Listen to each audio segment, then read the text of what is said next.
excited this session today. I am very excited for today's session. And we're going to go ahead and get started with some character intros, and then we can get into this very exciting session of A Rime of the Frostmaiden.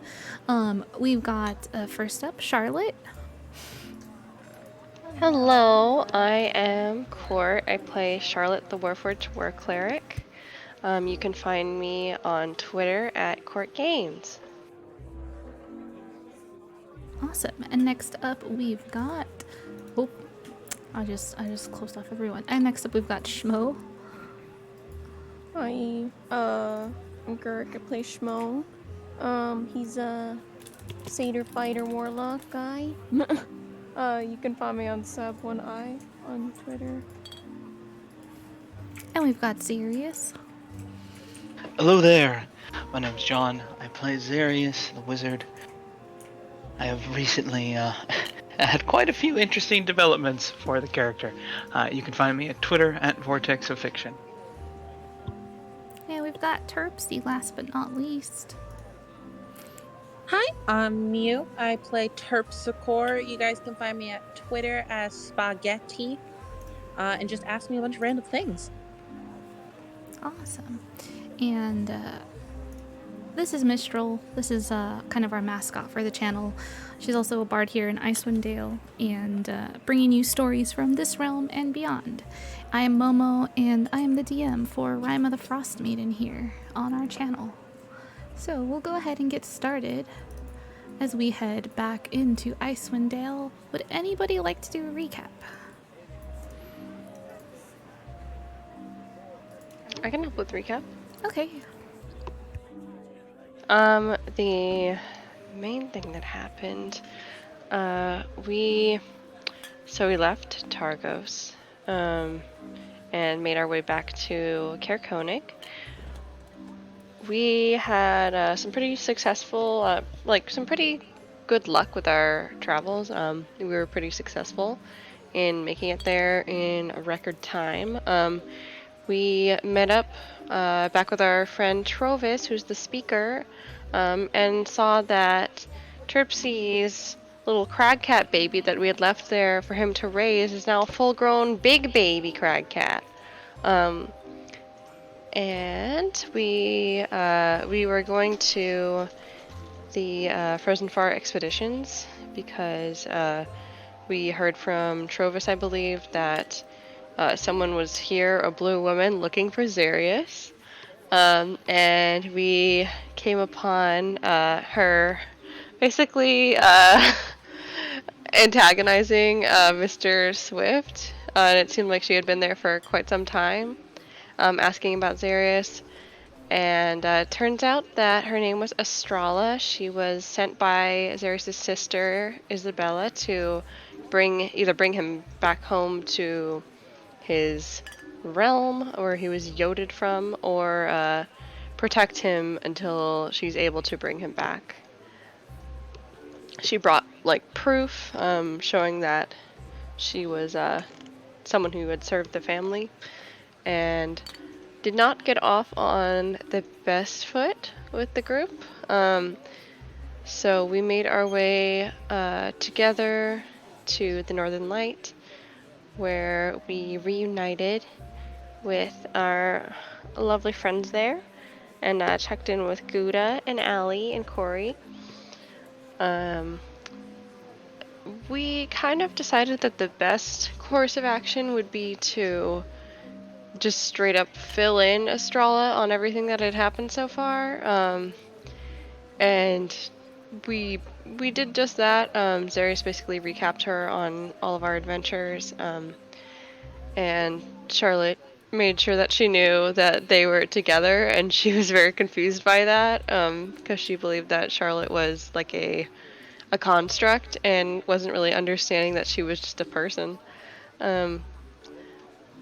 But yeah, I think now we're at the end of the night. Shmo had left at one point to do sad cowboy things and kind of talk a little bit with what's his name, starts with the G, the tavern keeper guy. Oh, Glenn, yeah, he went to talk with Glenn a little bit, and rejoined Zarius at the end of the night. And I think they had a little chat, and I think everyone went to bed, and we might be starting in the morning, but that's pretty much encapsulates everything that happened. Let me know if I missed anything. No, I think that's pretty much everything. So, if there's anything anyone else would like to add before we get started, if not, we'll go ahead and continue. And out of 10 recap. All right. Oh my gosh, thanks for the sub. Appreciate that, Matt. The gift to Omniker. Appreciate it. So, we are going to begin our morning here in Cairn in the tavern. You all wake up feeling quite well rested in the northern light here. A place that's a place that's very familiar to you. A comfy place, and we'll go ahead and you can smell breakfast being made. The smell of a good breakfast you probably haven't smelled in a long time. So you guys have been away from Cairn for quite some time. Let me know what you'd like to do.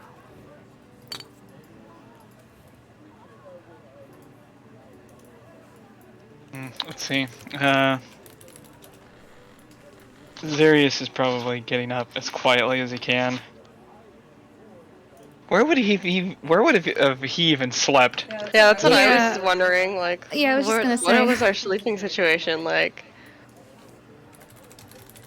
Yeah, let me know where you guys were sleeping, because I think we just kind of like, we're like, everyone goes to bed, and we kind of ended there, so. Would we have been in our like usual setup in a Yeah, room? yeah, you had your usual rooms, so I think Estrella was the only Yeah. one who had like. I was gonna say the officially- question here is like what we did with Estrella. Did Estrella just sleep in her own room? She went to sleep first, so whatever you all went to do after that. If you went to go sleep in the same room, I know that you've been doing tiny hut or you know.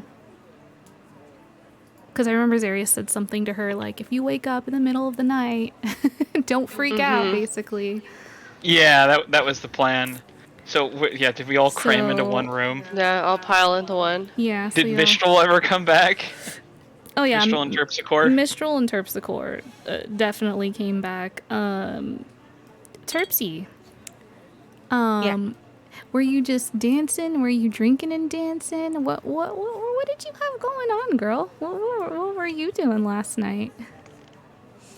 Terpsy was dancing hard. She might have drank a little bit, but she like danced the whole night away.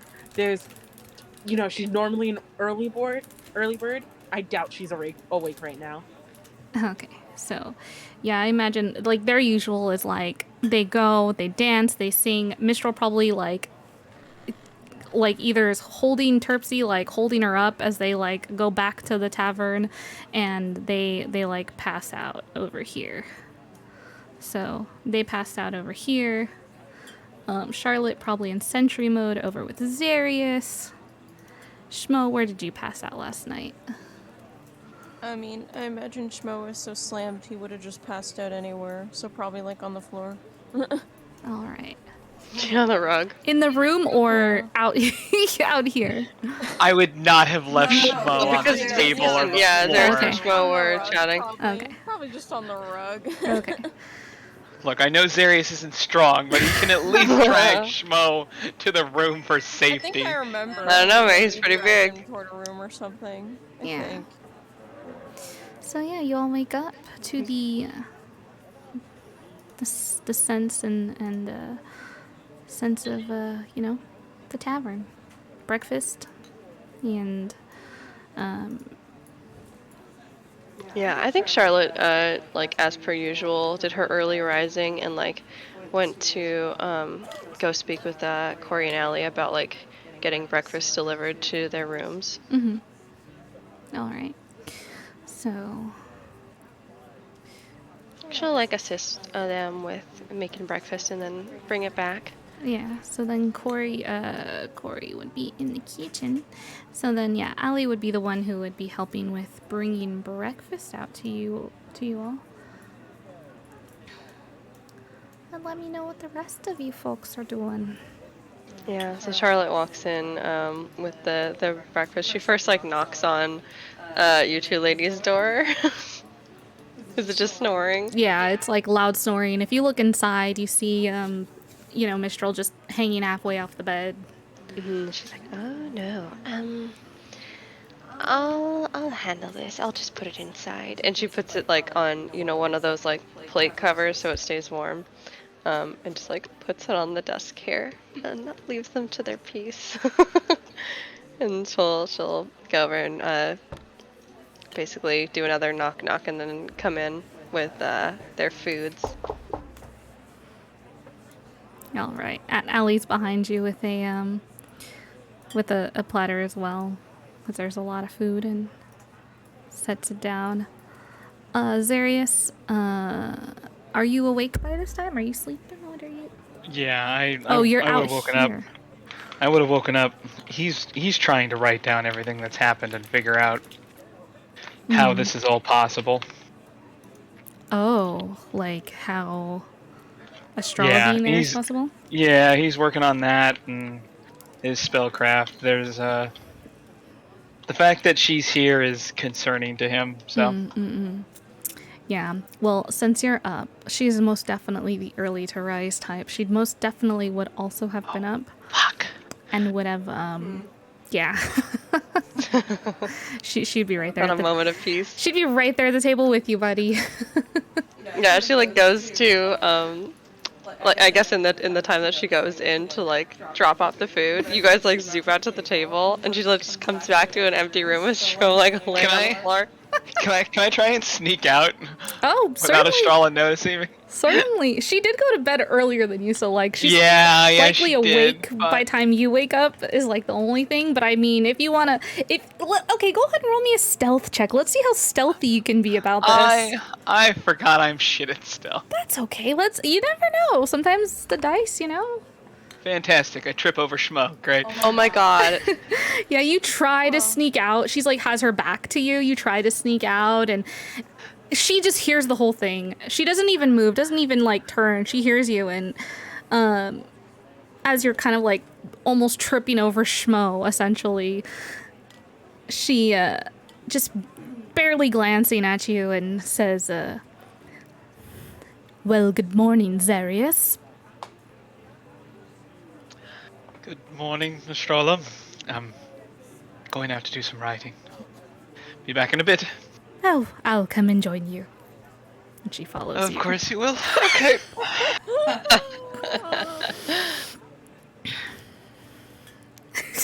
So sorry, John. Yeah, Charlotte gives a knock knock, and then it's like expecting to hear a voice, doesn't hear one, like pushes up and like, hello. She's like sleepy Schmo. His fucking face planted into the rug.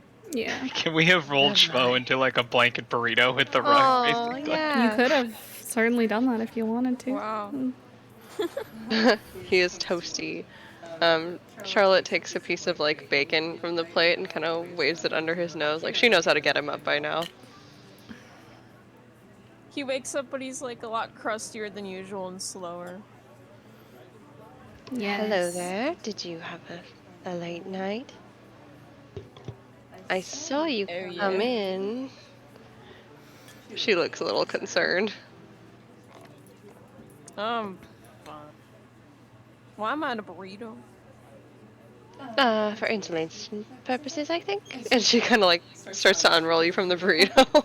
Yeah, he starts unrolling himself as well. And he just sits up and he takes the bacon and slowly chews it. Did you see where Zarius and Estrella have gone? You didn't allow her to kidnap him, did you? I was asleep. I see. Let's just a moment. And she kind of peeks. You see Azarius, like, sitting at the table and Australia literally sitting right next to him. She like releases a breath, but she didn't need to breathe, but she was like, oh. Wizard was not kidnapped, thank God. She's got, like, both elbows on the table and she's, like, resting her chin on her hands, just, like, staring intently at what he's doing. How does Zarius look? Does he look stressed? He probably doesn't, just because when he's working on something, I don't think he notices that he's being stared at intently. Alright. She looks behind at Schmo and is like, I think we may need to rescue him. How though? Like this. She walks on over with the plates, just places them on the table, and like takes a seat next to Zarius. Oh, who's coughing in here? In a panini? Someone's coughing in their panini.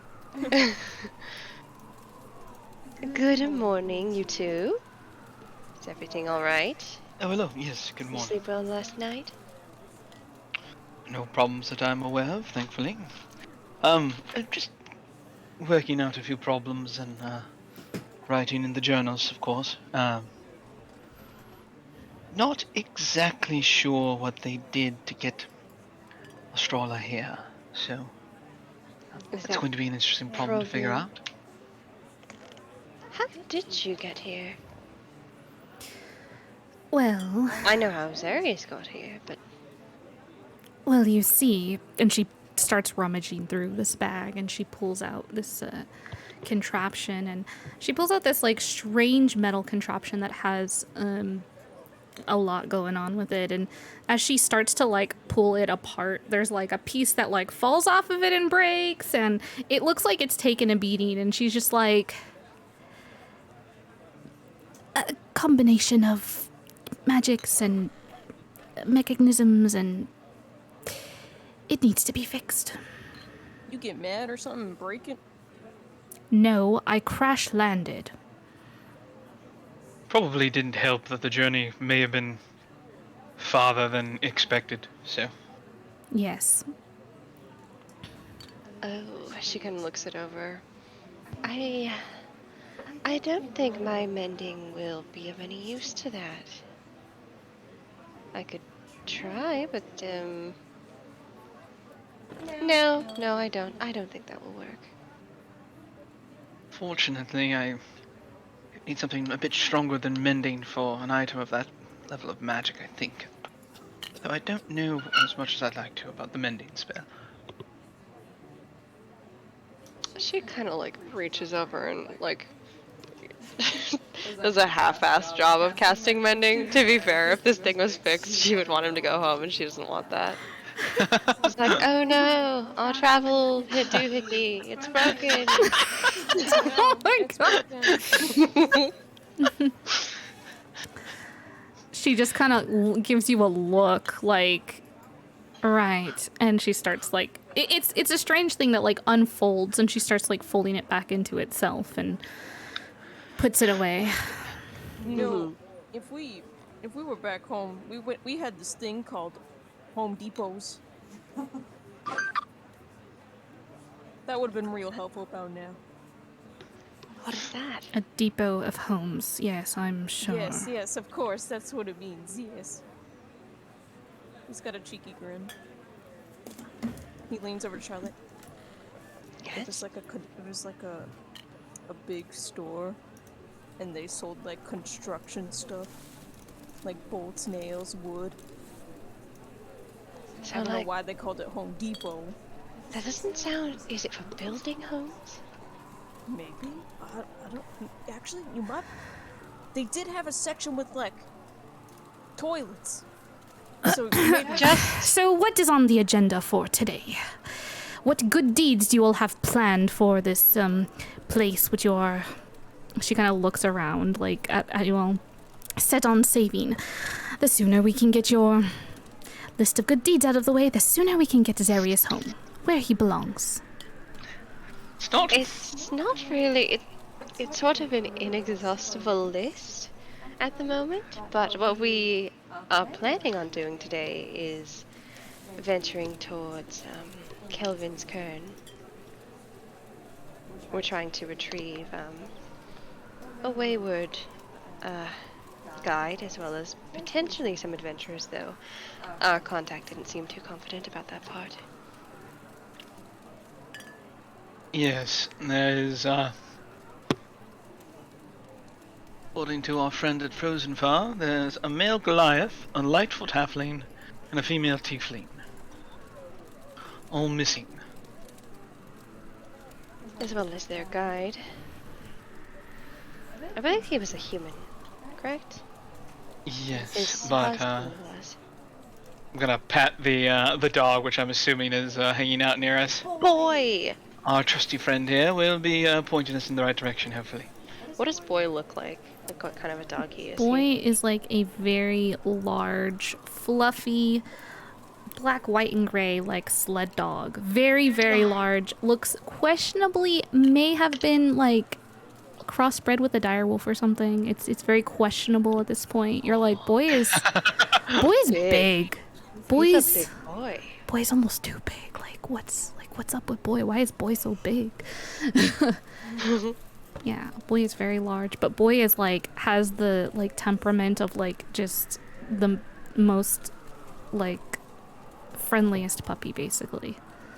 Very just dumb happy dog.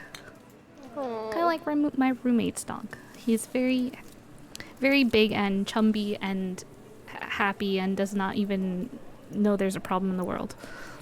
Charlotte's hands keep like disappearing below the table and the food keeps disappearing from her plate. That dog is being fed like a whole rasher of bacon. Yeah. Pretty much. I have acquired a photograph of what I think Boy may look like. Yes. Boy's a great dog. Mainly size-wise, though. Yeah. So big. That's pretty much what Boy looks like, yeah. All right. So, okay, so when do we start? We're losing time just sitting here, or is this what you all do? Just shouldn't we get going? She looks like very anxious. Australa. Well, we are going to wait for Mistral and Terpsichore to wake up. They generally require quite a bit of funds for the party, entertaining the taverns, so I'm going to leave without them. And then we have to have breakfast. You must eat to maintain one's energy, and then we ask around town maybe a bit more, or we can just use Boy to head to Kelvin's car. We bought some gear from. Yes. Okay. Yeah, he basically was like, here's some gear. Like, it was almost like Apology. yes, it was like apology gear. He was just like, I cannot believe what I'm hearing right now, and he was just like, just take it and go, you know. Just y'all are wild. Get the fuck out of my shop. Do we have a sled? You do not have a sled, no. Damn. He gave you like climbing gear. He gave you like climbing gear, basically. Okay. Yeah. Would we know the axe beaks are probably not going to do well on a mountain, right? Yes, you would know that the axe beaks are not going to do well on the mountain. That is correct. Zeri is secretly a little bit excited about this fact. Okay, hold on. I'm gonna add climbing gear to the inventory. All right. Apparently, the D&D Standard Edition has a whole list of trade items, one of which includes clothes. I don't know which DM out there is keeping a spreadsheet with trade items for their players to sell and resell, but bless your heart, holy fuck. That sounds like a lot of work. Right. All right. Terpsy, what are you doing? You still snoozing, girl? Now, Terpsy, probably not too long after Charlotte drops off the food, Terpsy like stirs awake, looks at Mistral, tries to shake her awake, and just Mitchell's not gonna wake up, gives up, and just starts eating the food. Oh yeah, she's a heavy sleeper. You shake her and she just snores louder and starts drooling as she's just laying there hanging halfway off the bed. And When she finishes eating, she's gonna go outside and join everyone else, though, all right, and act like nothing's wrong. She was there the whole time. What do you mean? all right, go on and join the party. Nothing was wrong. Nothing at all. Oh, are you able to move your token? Oh yeah, there we go. All right. Yeah, you see your party sitting out there at the table enjoying breakfast, and that lovely, stern-faced blue lady is still with them. Good morning, Terpsichore. Did you sleep well? Of course, I always sleep well. It was quite the party last night. So I was extremely tired. Sorry for getting here a little bit late. The food was delicious. That's all right. Well, I hope it was still warm. What exactly did you do last night? Just dancing? Did you have fun? Yes, I did have fun. Always have fun. If I didn't have fun, I would have been back a lot earlier because I'm not going to do something that's not fun for me. Um, anyway, it was a lot of singing and dancing, a little bit of drinking, but mostly dancing, and that's what matters. How do you feel about going up the mountain today?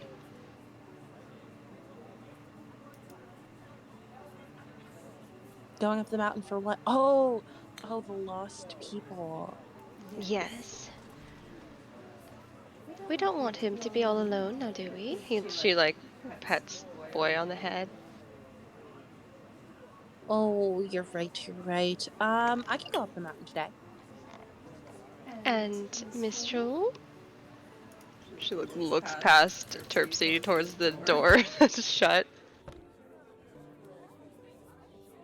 I could try waking up Mistral. It might not work, but I can try. She's very difficult sometimes. It was a long night last night. Has anyone, where did Sevik get off to? Do you think he went back to his place? Why would he want to go back there? It's gross. And Drafty. It is his home, or was, for a significant period of time. Okay, but it's still gross. I don't know, it was filled with books, it seemed quite homey to me. Every time the wind blew, inside that place you could feel it shake. I don't think it's structurally sound, especially after, certain events happened to it. Yes, certain events. He's like looking at... Such a long time ago, so difficult to recall, you know me and my memory.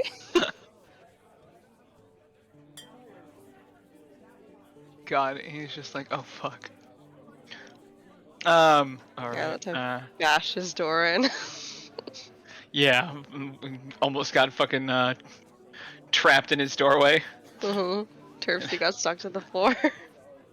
That was the first NPC that lambasted us for our behavior. And what Well, was not going to last. become a common occurrence. Good times. The first, but not the last. Alright. I suppose he should at least offer if he wants to go. Maybe he needs some time? I'm not sure. Should I go talk to him? Perhaps. We do need to get Mistral up still. That may take a group effort. I certainly don't want to be the one to try and wake her. That's a good instinct to have, dear. He just sort of shudders thinking about Mistral's like fucking like spider like sleeping pose. Oh my god. Just drool everywhere. She sleeps like starfish, right? Like her arms and legs are out. Yeah. That's a better That's what I description, imagine. Yeah, she's like a starfish. Just sprawled out, taking up as much space as possible. God. What? I just think it's funny. Well, who would like to wake her? I can try.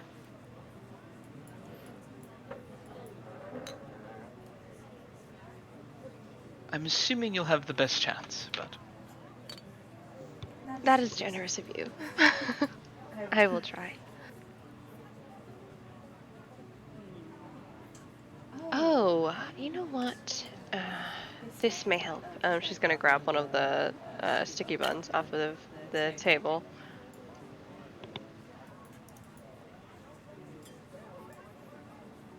She like does her little knock and then opens the door. Mistral? No.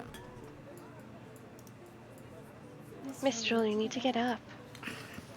She like waves the sticky bun. You see a hand like come up and just grab towards the sticky bun. Can I can I try and get away before she can get it? Totally. Okay, let's go. Roll me a dexterity. So that's only an 11. That's a 17. You try to like pull it away from her, but she like somehow like right on the money grabs it, and you see it quickly just go straight to her mouth. The strength on this one. Her eyes close while she's just eating. Yeah. Mistral. No, almost. Okay. You see her just like pop up out of bed. Okay, what's on the agenda for today? What are we doing? We're going up the mountain. Okay, let's go. We still need to round up Sefik, but one down. Oh, okay, I suppose so. Charlotte opens the door with like a little like ta-da, like jazz as Mistral appears behind her. You see this like 7'2" blue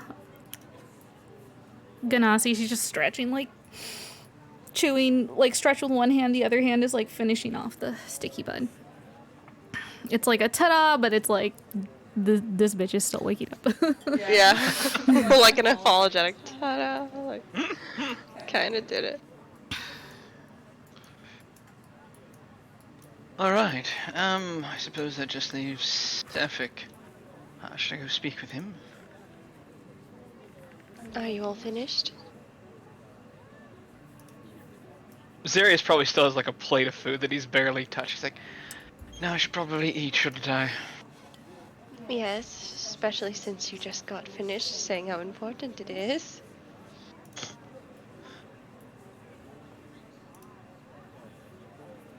He thinks about it for a moment. You'll need all the strength you can get. And she like leans over and like kind of squeezes his bicep a little. That's just mean. Actually, Zarius doesn't have he doesn't have a naked to his fucking strength, so that is better than most wizards.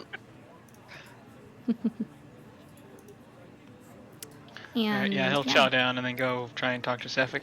As you try to as you go to leave the inn, Allie comes over to you and she gives you a little piece of parchment that's folded and it has like a little wax seal on it. Zarius, Sefik stopped by earlier and wanted me to give this to you. All right. Thank you, and I'll She likes open it. Yeah, she smiles carefully and and, she goes away as you gives you your privacy. I will. I'll take a look.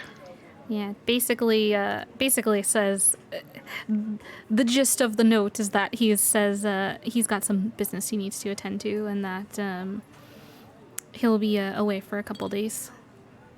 Does it say where he's going? Does not. It says he has some business he needs to take care of, and he will return back to Cair within 2 days, and then it says that if he's unable to make it back to Cair within 2 days, then he will regroup with you up in East Haven, and he just says to be very careful.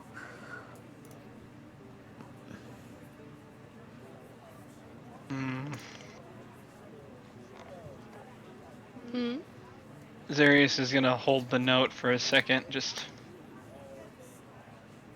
thinking, and then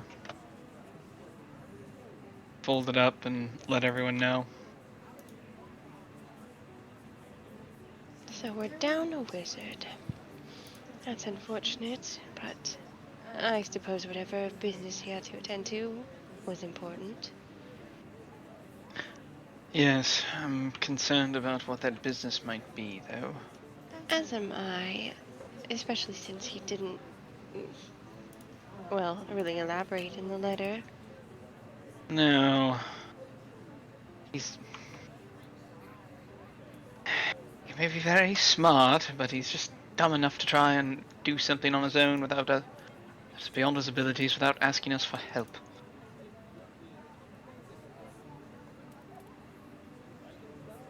Let's hope he doesn't get himself into any trouble. I know this because he's like me. I wasn't going to say it. Yeah, you were thinking it. You can't prove that, can you? Who knows?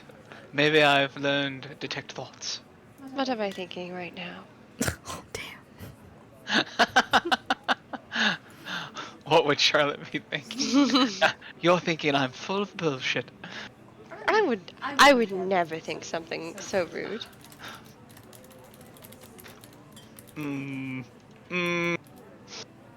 Also language. Oh my god.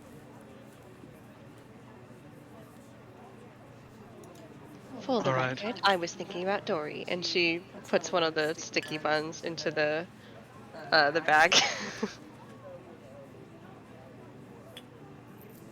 Right, we let Gouda use up the messages today, or who would like to send something to Dory today?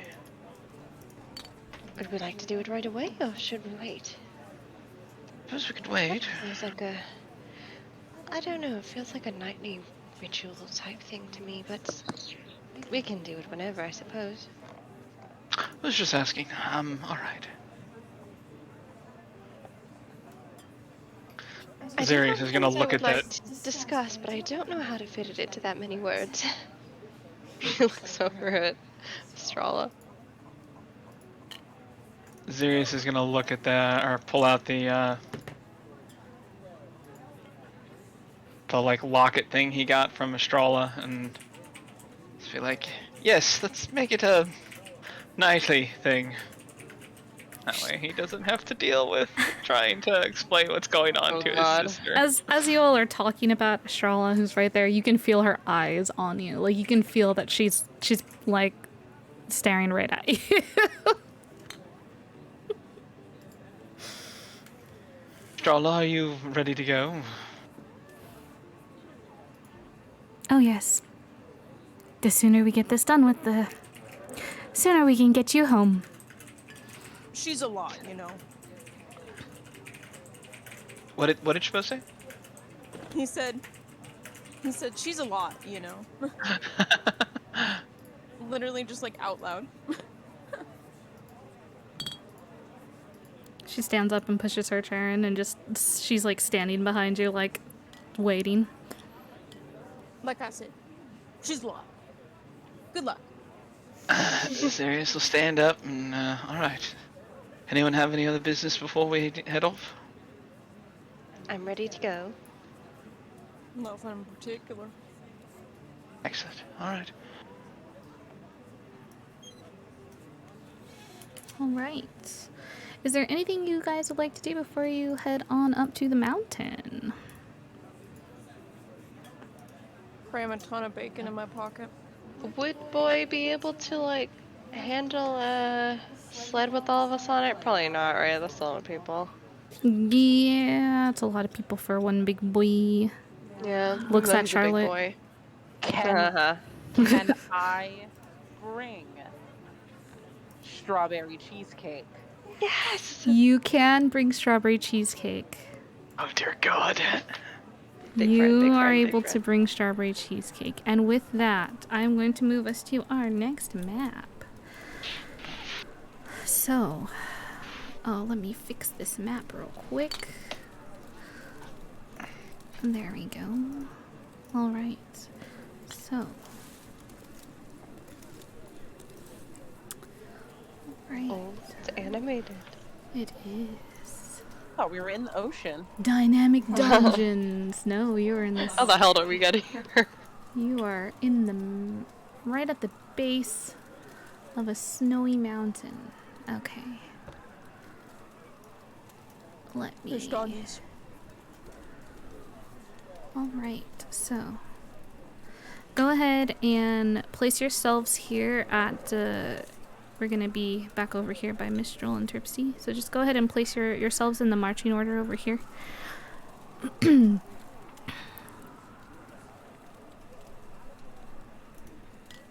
Pog jam.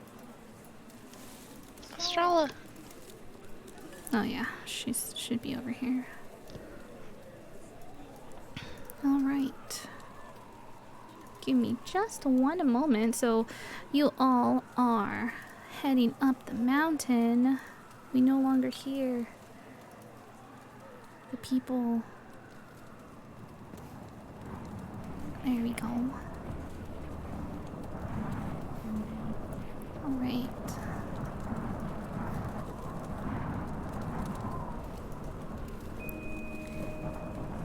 Alright, so we are heading out of town and heading up to Kelvin's Cairn, where you last heard Garrett was.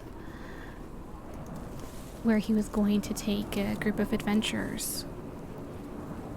And from the base of the mountain, you can see some very large wolves up ahead of you. Let me know what you'd all like to do. Do The they see wolves look us yet? aggressive? Go ahead and roll me an animal handling check, Zarius.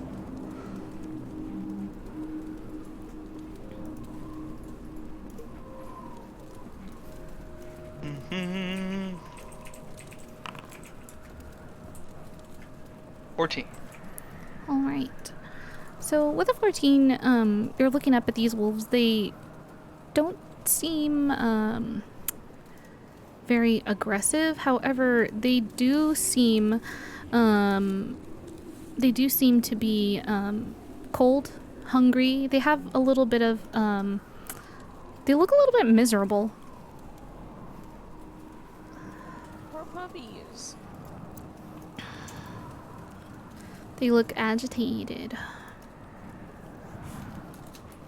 Do these look like straight up wolves, or do they kind of look like boy? Like, do they look more like dogs? Roll me an animal handling check, Charlotte. Okay, because I know that there could have been more. Oh, why am I doing it there? I know that we could have had more. That's a 15 total. Okay. Upon closer inspection, looking at these, you're like, these dogs look very wild. However, they don't seem at home out here in the wild. They seem kind of domesticated a bit. That they seem are like confused, like they don't really know what they're doing. Yeah, they seem like they are not at home out here in the wilderness, and that while they share a large size with Boy, they have some other similarities to him as well. They both kind of have a little bit more of a like domesticated vibe to him. Also, Okay. here, let me put Boy here for you. Oh. And Yeah, Charlotte puts her hand up for a second and like kind of holds the group back a little bit. Hold on. Didn't that gentleman say that he had taken 6 sled dogs with him? These could be at least some of the dogs that he brought. They don't look like they belong here.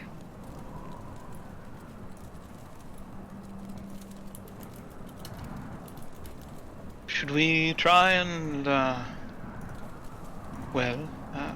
get them some food or something? See if they respond to that? Yes, I don't want to scare them off. Could you have your lovely familiar just drop this nearby? And she starts, like, rummaging through her chest, trying to see what she's got. She'll pull out the sticky bun from this morning and, like, tear it in 3 parts.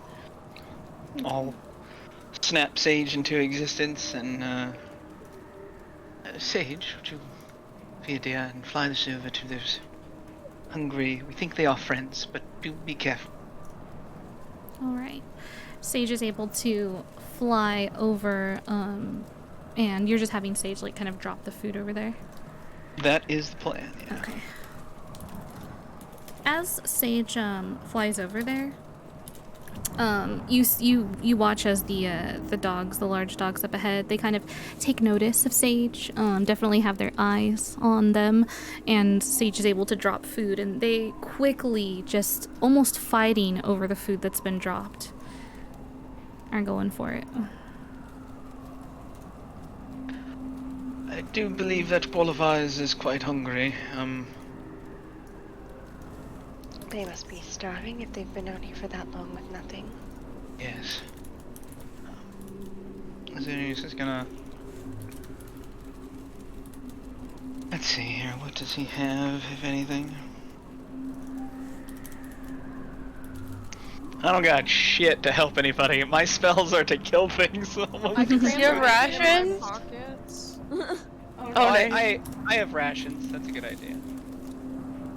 You have pocket bacon, do you? Yeah, I was gonna say. Pocket I have bacon's pocket elite. bacon.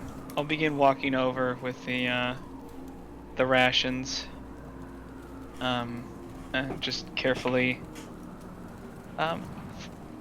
First few, I'm just throwing them in 3 different directions so they don't fight over it. Yeah.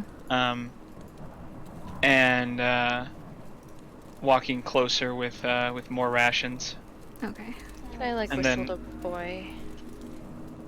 I want him to come with us so they can, like, see that Boy's with us. Yeah, Boy comes with you. And let's do this. So, go ahead and are you able to mark on the map, John? That is a great question. What would be the think tool for so. that? Basic controls.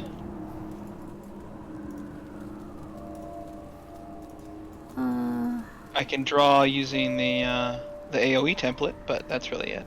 Okay. Or you could just select squares if you just select where you're throwing it.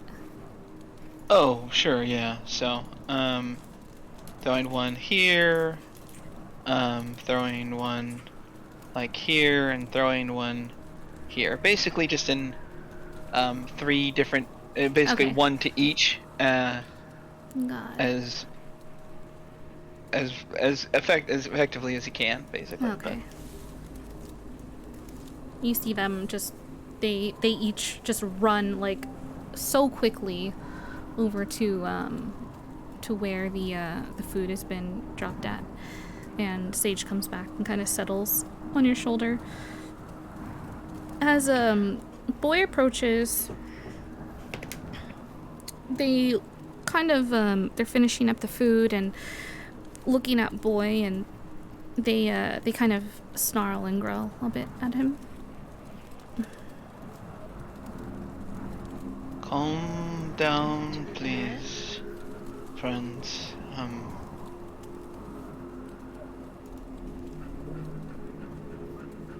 Do they have any response to his voice? As you start to speak, all 3 of them, they look towards you. Oh, they're spinning. Everything's going to be fine. And I'm just gonna throw a few more rations out. Mm-hmm.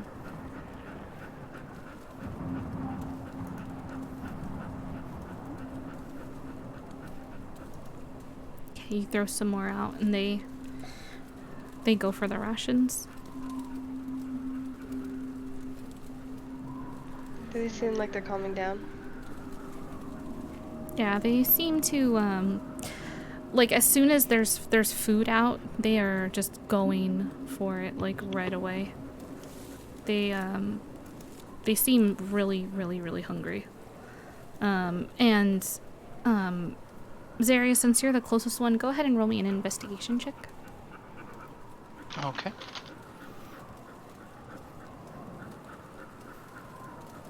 And I have my dice set up finally. That's a 19 on the dice, Okay. bringing us to a total of 28. Holy shit. Wow, wow, wow, wow. All right, big eyes. As you're watching the dogs, kind of watching their movements and really taking in what's happening here, you notice that two of them seem to have like slight injuries to them.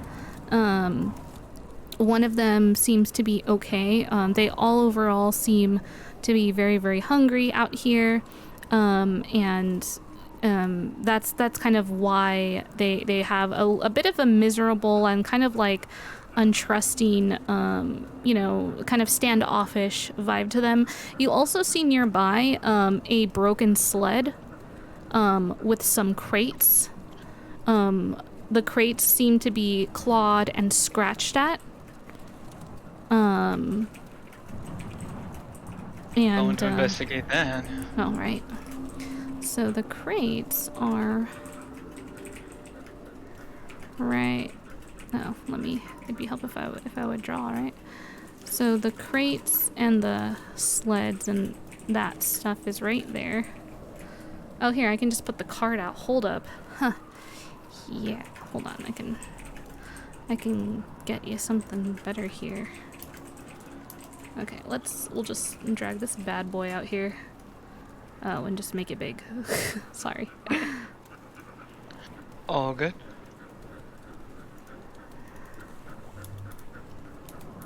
So you see this sled with crates right where this cart is at, basically. And it's broken. The crates are clawed and scratched at. Let me know what you'd like to do. I'm gonna investigate the crates, see if I can Okay, find or check what's in them. go ahead and move past. Go ahead and move your token. Whoops.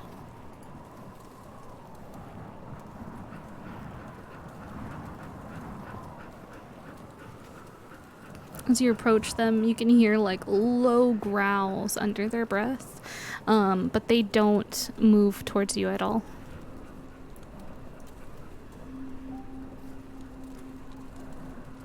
And yeah, you're able to make it to the sled and the crates.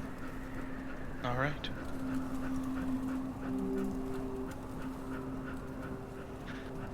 Gonna investigate the crates. Yeah. God, tofu is huge. Holy fuck. Yeah, Tofu's here. Oh, Yes, okay. go ahead and roll me an Girl. investigation check.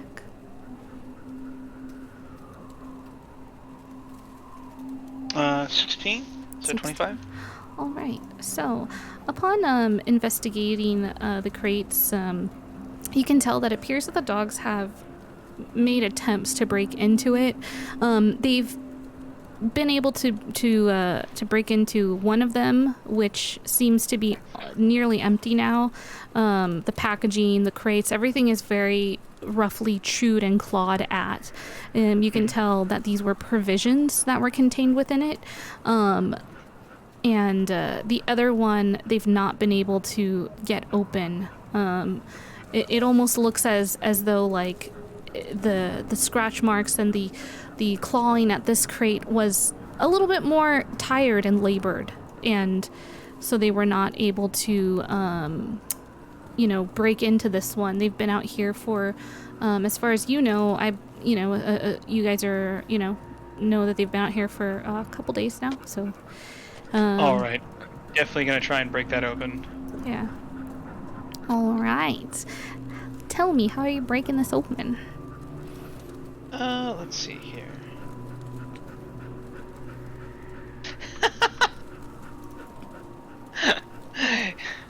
You know what?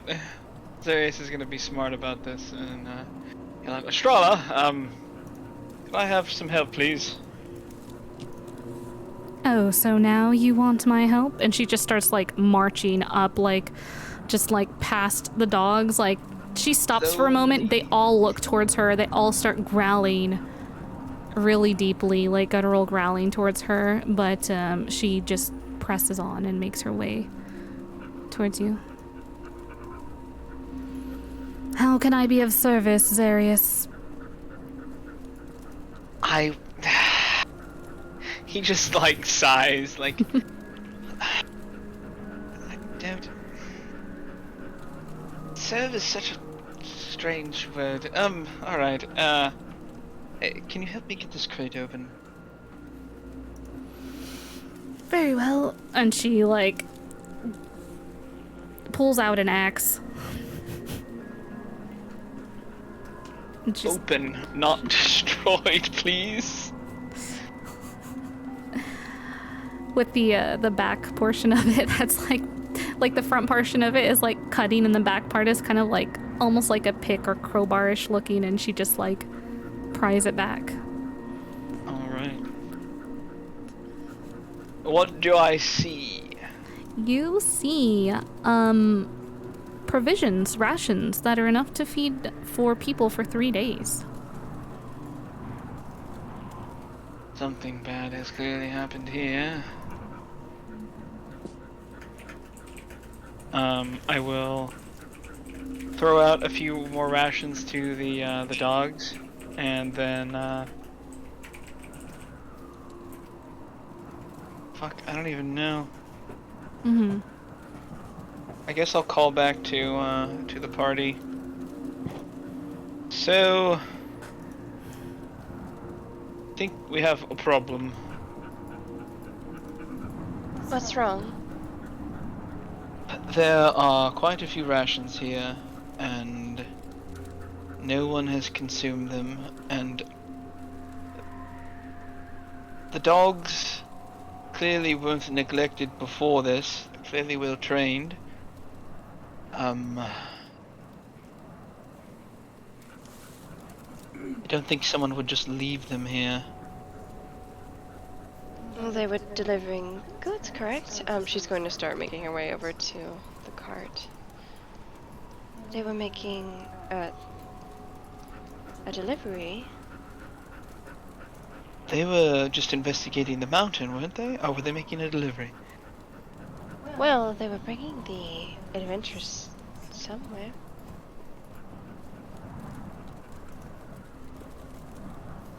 Just leading them up the mountain. As you get closer, Boy starts to bark and like starts to move ahead. Oh. Is she like booking it somewhere? He's like like pushing forward, like he's walking forward and barking, and he's looking back at you and then looking forward, and kind of like when a dog, like if you look to a dog and you're like, you want to go to the park, and the dog is like, let's go. Oh. He's kind of like giving you that look of like, let's go, like, and he keeps barking at you. I can't. Charlotte Timmy's kinda, down the well! Oh my god, no. yeah, what is it, boy? right. No, Charlotte literally like she like hikes up her long coat and like starts to like run through the snow towards Boy. I will follow. I will look at the rest of the dogs and just stay here, please. Is there any immediate threats that I see? As far as that we saw like coming up to the mountain or anything like that? No. You Okay. you were not seeing you know, it's pretty harsh out here. It's pretty harsh out here. So it's there's not a lot of wilderness. You've seen you know, these wolves, but they're you know, as they finish up their rations, they actually run off towards to where you guys came from and into town. Looks like the direction that they're running to.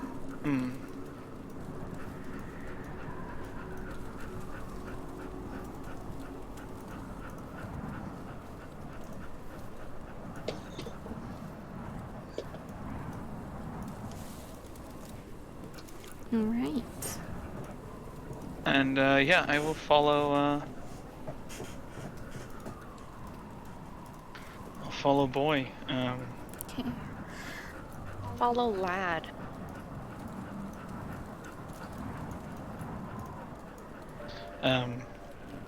I'm actually going to send Sage up and just have her take a look around us. Mm-hmm.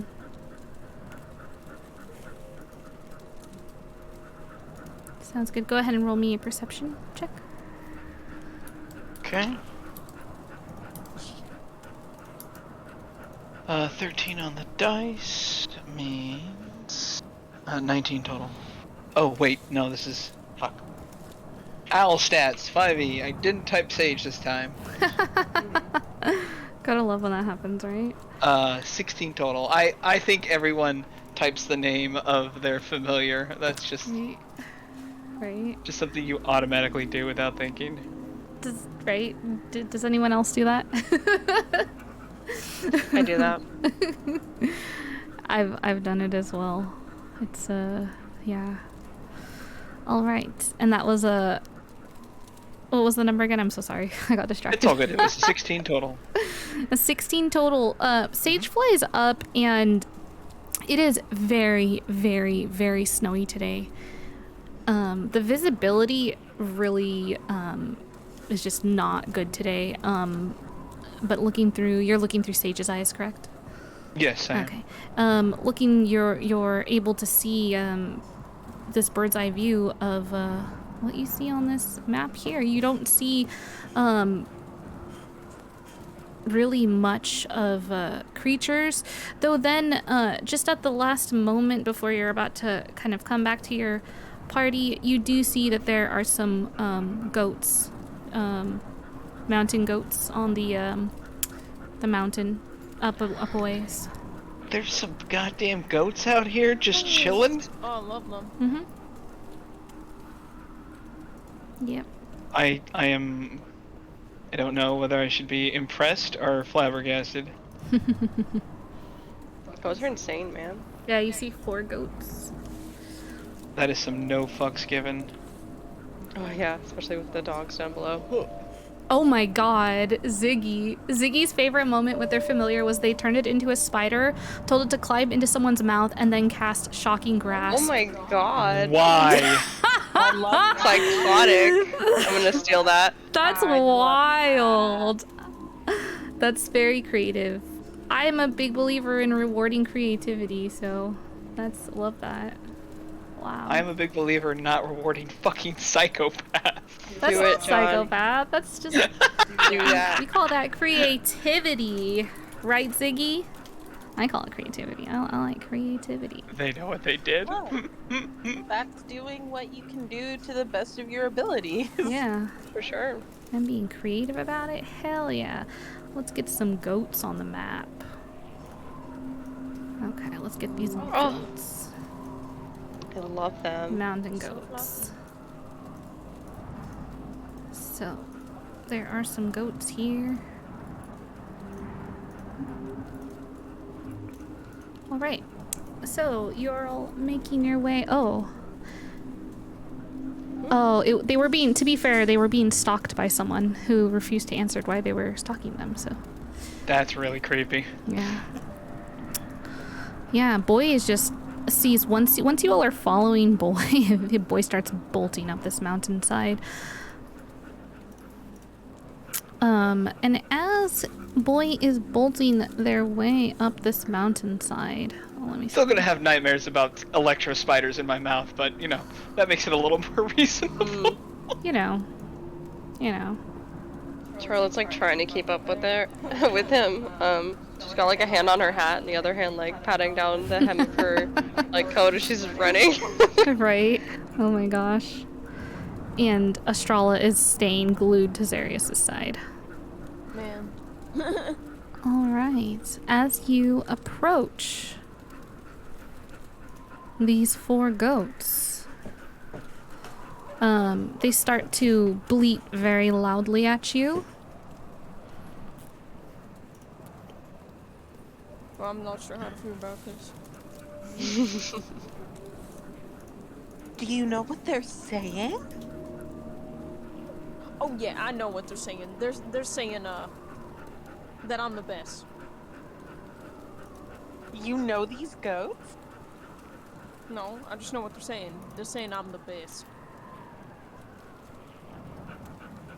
Is it because you stand on like your two hoops, like you're not on all fours? That might be the reason. Does anyone know, do these goats look taken care of? I know absolutely nothing about animal husbandry. They look very wild. I think they're wild. I don't. They just like seem upsetty as we approach. She's gonna keep approaching, with like her hands kind of out. As you approach, you see two of them kind of look at you and just like lower their heads down, and they start. Oh no! They No! start No! doing something that you've seen someone do very many times. And they're just kind of kicking back the snow.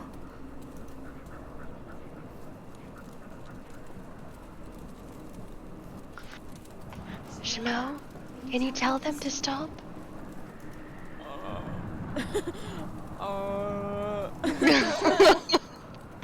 You just lied about hearing them being talked. Wow, who could have seen this coming? He's just gonna tuck his head down and like start kicking his hoof back. Oh wow, the consequences of your actions for lying. That was like a real quick return. So you're also doing the same kind of. Yeah, threatening to charge. And, Okay. And making myself look bigger, I guess. Okay.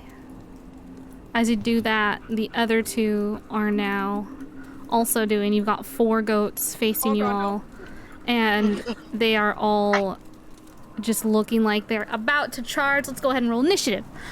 Oh my god, we're fighting goats. You're fighting goats. No! Oh my god, Oh I my got god. So 20 total Question. for initiative. Question. Yes. Yes. For Boy and for Tofu, are you going to be using them in combat? This is what I need to know. Definitely not for boy. No, not for boy. Are you going to be having Tofu in combat with you, Terpsichore? No. Okay, thank you. I don't want to fight goats. This is fucked up. This is fucked up. I don't want to fight goats either, but here we are. They're wild goats. We brought a man goat, and they feel insulted. Alright. What has this you've shown to me? Oh no.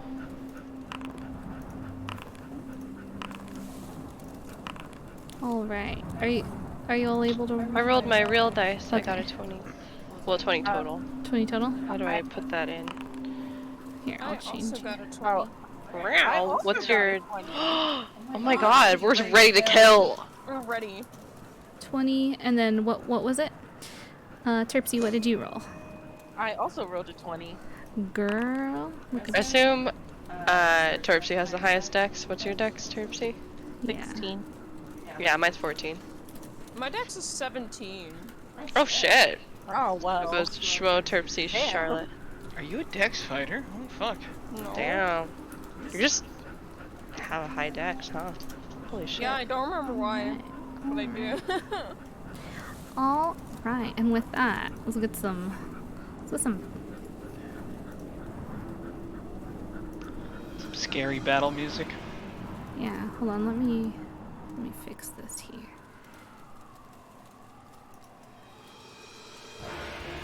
Let's go. Let's get it. There we go. Get the goat sound effects. Get the dog sound effects. Oh Let's my god, go. yes, the goat sound effects. Yes! This is so funny. I love that. All right, guys. Let's go. All right. So, top of the combat round, Shmo. It is your turn. What would you like to do? Okay, like I initially planned, I'm gonna ram the first one. Okay. Go Up ahead. this one, I'm gonna ram it. All right. I'm gonna see if this works, because I have an extension for my D&D Beyond, so I wonder if this will work. so I'm gonna try it. Okay. Oh. Oh, and I guess it did. It Pog. did. So that was. Wait, What is- Wait, I crit them? Hold on, Ram. Oh my I god. crit them because I have the thing. Oh, yeah, 19. the Yeah. 19 and 20. Oh my god. So you did 5 damage. No, I did 9 technically, I think. Because the crit damage. Oh yeah. Yeah. Is it 2d4s? Or is it 1d4? Because it It's looks like. 1d4 plus Yeah. my What's the- strength mod. Oh, I So- see. It's for the I ram. see. Yeah. So you rolled I 5. just crit, And then so- what's your. Oh, plus. Okay. 5. Okay, my so God. 9. And which one? The one right in front of you. Yeah, the one right there. Got it. Got it. Got it. Got it. Got it. Got it. Let me. Alright. Would you like to do anything else? Do we still count my rams as bonus actions? I should have counted that first. Yes, but... your rams are bonus actions, is correct. Okay, cool. Gotta determine whether or not I want to kill a goat. Yeah, I'm so glad that I'm not going first. You know, I'm just gonna do my flail. That seems less painful Okay. in the long term with the great axe, I guess. Alright. So that is a 10 to hit. What that looks like. It's an 18. An 18? Okay. I rolled a 10, but Sorry, it's it plus looks kind of strange. 8. Does it? Okay, you're good. Okay, I see. Okay. Yeah, it's just different. Okay. Got it. Got it. Got it. Got it. Let me do this real quick too. Give me just a sec.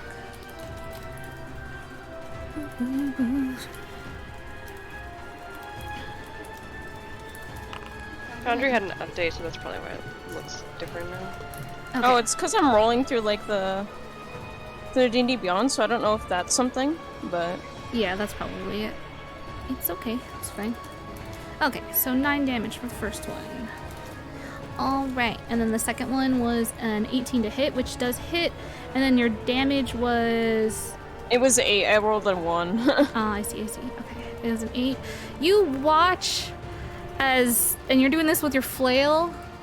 Yeah. Charlotte, you all watch, actually. Well, Charlotte can... yeah, you all can probably see this. You watch as Schmo just, like, runs up and rams this ram head to head.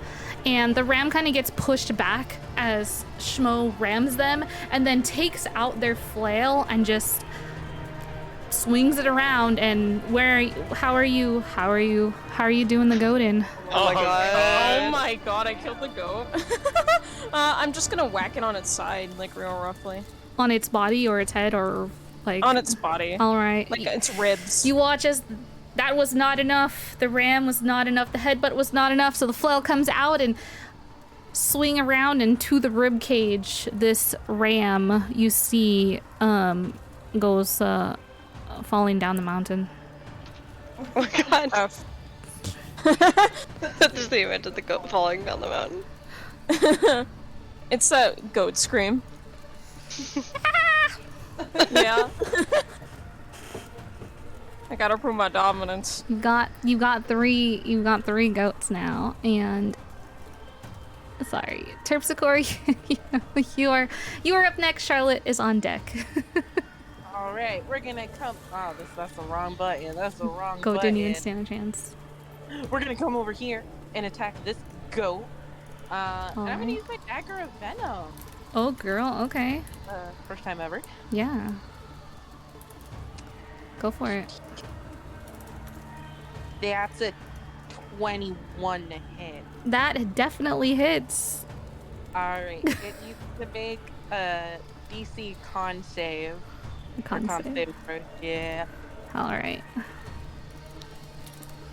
All right. Constitution saving throw. Oh, you know what? Fuck. I totally fucked something up. Oh, that's saving throws. Okay. Okay. Just kidding. We're good. We're good. Everything is good. Public roll. Normal. That's an 11. Ha! It fails. Oh my god. Oh my god. Show that goat. All right. So, We're doing so well in this combat. We're Yo, fuck these against goats. those goats. Yeah. We're not done. We're not done. So it's gonna take 16 poison damage.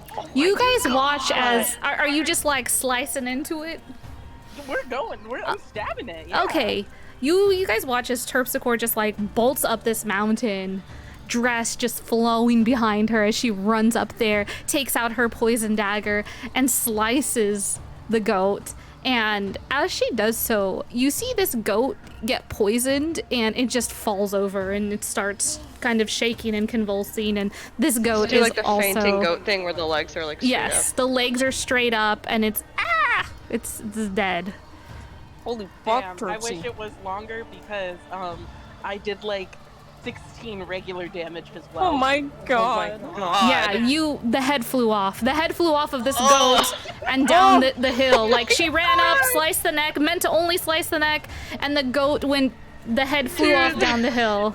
This Well, is damn, carnage. Terpsy, it's just a goat. Aw, and Zarius, you get Bardic Inspiration from Ziggy. They said you can have Bardic Inspiration for your nightmares for electric spiders. Hopefully this will help make up for that. I just me and spiders like yeah. Anyways, fuck it. Yeah, tell me about it. I got nothing on Momosphere of spiders, but like my imagination gets the best of me sometimes. So, 2 goats remain. Charlotte. Oh wait, Terpsy, is there anything else you want to do? Because that was your action. You can bonus action. She's just gonna turn to Shmo and be like, "Oh my god, I'm so sorry." I mean, you didn't have to be so extreme about it, but it was impressive. I didn't think that would be so easy. Well, I didn't honestly either. I guess I'm just built different. I'm really sorry that I just murdered your people in front of you. It's okay, I murdered the other one. The 2 goats that remain are just kind of. We're gonna fight some like garden snakes in front of Terpsy. It's gonna be fucked up. Charlotte goes running past you two and is just like has her eyes closed, swinging her hammer. Is like, oh, I'm so glad Tori's not here. Are you swinging with your eyes closed? You said. You swinging with your eyes closed? Don't give me disadvantage. If Her you're eyes are swinging with open. your eyes are closed, then dang it. Her eyes are open, but it's okay because that was The flavor for the RP. I mean, it was low anyway. It's not gonna hit. Oh. That was a 5. A 5 will not hit. You running up with your eyes closed at first, and then you open them, and at the last minute, the goat I just can't do it. ducks out of the way. She just like holds it up, and she's like, oh, I can't do it. Well, they are kind of cute. I see Dory when I look at them. Please do it for me. Oh no! Oh my. Oh no! Oh no! Was there anything else you'd like to do, Charlotte? Nah. It's not really bonus action heavy. At least nothing I would want to inflict upon these creatures. All right, it's Mistral's turn. Zarius, you are coming up next. Mistral looks at Zarius and kind of looks at the group, and she just gives bardic inspiration to Terpsy, and that is her turn.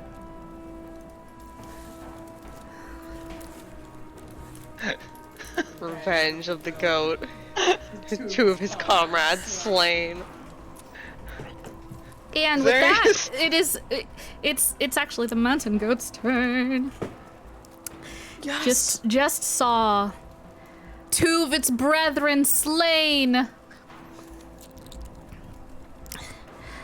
And the goat bleats loudly, almost looking as though it's getting into some kind of crazy frenzy, just upsetty spaghetti about what just happened, and goes to attack you, Charlotte, because you're the closest. The goat would like to rage. Yes, the goat, goat would like to rage. Let me get my DM dice, because those are... What's their class? Are they like barbarians? Oh god dang, that's a 3. This no, that 3 raging, don't just hit. angry goat just It headbutts you, but it's like it's very gentle, and it's just like a gentle headbutt, but you can feel this frustrated. Ah! Just please go away. It doesn't have to be like this. Ah! Oh, Zarius, no. it is your turn. Just called stop you it. like Zarius is gonna look around like, does anyone else feel uncomfortable with this? Yes. Can we...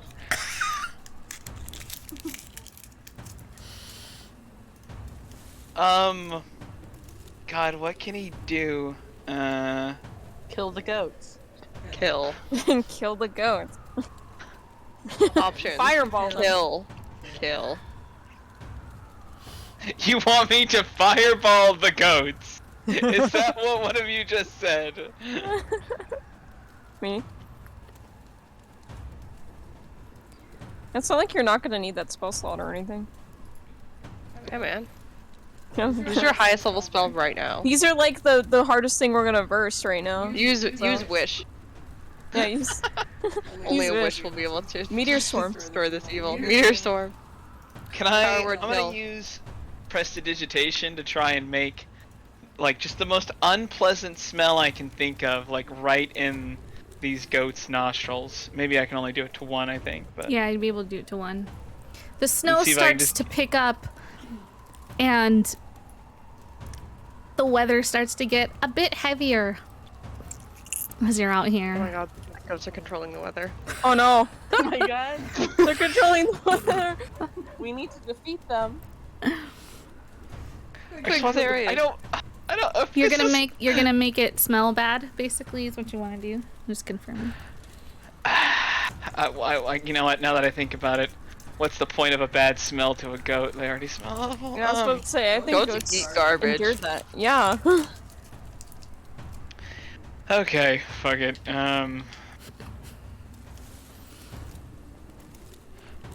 Fuck it. Sirius just wants to look uncomfortable. That's where we're at. Fuck it. I'll just cast Firebolt just with quite a bit of resignation. Okay, where are you casting this firebolt to? One in front of Charlotte. All right, you go ahead and you cast your firebolt. 25. 25 hits, and that's your attack, right? 12. Yeah. You watch as this goat right in front of you, Charlotte, catches on fire and just starts, ah! Ah! Oh my god, And it's- Charlotte oh my looks god. horrified. It's running around in circles trying to get the fire off of it. It's Okay, this just got bad. screaming starts to just it's really bad. Like it sounds really fucking terrible. And just as that happens, this goat that now is nonstop screaming, you look up and you can hear and see something that you have not heard before yet here in Icewind Dale, as you all have stayed away from the mountains. And at that moment, we're gonna re-roll initiative because there is now an avalanche. Oh shit! Fuck! So let me They screamed too loud. let me Dude, they literally did control the weather. Oh my god, they controlled the weather. let me delete these ones. We're gonna Okay, that's a way worse initiative. there we go. Go ahead and roll me initiative. Mine's a 6. Ah, damn, you jinxed me. Mine's an 8. Mine's a 7. Oh my god. Oh, we're all still together. We're in the same. Oh, not the same order. Never mind. Shaw would have been I've first. got a 7. Mine's an 8. An Or no, 8. not an 8. A 6. Sorry. A 6. Okay. 8, 7, 6. I We're know. all getting buried. Well, and what Cannot was be yours, separated. Tripsy? 8. An 8. All right. So as this avalanche, you start to feel and hear the rumblings of snow, and this avalanche is coming down the mountain. All right. So Buttered biscuits. all right. So let's see. On initiative counts twice each round. Go ahead and make your movement for me, folks. Astrala is first.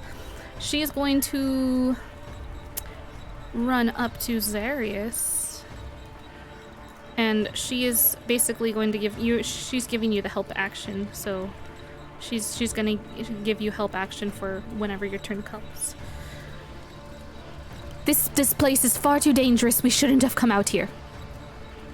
She kind of scolds you, looking at you. All right, Mistral's turn. She gonna run. Not making it quite to Terpsy, but over here. We need to get inside. We need to get out of the way of the snow. All right, Zarius, it is your turn. Terpsy, you're on My deck. turn. Tofu is basically with Terpsy and Boy is with you. They're like attached. I just have them back here. Your Bless. turn, Zarius.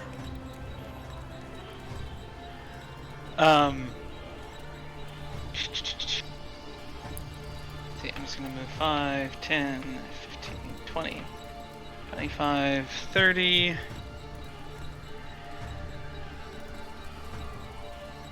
that a bonus action or not?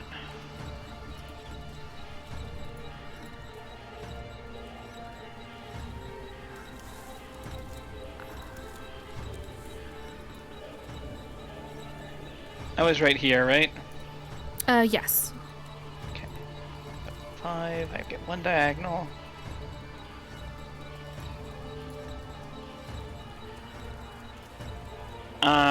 I'm going to take out the Wayfarer's Charm and cast Pass Wall and see if it opens into the cavern that I see the entrance to. Let me go ahead and reference our other map here.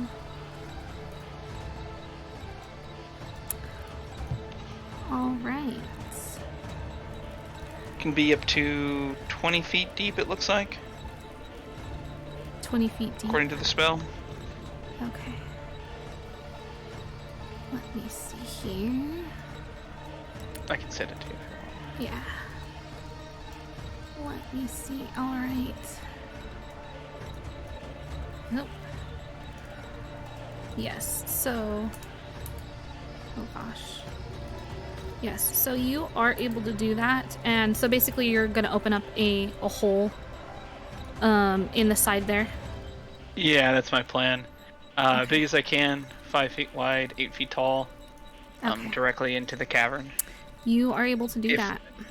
If there's awesome. You are able to do that. You open it and you can see inside of this cavernous mountain, and you have a path that one person can fit through at a time. Basically, is what you see. That's what you Everyone have to there. me, get through quickly. Are you going through the path, Zarius? I am out of movement, and I have used my action. So. Ah, okay, got it. All right, Terpsy. Oh wait, hold on. Let me see here. Hold on, it's just Chotomate, because if you get between 0 and 10 on your initiative. Uh-oh, y'all. Oh no, y'all. Alright. Uh-oh, sisters. Uh-oh. Alright, I'm gonna need all of you to make a strength saving throw. And let me see here. Give me just 1 minute. Is the avalanche poisonous? It is not poisonous. Is it poisonous? I'm immune to that. Not even immune, I just have advantage. Oh, yeah. I'm immune to that. Nice. Oh, nice. It is poisonous then. And Schmo, because you are still hungover, Nice. you have advantage on strength-based checks Oh, and hell saving yeah. throws. Yes! I'm rolling again then. You get disadvantage on dexterity, however. Oh, I rolled dexterity by accident. My bad. My bad. You have... Yeah. Alright. Okay, so 17. Alright. Everyone else, Charlotte and Terpsy, what were your... What an 18. I got a 13. saving throw. Oops, that was... Ooh. Alright. She needs to roll as well. This needs to be public. Girl. Reveal. Okay, there we go. So, everyone who got 15 or higher You are still standing. Everyone who got 14 or lower is now prone I'm nuts. and Oh my god, no. will be taking some damage as the snow is coming down on you guys. Oops, it would be nice if I spelled roll right. Roll 1d10.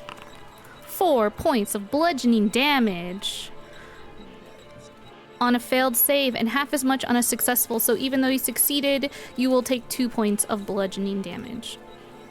Pain. All right. We're gonna go ahead and we roll initiative again. Oh man. Avalanches. Refresh. Go ahead and let's roll.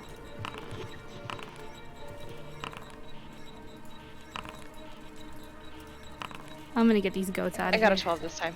12, okay. Oh my god, did they fail? Well, they're just, We got yoded. they're out of here. You got a 12. 12? Ah! Okay, you got a 12, Terps. Charlotte, you got a 12, you said? Mm-hmm. Okay, Terpsy, what did you get? 15. 15. No, serious. Okay. Anyone else need me to update their rolls? No. Okay. All right. So, Astrala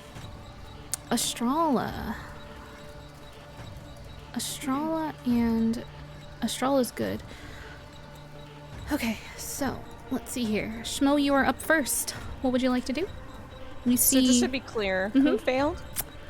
Mistral failed, and she is now prone, buried under snow.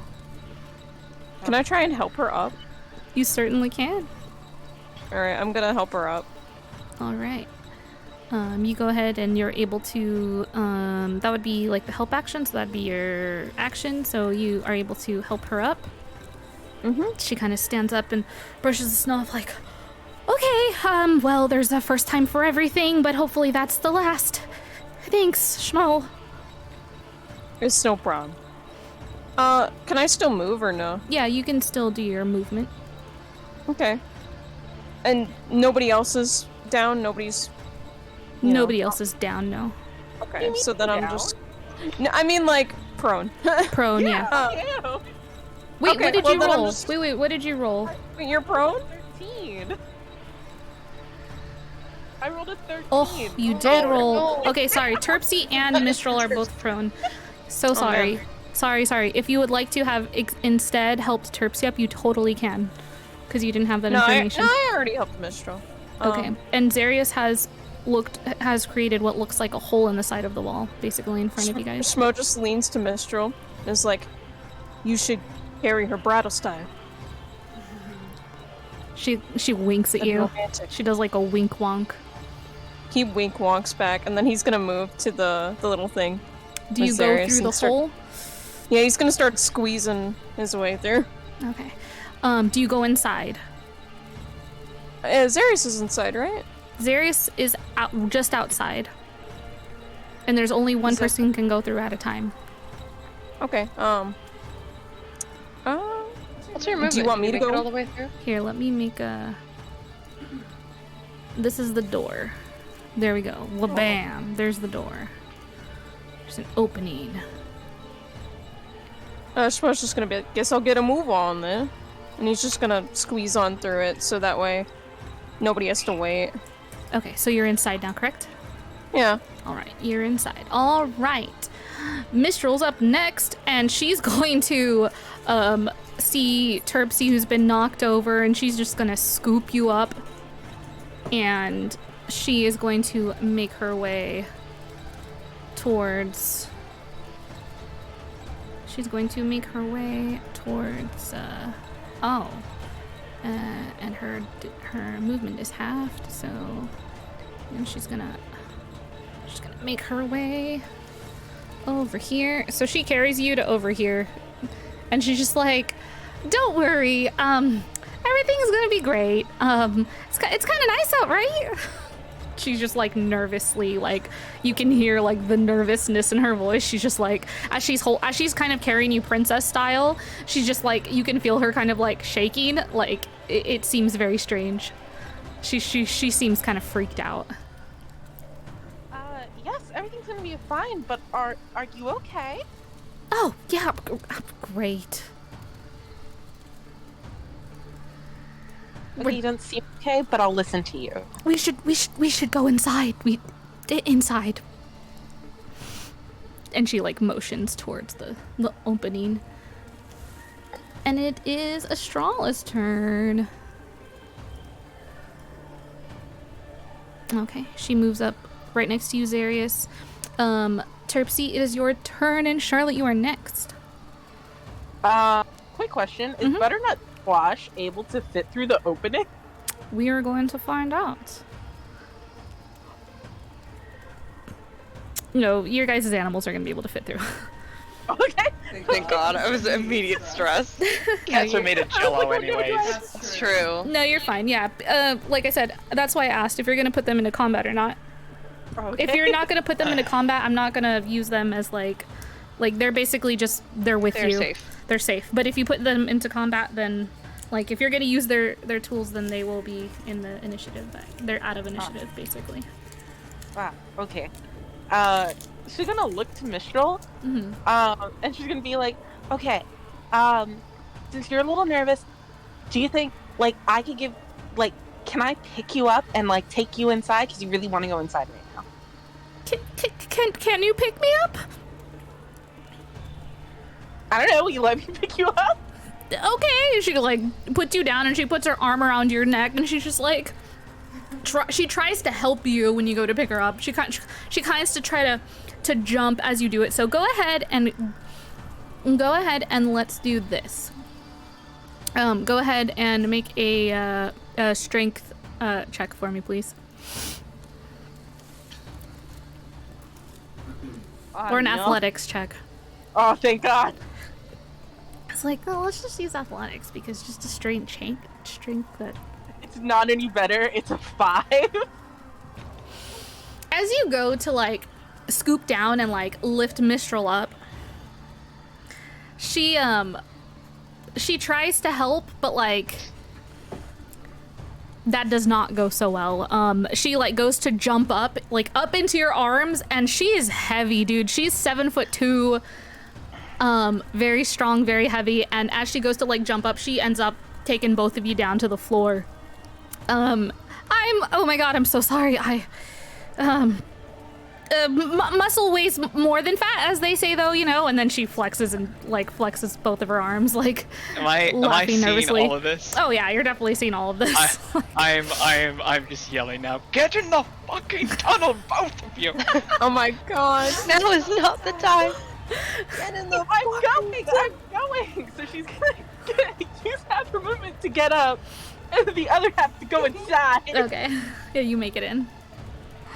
You make it inside, and next up is Charlotte's turn, followed by Zarius. Alrighty, everyone's up. Well, Zarius is actually not up because he rolled a 7. So Zarius is, he is currently prone, and I'll need you to also roll a strength saving throw, Zarius. Okay. Look at that. That is a 15 on the dice. Strength saving throw. Ooh, 16 strong. total. You save, but you take half damage. You take 5 damage. 5 damage. You take Okay. 5 damage. I rolled a 10. I'm sorry, buddy. You take 5 damage from the snow. Is what it is. It yeah. tracks that as he's like trying to get everybody in. This big Yeah. piece of snow like Just drops clonk. on him and he's just crawling out of it. Yeah. You watch Yeah. this. Oh no. Charlotte runs over to him and like rapidly gets the snow off and like, we shouldn't be doing this again. She's gonna pull him up, and can she use the rest of her movement to get the both of them through? Yeah, if you're helping someone, if you're like pulling him, it'd be half your movement. So as long as you've Cool. got, I have just enough to Yeah. get through. yeah, so you pull them both inside. Nice. Mom and Dad are safe. You guys are inside. Charlotte made it in as well. She did make it in. She was just waiting for you to get in, so she would make it in right God. after you. All right. This fucking paladin is gonna be the Zero, death come of me. on. Let's see. Oh wait, hold on. Let me remove you guys from. If anything happens to Mistral, I'm killing everyone and myself.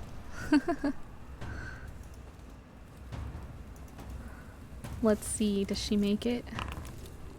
Oh yeah. Nat 20 or a 19 or something. Anyways, she got a 20. She got a 20 in some Dirty 20. A dirty 20. she you guys see her float in through the you see her float into. She's levitating off the ground into the cave, falling behind Boy and Tofu. And with that, we're going to go ahead and would you guys like to take a little break, or do you want to go into the cave? How are you all feeling? I'm fine with that being a break, sure. Okay, let's can do take a this. Let's take a quick break, and then upon returning from the break, we will be seen inside the cavern and see where this hole led to, that the party was able to escape from the avalanche and the horrible scary goats Spearing just goats. attacking Hilarious. innocent ass animals God, out I feel here, bad you know. about those goats. Dude, I just realized be I had fair- an animal friendship potion. I'm like, damn, I could have used that. Oh no! Wow. Killed them for no reason. Oh my god. So Could have been our You- friends. we'll go ahead and Could have be been right an animal back. friendship, but it was animal violence. We Yep. will be right back. And thank you all for joining us. And get some snacks, get some foods, all that good stuff. And we'll be right back. And hope you enjoy our little break video we got for you. Rime of the Frostmaiden will be taking a short break. We should be back in a few minutes. Take this moment to refresh yourself, stretch, and perhaps get yourself a cup of tea. If you do not have the appropriate dishware, I will be happy to provide it myself, as well as the appropriate beverage. While you're waiting, do check out our social media. Any links to them are provided on screen. Follow our Twitter at A Minstrel's Tale for updates and additional content, and be sure to also follow us on Twitch at twitch.tv/Minstrel's Tale to receive notifications for when the next stream goes live. Missed past episodes? Don't worry, they're all available to view on our YouTube channel, A Minstrel's Tale. Additionally, check out our card, rimeofthefrostmoa.crd.co for character bios, links to other social media, and more. Enjoy the break, and we'll be back soon with more Frostmaiden.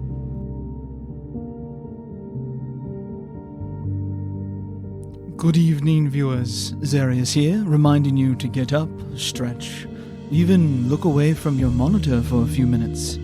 After all, self-care leads to a healthy mind, and, well, you want to be alert for what comes next. Perhaps even brew yourself a cup of tea. Get a little caffeine in you. Charlotte makes, by the way, hands down the very best tea in existence.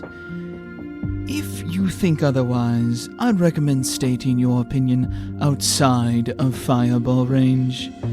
I tend to get a little bit protective when she's involved.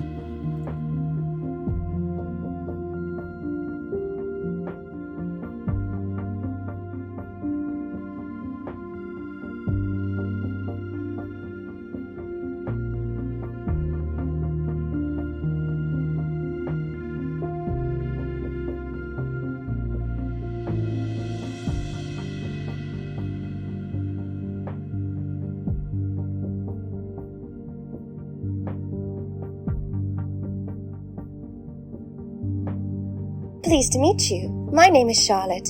I am a warforged of unknown origin with quite a few gaps in my memory. I first remember coming to consciousness when my now traveling companion and new flame Zarius stumbled upon my form buried under several feet of snow. He was on the brink of death when he found me, but I was able to give him another chance at life, just as he had me. We decided to travel together after that, and had been doing so for a year prior to meeting the rest of our lovely group.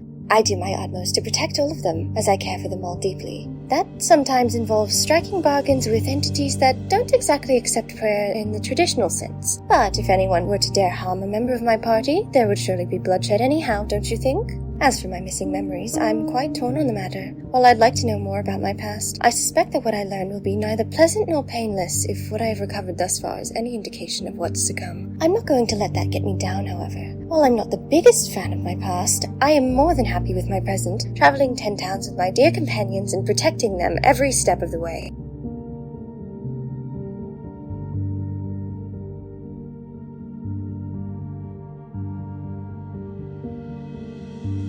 arriving to the utterly insufficient dance floor, a beauty of unknown and mysterious origins whose piercing green eyes and agile movements have lanced through the heart and souls of any fated to see her, including my own. I give you the amazing, the cheerful, the unmatched Terpsichore.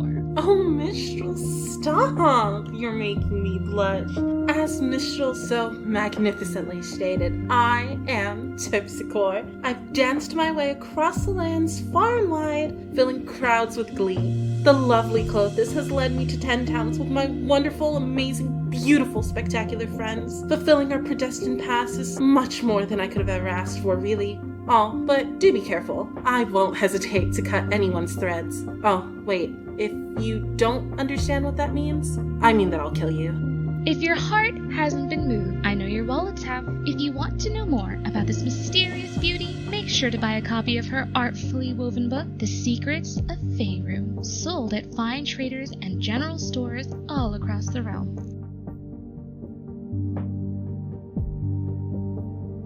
Hi, I'm Dorielle, but you can call me Dory. You know what? We should just be friends. I'm gonna tell you some stuff about me, and then you can tell me some stuff about you, and then we'll be friends, right? Okay, so a couple of things about me. I'm a satyr, obviously, but I'm from the Feywild, which is different from Schmo. He's from Cactus. I'm 10. My favorite food is sticky buns, especially when Zarius makes them. I really love the color lilac. I really like parties. I really like pranks. I'm super smart. I'm super wise. Ooh, I'm gonna tell you about my best friend. Her name's Miru. She's really nice. She brought me to 10 towns and she made me super duper powerful. And you know what? You should meet her. You can join the Best Friends Club and she'll make you super powerful too. I think I see Charlotte coming over here.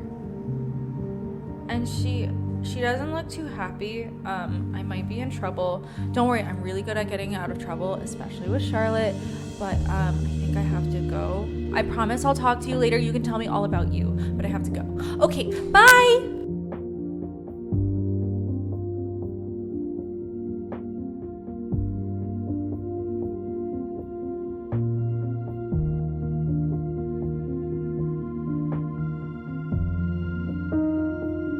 Howdy there, my name's Schmo Iverson, it's a pleasure.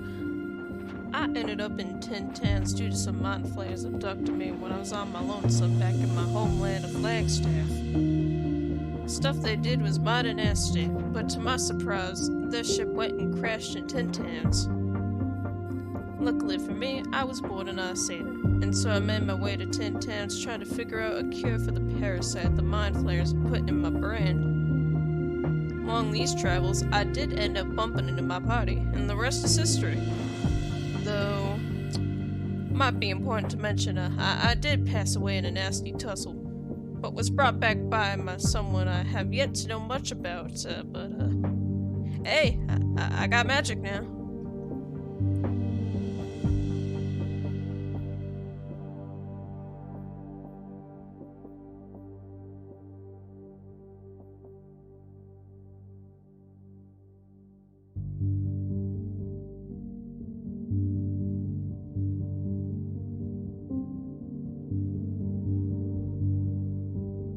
A most eloquently spoken and unnaturally skilled plucker of strings surely needs no introduction. But if my realm-shaking reputation and voice, the likes of which the gods themselves wait on, have not reached the pale and unfortunate rock you live under, hearken to my words, for I will fill your poor uncultured ears with the tales of minstrel, harpist, bard, adventurer, and weaver of extraordinary stories. My voice unmatched, my tales unbeatable, my heart untaken. Or is it? Come now, dear listener, I will weave you tales of plucky adventures, downtrodden citizens, untoward warlords, and evils only the mightiest of hearers might vanquish. Listen well, for this very night I leave to share my stories and my lovely self with the next town in need of my glowing presence. Tonight you will become another one of the Bard Mistral's biggest fans.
Humanity has many theories on why the universe is so quiet, on why we haven't discovered signs of intelligent life or heard the echoes of other sapient species of the past. Not many would have guessed it was because we were being protected, sheltered from the rest of the universe, from an ever-expanding war, and ultimately our responsibility within it. Regardless of whether or not humanity is ready for it, great change is coming. Evolution on a daily scale, powers that resemble magic from mythology, and an all-consuming enemy clawing at the proverbial gate. Humanity must adapt or die. Neither Arthur Blackburn nor his family are prepared for these tribulations, but they are determined to rise to the challenge. Ascendant Family is a lit RPG post-apocalyptic fantasy adventure centered around a family and their fight to survive, grow, and reunite in a world drastically changed by a foreign energy.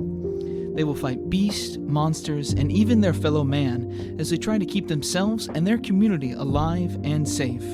Grappling with new powers, strange enemies, and unexpected allies, they attempt to carve out a place for themselves in the new chaos of Earth, as they struggle to understand this new energy, the changes it's causing, and the strange war humanity has been thrust into.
Greetings, audience. Please gaze upon the majestic makers of maps who enhance our stream. These colorful cartographers have no equal, and if you too wish to tread upon their velveteen creations, simply head to one of their Patreons below.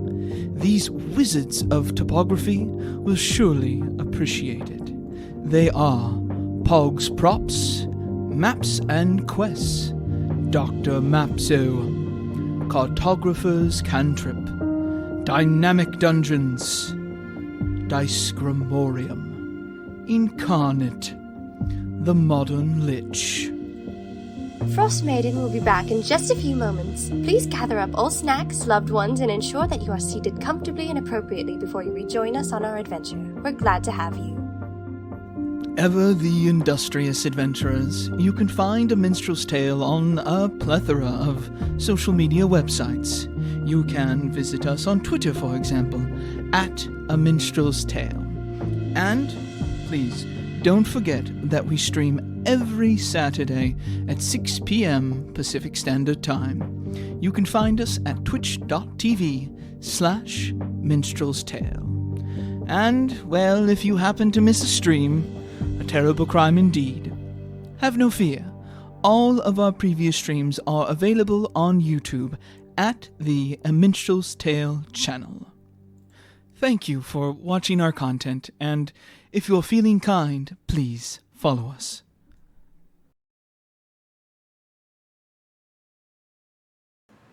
Alright, and with that, we are back from our break. Yeah, pets can be a sensitive thing for D&D. I feel like if you're going to handle it, you should handle it fairly. So like if my player wants to use a pet in combat, that's an advantage that they get to have, but at the same time there's going to be a risk. But if you don't want to use that advantage, then there's not going to be the risk. That's kind of the way I see it. What do you guys think? Yeah, hard agree. Yeah, like if I had a combat pet, I'd have to be a ranger and be able to revive it. Yeah. Mm-hmm. Yeah. The horror stories I hear from like D&D versions like 3 and 4 where like people would just go out to the wilderness every time their pet died and come back with a new one. It was like, holy shit, how did you do that?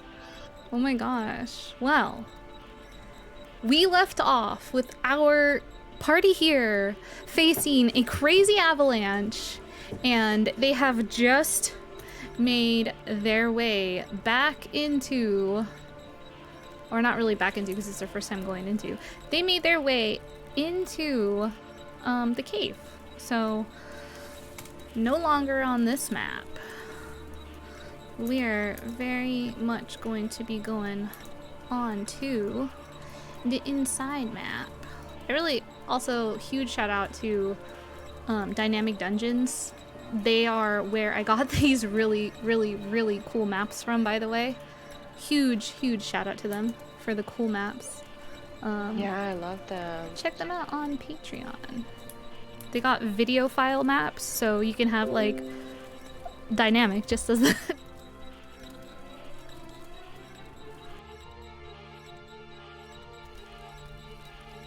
Oh shoot, I went mute. We're gonna go inside this cave. So Respect her mic. here we are, inside the cave. Inside the cave. Is everyone alright? I think so, yes. Look around. Peachy's Everyone can here? You look around, you do see everyone there, and you see that you are inside the cave now. Let me know what you would like to do. Well, it doesn't seem like we'll be able to leave for a while at least. But I think, well, this is our destination in the first place, was it not? Like, lights up her lantern. The lantern of revealing. Unless, does Zarius want to hold it? Because she's just borrowing it. Up to you. I don't mind. Do not mind Charlotte using it for the time being if you'd like. I don't have any. Zarius doesn't have any particular potential use for it. He was just like, all right, there's some people can't see in the dark, so here. Yeah, okay, I'll hold it. And by some people, I mean everyone but literally Terpsichore. everyone except Terpsy. Terpsy's okay, just yeah, girlfriend. she'll hold on to it since she's usually in the front anyway. For now. All right. I don't think I have dark vision. No, none of us do except for Terpsy. Nope. Oh just yeah. All right, so go ahead and give me the setup here, the marching order setup inside of this Be in place. the front, I'll be. Can I like look around to see what I can see in this little space here? Like, how does it look inside this little cavern? You can. It is noticeably cold, icy, and wet inside of here. You see many, many icicles. You see animals, like what looks like animal tracks in here. Go ahead and make me an investigation check. Investigation, okay. Yeah. Can I listen for that? And That's a can I, 16. sorry, not listen for that. Can I listen for anything and help with that? Yeah, certainly. Go ahead and with advantage. Ooh, nice. Okay, so 16 still. Second roll was a 4. All right, so with a 16, you're looking around and you see some tracks that look to be very large feet. Very, very large. They look like animal? Animal. Like paws? Animal, think close to that of maybe like a gorilla or an orangutan or some large animal. Yikes. So I have interesting news. There are very large tracks here. Oh, fun. And to keep a lookout for That's not anything good. exceedingly large.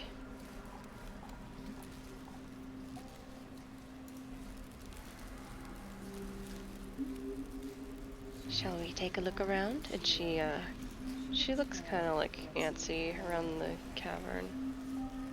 Can I see which way that the footprints are leading, like the large set of footprints? Yeah, the tracks look to be leading up to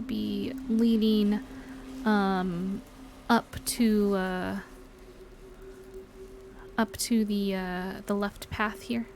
So look to be leading up to the left path this way. You see the tracks going up there, though you do see the tracks head over this way, and it looks like with the slew of tracks that you do see in this space, definitely looks like some large creature of these tracks makes this place their home, makes this place its home. That's not good. Okay. She's going to point out that there's tracks leading to the left over there and kind of like take a better look. Are these like eggs? What are these? They are eggs.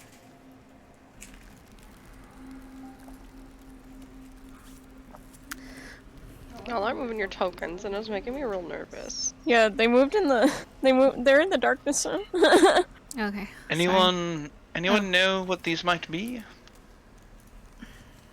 I have no idea. It's a giant egg.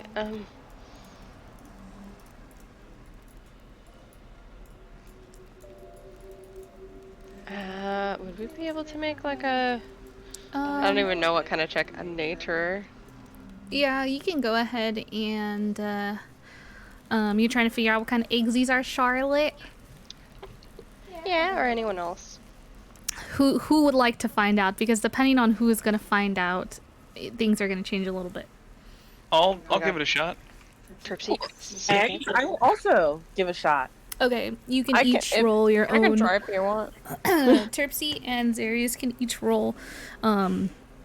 Zarius, yours is going to be coming from like knowledge and reading, so you can roll me an intelligence check. Terpsy, yours is going to come from somewhere else.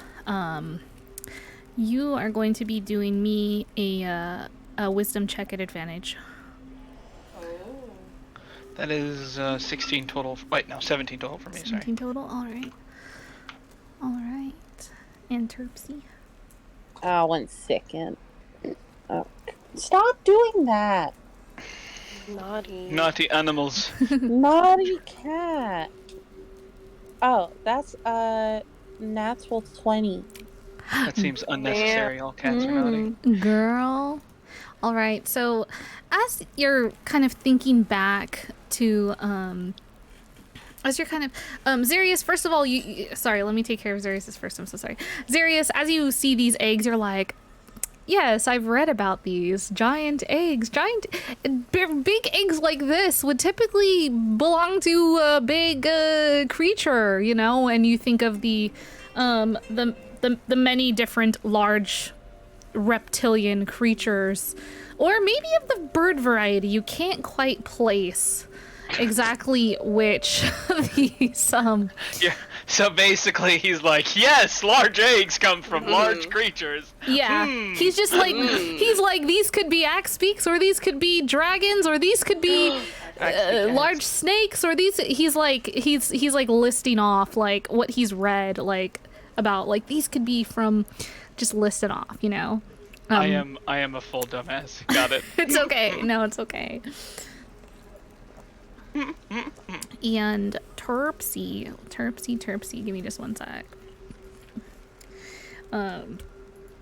Sorry, give me just one sec. I have to confirm something. Go ahead and roleplay amongst yourselves.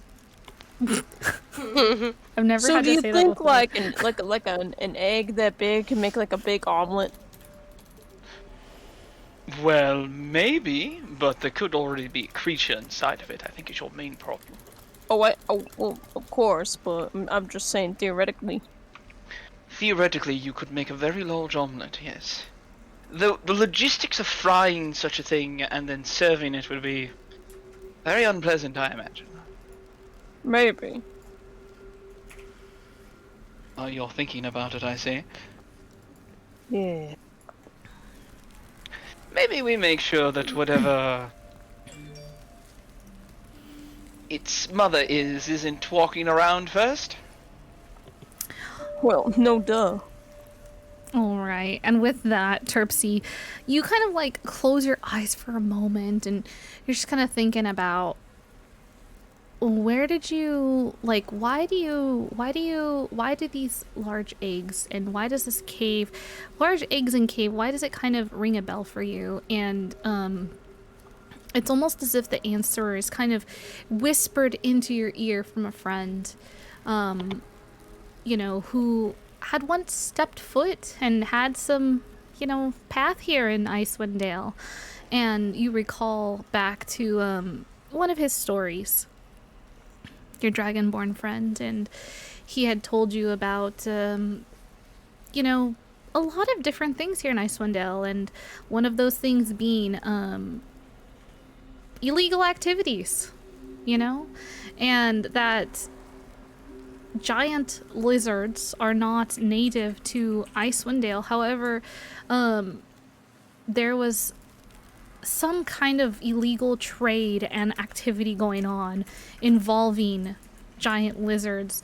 Something also going on with a group messing with trying to make like giant ice lizards as well. And this all fits together a little too nicely with the information that he's told you in the past. That like you feel as though you've stumbled upon one of your friends' tales of Icewind Dale.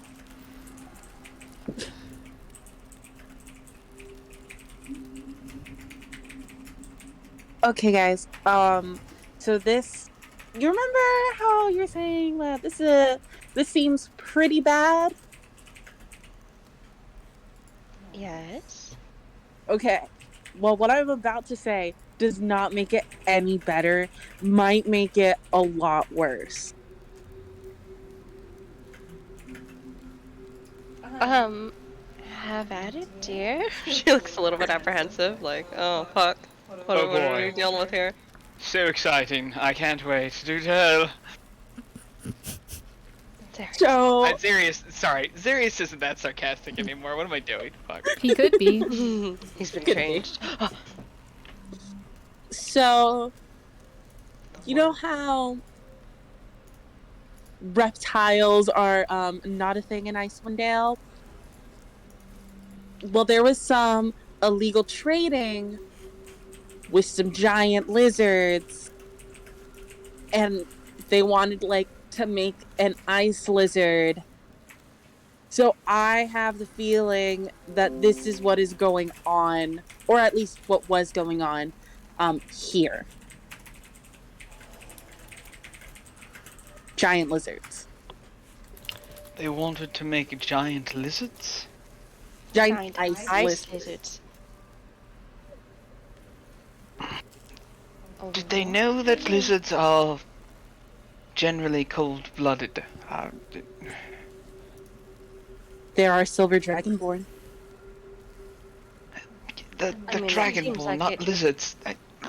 That seems like it would lend Still well to reptilian. this Still environment. reptiles. I.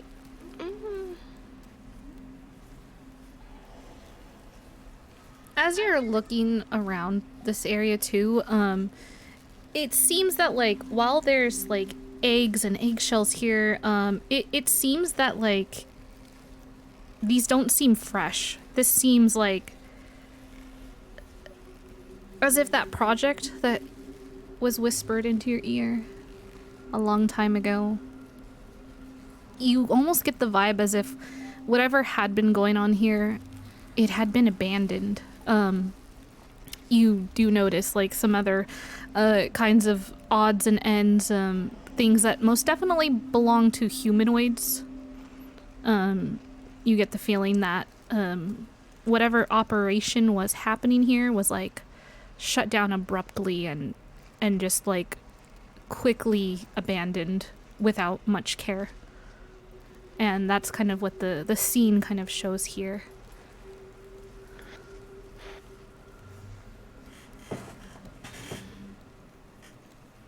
What? So they were trying to make lizards, and was there some sort of end goal here, or? That I don't know about. Oh my goodness. I just thought of an incredible name for an ice lizard. Do tell. A blizzard. Dakota smiles. I think that might have some people confused, but we can try it out.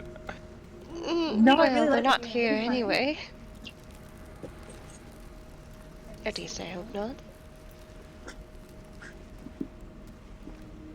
Well, It's if they are here,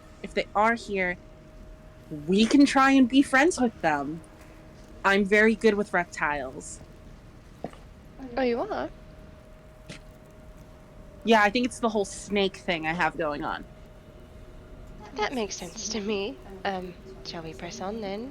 I don't think we're going to find any. Oh, what? Oh, what was that? What is that?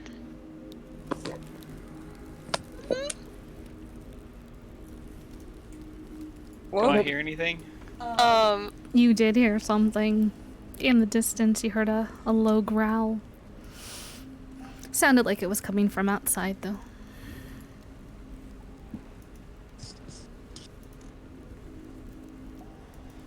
Right then. Alright. So that sounded like it was coming from the other direction? Not the left? This way or Yeah, this back from where you came. Oh, back this way? Mm-hmm. Whoa.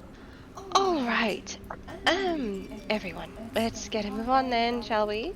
He starts to head like deeper into the cave, away from that fucking noise. Okay, go ahead and... Oh, okay. Can I summon Skeletal Kadroth? You certainly can. I'm going to look at Estrella and be like, look, I need you to not freak out, okay? Freak out about what? Well, remember that guy I told you that we killed who was leading the cult? Yes. Is he following you? Is he after you? Because I can cut him down if he...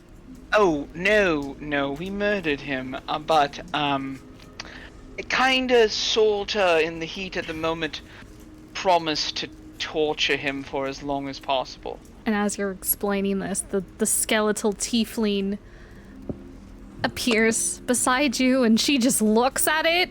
At first, like, what in the hell? And then looks back at you and she just shakes her head. She's just like, it's almost as if, like, nothing else is surprising her anymore.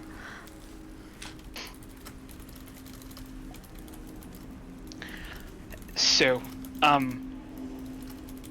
anyways, yeah, so... So is this, some kind of... You keep his bones as some kind of skeletal pet? Well, mainly it's very useful in combat, and I needed a skull with some jewels on it, and I chose to use his. She just, like, sighs and just steps aside for you to, like, go forward. After you, Zarius. Can I light a torch? For sure. Can you tell me what the torch lets you see? Sorry. Oh, no problem. I don't know myself. Let me look it up. How many Torch 5e. how many feet of vision a torch gives you? Appears to be a 20-foot radius of regular light, and then dim light for an additional 20 feet after that. 40 feet total. 40. Let's get you a torch. There we go. Torchy torch. Torch, torch. Why is that not torching? Oh, that's because... Hold on a second. Oh my gosh, Hold on one minute. I would like to stick it in Kadros' empty eye socket. Oh, you got it. Fuck. What the fuck?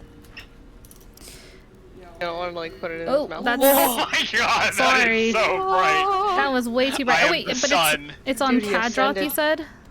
Yeah, Okay, yeah. let me take your torch away then and give it to him. You get no torch, but Kadroth does. Oh wait, can you control Kadroth or no? I do. I think I don't have control over him. I do. Okay. The spirit listens to Yeah, he's just gonna be following with you. I'm gonna try to do a good job of having him stand by your side. Okay. Torch. Mhm. Oh, it's still really bright. Hold on. God, Intensity. suddenly discovering Terpsichore behind him sort of freaks Zarius out for a moment. Oh my god. Oh! Right. There we go.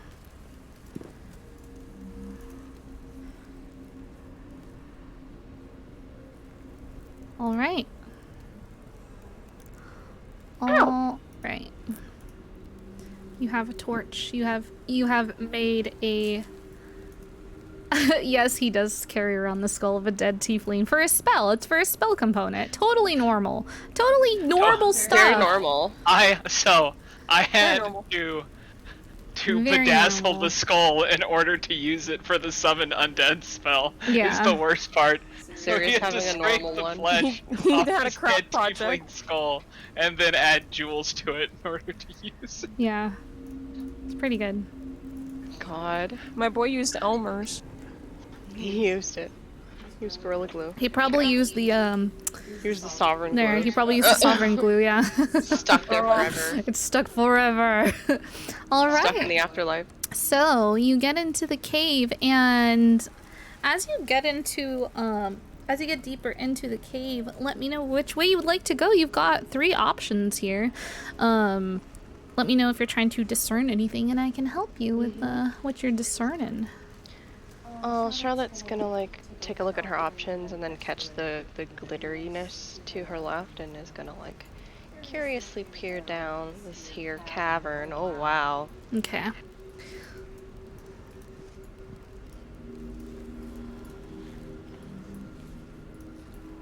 Oops.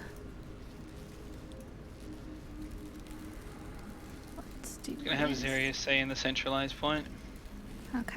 for now.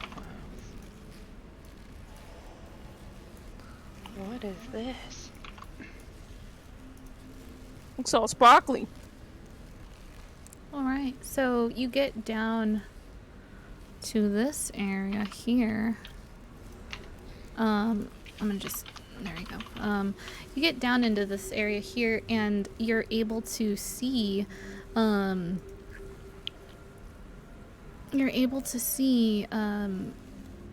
crystallized. It looks like ice, like almost ice, like the ice is like crystalline and almost looking like diamonds and gems, basically. You can see a small hole where there's a little bit like of an updraft. And there's like cold air kind of coming up through it. Would you like to inspect anything here? Hang on a moment. I think that this place goes a lot deeper than I initially thought. I'm just gonna head over and just kind of like peek down, see like if there's anything that could be seen. Hold on a second. She's going to like take a little like just pebble off the ground or rock or whatever, cast a light on it, and just woo, like drop it down the hole, like a little flare. Yeah, so as you do that, it keeps going and going and going and going, and finally you hear the very, very, very distant sound of a pebble or the rock kind of dropping down below. Well, be very careful not to fall. I'll try not to. I'm a little tipsy still, to be honest. Kind of hung over, you know. What? Anything interesting over there? There's an incredibly, deep hole in the ground. A bit of an updraft. I think this cave is a lot larger than I initially thought. Go ahead and, as you, are in this room kind of checking things out, go ahead and make me, an investigation check. Ooh, that's a 19. Plus nothing. As you're kind of looking around this room, taking in the beautiful glittering of the kind of crystalline walls, as the light kind of sparkles, almost glowing, giving this brightness in the room, you look down and you notice that the ground you're standing on is ice, and you can see through it. This is not like rock hard ground you are currently standing on. This is frozen ice, and as you look at that hole where the that updraft is kind of coming through, you can see that there's just little cracks around that hole. And you said it was a 19, correct? Yeah. As you're looking down, you are able to make out something as you look kind of through, as you're trying to look through the ice, and you see bones on the other side. You see that there's more kind of that shining, glimmering crystalline down below that's glistening and glittering, and you see what looks like a dead body that looks to be dragged there. You can see bits of flesh are clinging to the bones, and you can see that the head has been ripped from the shoulders, gnawed and stuffed into what looks to be a dugout wall, like the body is hanging out of this wall down below.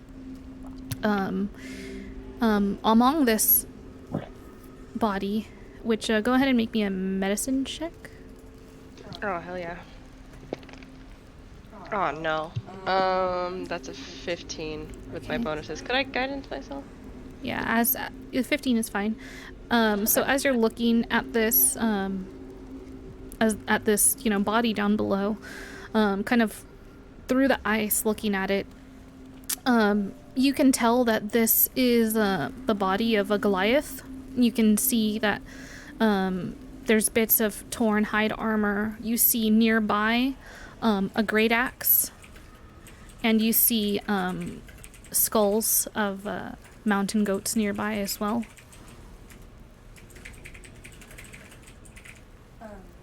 She kind of like, ooh, it makes like a face as she's looking down and seeing more and more stuff the longer she looks. Looks back up to Schmo and just kind of like tugs on his jacket and is like, we should probably leave. I not want to meet the same fate as whatever is down there.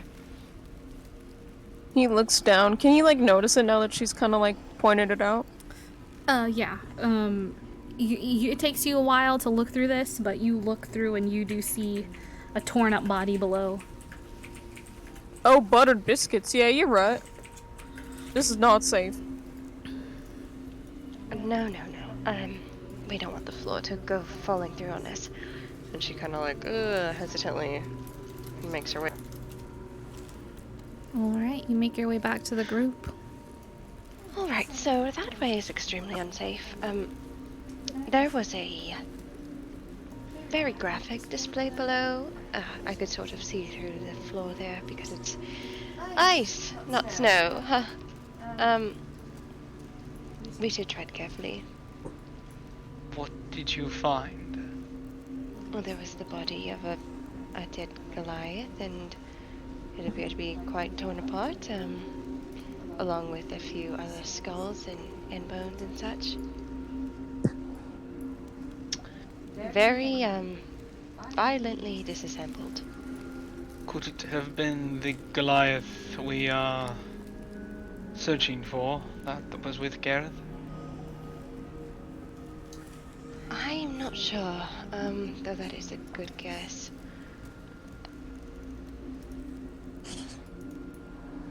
No way to really tell, unfortunately, is there? No, Is there any way to get down to them, or not? not beyond falling, at least. The ground in there is not structurally stable, so I would not risk, trying to climb down via rope. Yikes.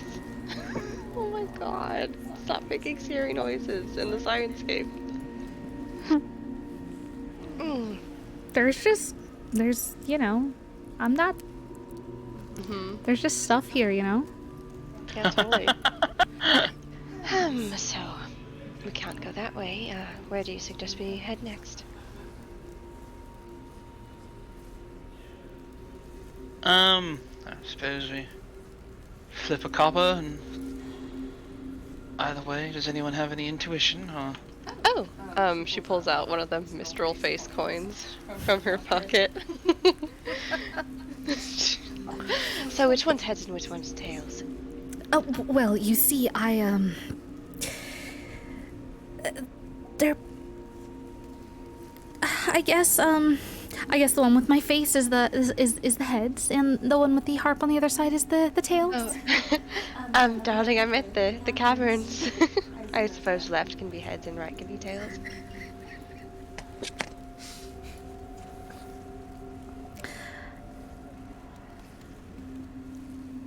Sounds good to me. Yeah, sounds, yeah. Is Mistral freaking out? Don't be scared. Yeah, she don't not like it in here. Don't be scared. Just a city girl. Oh. Inside. Alright, I'm gonna roll a 1d2 then, because I don't have an actual coin on me. One will be heads and two will be tails. We are in a coin shortage. Heads. Oh, scary. Scary left one. Oh, scary left one. She's staying by you because she's freaked out. Hold on just a sec before you move any further. Uh-oh. Oh, okay. Just 1 second before you move any further. I do see a little something. You see nothing. Hold on just a sec. Sorry, give me just a sec. I do not see it. You do not see nothing. You perceive nothing! You perceive nothing. Jawohl? Yeah, you perceived nothing. Sorry, it would seem that I forgot to draw a wall here. Oh my god, Charlotte has wall hacks on. Oh my god, she's like, Charlotte. she's no aimbotting. clipping. Right? Okay. I think that'll do. She's ragdolling. Oh shoot, that will not do. Hold on. Choto mate. There we go. There we go, folks. We're back in business. So. Alright. Alright. So, yeah, you make your way. You see just this cavern and this cave. It starts to, there's a lot of kind of holes where you look and it falls deep down into black nothingness. You see a wooden plank that is going from the ledge that you are currently standing on to across to the other ledge, and beneath, like going all across that where that wooden plank is at, it's just black, pitch blackness. It's so deep down and dark that you cannot see the bottom of it. Let me know what you'd like to do. Do we see the... Yes, you do. You also see, here, let me tell you what you see. Sorry, Charlotte's the only one I think that sees this actually too. Charlotte sees... I got a lantern. Yes, you see that. Oh yeah, so if your lantern shows it. Okay, actually, yeah. So you all see. Just kidding. Haha. Just kidding. You see, a figure laying there. So, you reach a steep, snow-covered, incline dotted with jagged rocks. Lying face down in the snow, barely conscious, is a humanoid in blood-stained cold-weather clothing. You see a body just kind of just laying there in the snow. They do not look too good.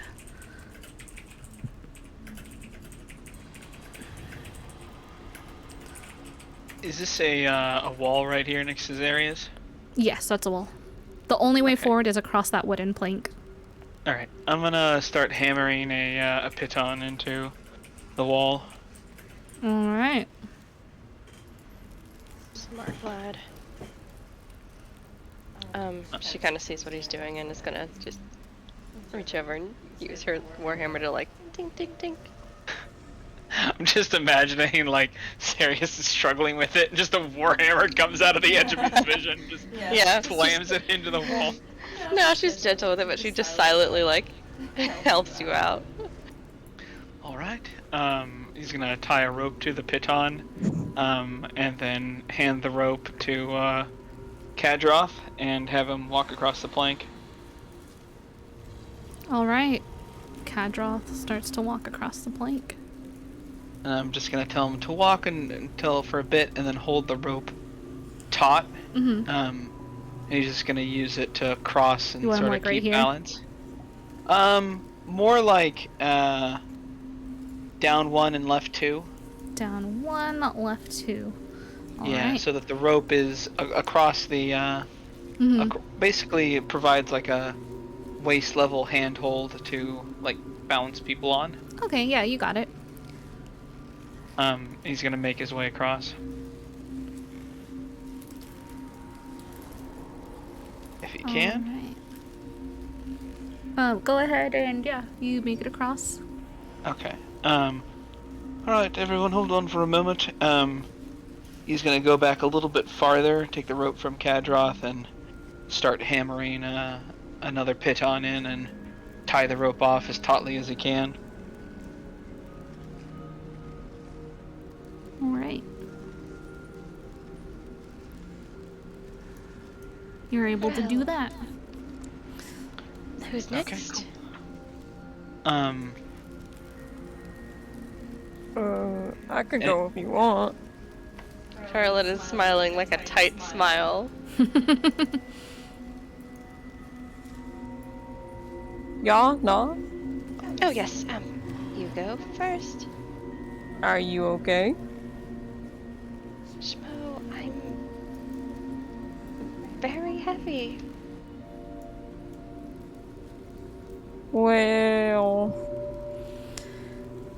Okay. Yeah, okay. you kind of. Okay. I've got this.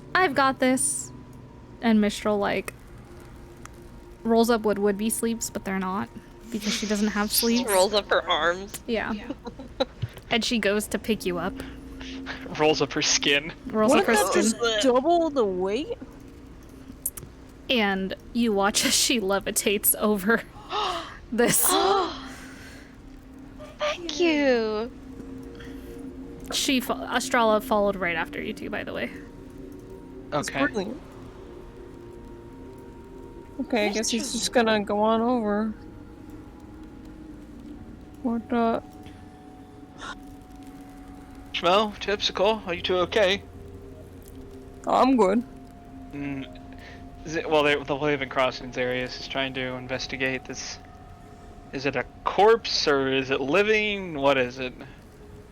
Oh yeah, Charlotte's gonna give Mr. a little thank you hug and squeeze guidance, and then kind of run on over to the body, kind of very concerned. Yeah, so you get over to the body and go ahead and make me a medicine check, Azarius. Okay. Dr. Zarius. Dr. Zarius. That is a 22 total. All right, a 22 total. You as you've seen Charlotte do before, you check this man's vitals, and you notice that there's just a very labored breath kind of coming from this man. He seems to be not doing well. He's barely hanging on, is what you're able to make from your check. Charlotte, are you able to heal this person? Yes. Yes, of course. She's going to, she just got up to him when he finished doing the thing and is gonna, no hesitation, reach over and cast Cure Wounds on him. All right, go ahead and cure those wounds. Curing the wounds. Ooh, look. 12. Hey. She rolled max on that little baby. Beautiful. Beautiful. You cure the wounds, and you watch as this human man, you're all much closer to him now. You can kind of see much more details about this guy. And you see a rugged man with a beard. Looks to be in his prime, and he looks exhausted. As you cure wounds, his eyes start to kind of flutter open, and as his eyes start to kind of flutter open, you all hear as Boy runs up behind and just basically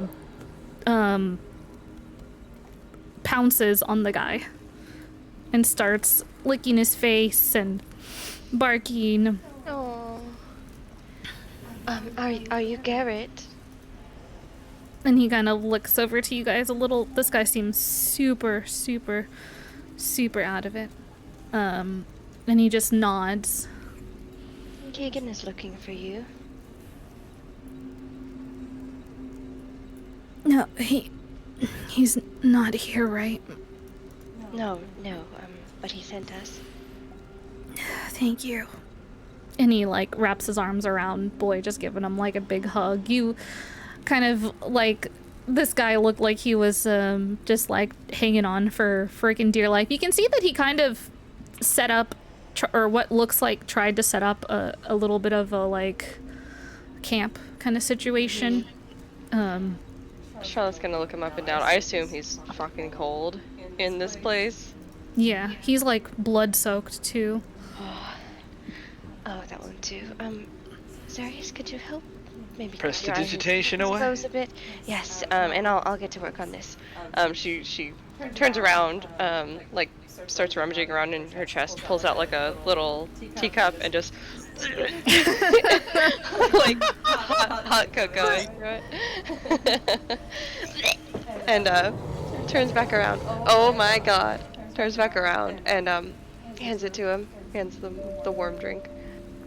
So he takes the warm drink and he sips at the tea. Looks at you very strangely as you do it, but he's like survival mode. Oh, thanks for the stretch. Thanks for a stretch, Matt. Get a stretch in, guys. Get a stretch. Get a stretch in. Get a stretch in while we listen to the lovely ambiance of wild beast in the cave.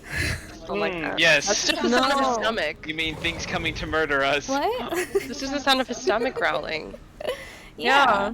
So He's hungry. And mine. as he's able to as Garrett is able to sip down the tea, and you know he starts to become a bit more warm inside, feeling much better. He quickly looks up to you, hearing a growl in the distance, and his look of relief quickly changes to a look of panic as he starts kind of moving around, trying to get his things kind of back together. We need to get out of here immediately. There was a Yeti, 2 of them. The others, they tried to lure it away, but I don't know where they went. I've been wounded, but I was able to escape with my life when the beast stopped following me. What is a Yeti? Do I actually what I know or not? Roll me an intelligence check, Zarius. Let's see how much you read. Zarius like cuts away to like a screen where Zarius is like explaining what a Yeti is. He's and like, I'm right. That's a 14 what total. is a Yeti? And he like points to the What is a Yeti? So, Zarius, in your mind, you're like, Yeti, you're like, yeah, I think aren't they like trolls but hairier? Is basically what you're like. They're like trolls but hairier, right? Like, is basically what you, you know that they're huge. And, they've got white hair and they're scary. You're just like, I don't know much about them, but... I know they're scary. That's enough. And as you're kind of describing them, Garrett agrees. He's just agreeing and nodding. He's, yes, there's 2 of them. They make their home in this cave, it seems. See. There was an avalanche before we were able to escape inside. I assume they're probably trying to come back. Do you know of any way to fight these sort of things? Anything that they may be weak against that could give us an advantage? Fire. They have fear of fire. Oh, that's convenient. for you, perhaps. He looks at your skeleton with a fucking torch in its eye socket. I think I'm seeing things. No, it's a spell. You'll find. Have you seen my companions? I came here with a male Goliath and a Mokingo growling bear, a male Goliath, a warrior. He's looking for Oya Minartok. He wants to test his mettle against her, and Pearloof Fishfinger. She's about this tall, a female Lightfoot halfling. Said she was a follower of Yondala. And Will you please write the names down? Yeah. And they were a companion of Mokingo's. My third companion, Asterix, a tiefling woman. She swore a lot. She didn't really say much, except a lot of swearing. What do you mean by test his metal against what? Oya Minartok, he said.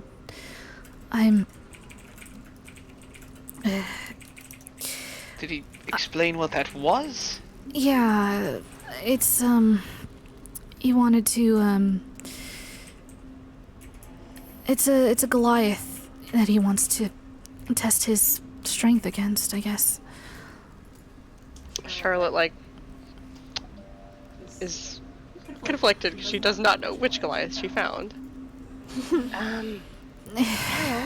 They were supposed to be hiding out somewhere, and he wanted to, I guess, fight them, test their strength.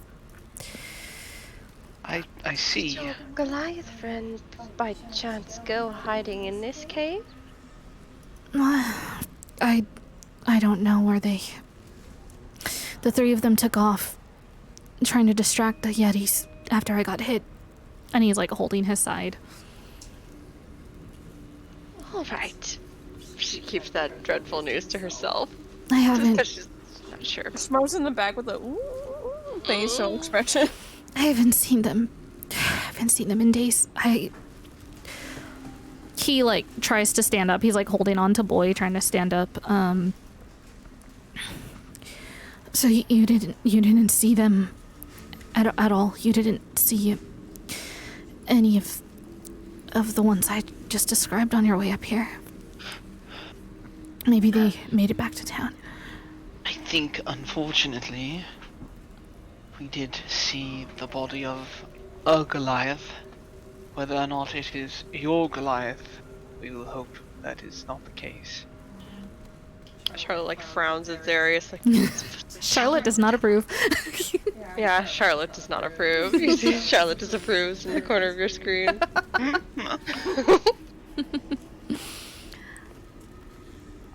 But we don't know which Goliath it was, so Yeah. So we have... when you're bringing people back, things like shock will not do a body good. Oh. Fair. A halfling and a tiefling then as well. Yeah. So we need to find. Yeah, halfling. You've been safe here thus far? Oh, yeah. I was able to kind of keep here. There's I put that piece of wood over there in case they came back, but I figured this was the safest place I could kind of hole up. If I take a look, is there anything to the north or east? It's all like, it's basically like this little ice room, and like the dark, like it's wall, and then where it's not wall is like it just falls down like hundreds of feet. It looks like it's just into a blackness. Okay. Like if that plank of wood wasn't there, you wouldn't have been able, well, Mr. would have been able to make it across, but you guys wouldn't have been able to make it across. Got it.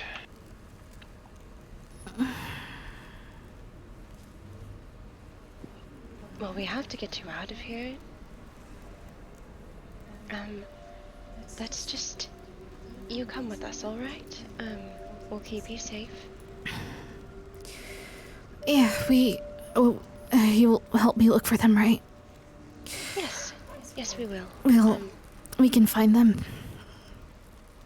Yes, we'll find them. She, like, comfortingly puts a hand on his hand that I assume is, like, petting Boy, and just casts a guidance on him. He, like, looks up to you with, like, a tired look in his eyes and smiles.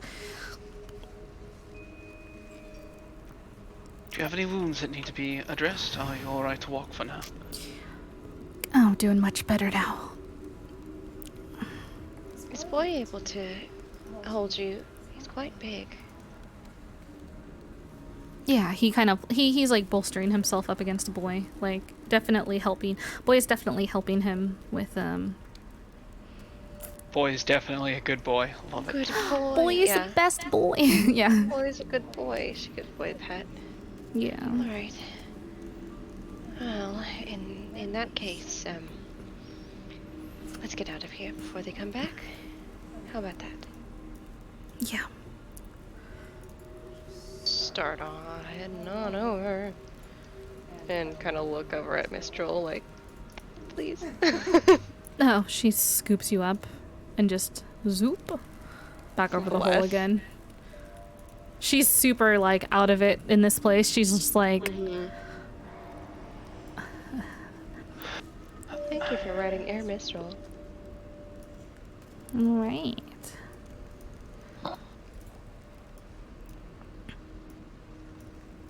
He goes across. What are the rest of you doing? I will walk across as well. Anything he needs from here as far as No, he packed up like anything he needed and just kind of. Good.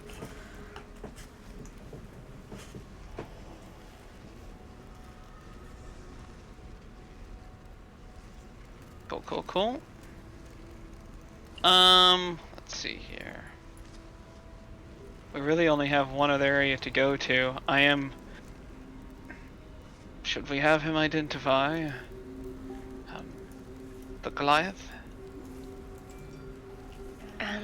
If you're able to just... Alright, Garrett, can you stomach identifying someone at the moment? He nods silently to you. Alright. okay, just be careful of your footing, alright? We're not going to go fully inside, but let me know if you recognize him. She like kind of scoots to the edge of like making sure it's not any icy ground so they can't like fall in, but it's kind of looking at the edge of it, like pointing it out to him. He takes a peek and he's looking down through the ice ground. It's hard to make out.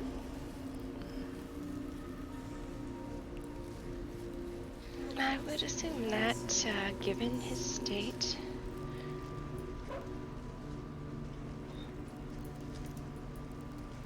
Come on, you shouldn't be looking at this.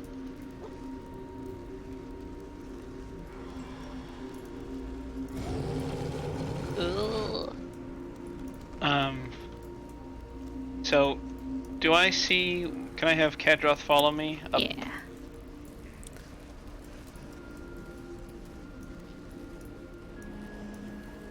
Kadroth is following you.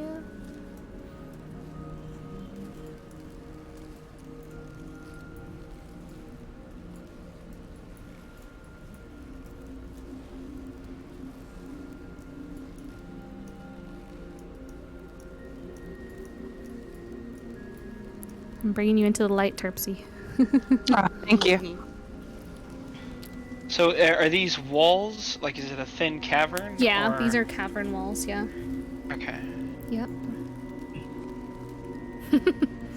So, Zarius is moving as stealthily as he can, like, a whole foot goes onto the ground slowly. And he is listening for anything he can. We know there's something dangerous in here. No. Yes, indeed. So, Zarius, as you're making your way down this cavern, and Estrala's with you because she's, Estrala's with me because she's Estrala. Yeah, because she's Estrala. Estrala is always with you. She's basically always going to be there with you. And which is a great thing, you know? You got yourself a knob. This is honestly, like, I'm hamming it up because of her personality, but I fucking love that I rolled the night card. It makes me so happy. Yeah, so as you're making your way down, you start to see a carcass that's got blood and meat torn off of the bones, just a mess of blood kind of everywhere. And go ahead and roll me a stealth check. Okay.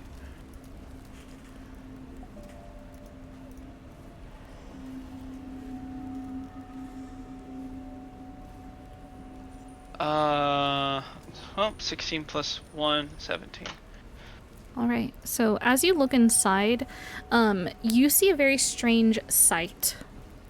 You see the back of a female adult Yeti watching their child, a Yeti tyke, as the Yeti tyke is playing with what looks to be a Lightfoot halfling dressed in cold weather clothing. and it's curled up in the fetal position, and the Yeti tyke is knocking around this halfling like it's a ball. And you can hear cries coming from Perilu, the halfling. And those cries, while they sound very exhausted and pained, are letting you know that this halfling is still indeed alive. Fireball on the Yeti and the Yeti tyke. Okay, we're doing fireball? I can. We're gonna Okay. fireball, but the girl is still there. I want to be clear, I do not want to hit the Lightfoot halfling. Is Let that me- possible? Yeah, let me fix this for us so we can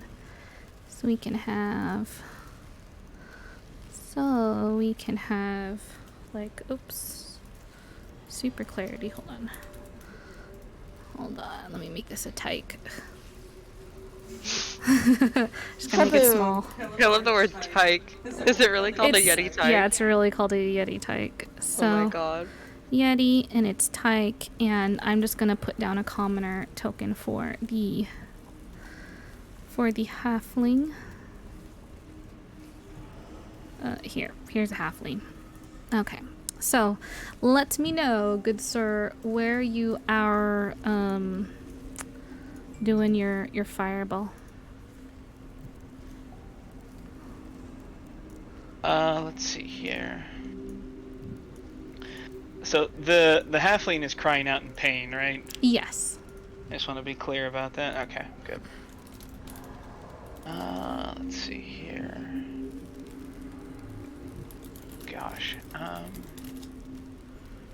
So this is a wall right here. Yeah.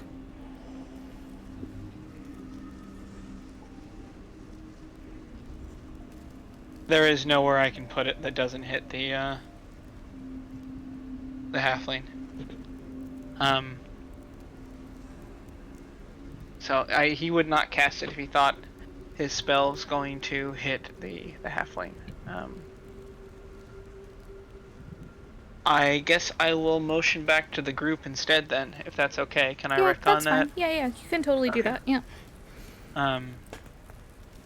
I'm going to make like a big like arms above my head with like fingers outstretched claws motion. And I'm gonna make the symbol for 1, and I'm gonna make the same claw motion and with like my fingers like close together as like a tiny and 1 more. Alright.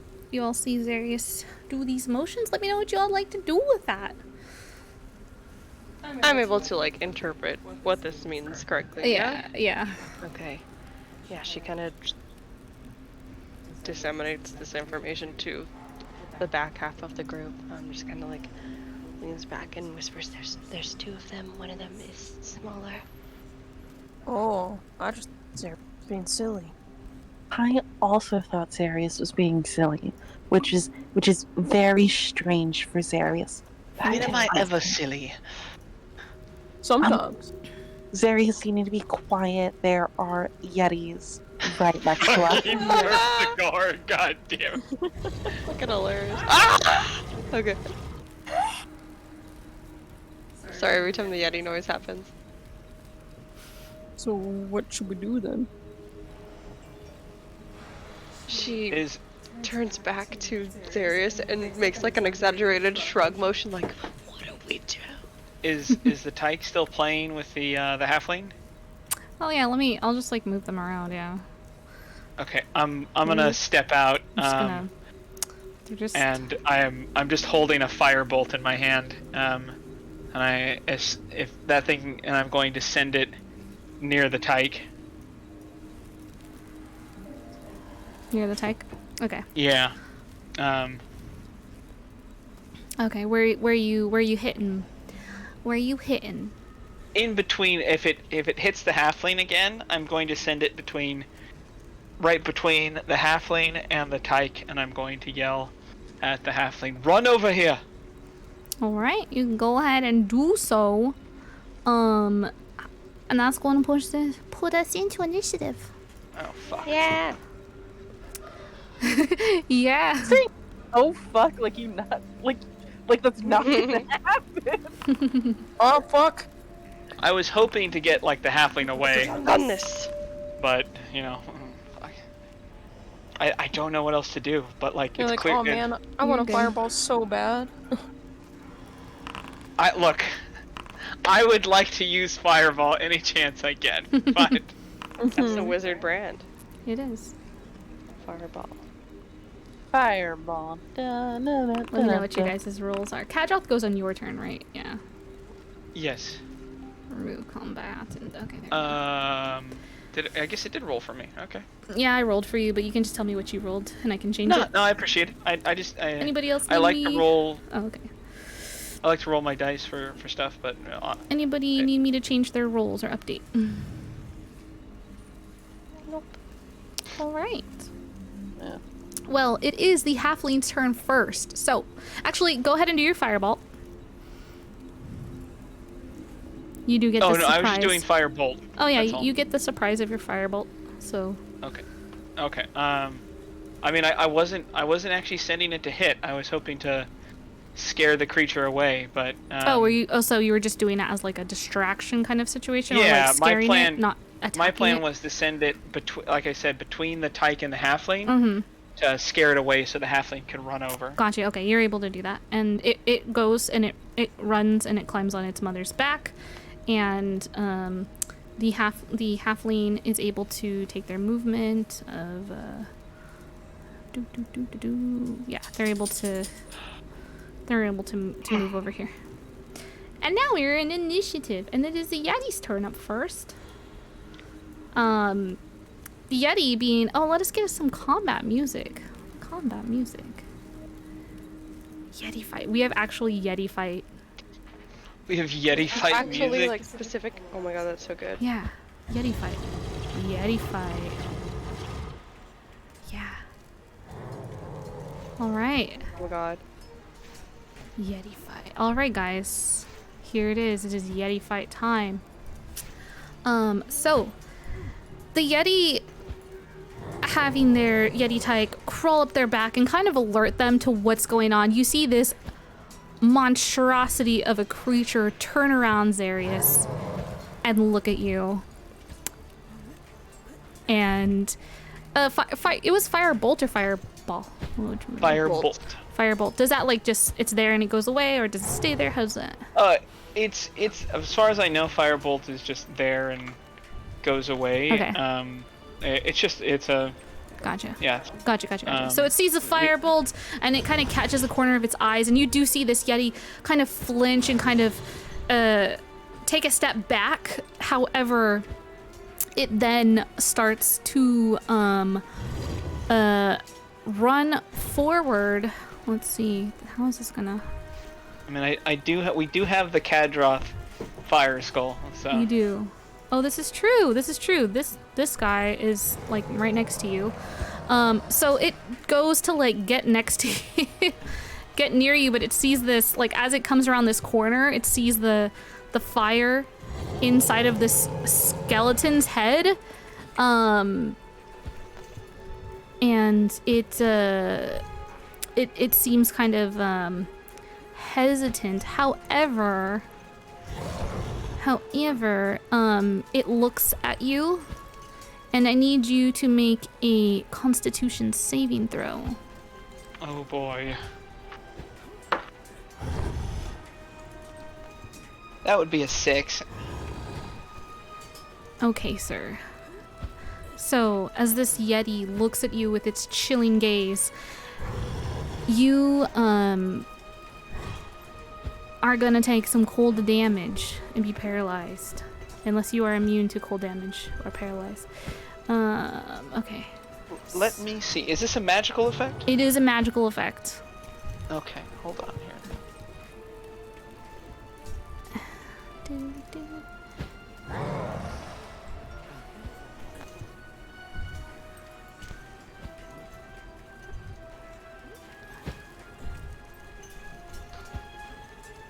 Damn, that's pretty evil. Yetis be pretty evil, folks. Out here just gazing chillingly at people.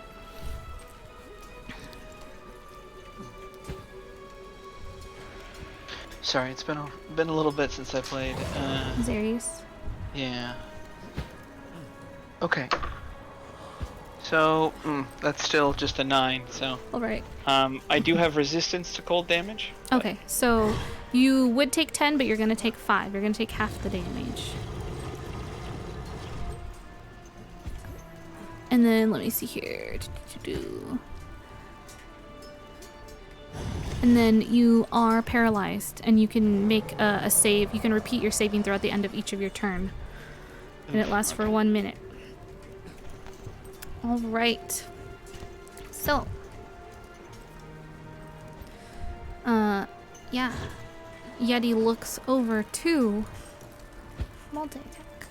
Okay. Yeti looks over to the group that it sees now down this hallway, and you see it just clawing. It makes 2 claw attacks, but because of the fire that is in Kadroth's face, it doesn't get closer to you guys. So you see it just kind of slashing its claws furiously there, just staring ominously at you all. And it's got a little yeti on its back. A little yeti baby is on its back. Yeah. It's on its back. But yeah. Alright, so that was Yeti's turn. It is now Astrala's turn. Oh boy. Astrala, seeing this monstrosity of a creature, is going to sees you kind of looking frozen. She's like kind of freaking out. Help action would give an advantage on your next save, yeah? Help action? Maybe? Yeah. Let's see. Yeah, next ability. Yeah. Well, ability So check. she's Is it a saving throw or? Yeah, so she's gonna give you the help action. So she gives you the help action, and it is Charlotte's turn. Okay. There's only one yeti. Wait, what happened to Zarius' turn? Oh, actually, Zarius, yeah, you can go ahead and make a saving throw. I'm so sorry. That's right, because that was your Okay. surprise. That was your surprise. Thank you. Does Kadroth still go on my turn? You are paralyzed, so, and you control him, so. Fair enough. That is a that's a 13 on the dice, so 14 total. You are no longer paralyzed. Okay, cool. Alright, so that was at the end of your turn, so now it is Charlotte's turn. Alright, so, Charlotte's gonna see this rapidly happening. She's gonna take the shield, the animated shield off her back and kind of like toss it into the air, and it starts like rotating around her. And let's see, she's going to just like run up to this thing and like put her hand out, dash in front of Zarius, and put her hand out, and all of these like spectral teapots and teacups and like dishware and spoons start appearing around her. She's gonna cast Spirit Guardians. Spirit You hear when Guardian. as soon as she's running, you hear like the blaring of like a like teapot. God.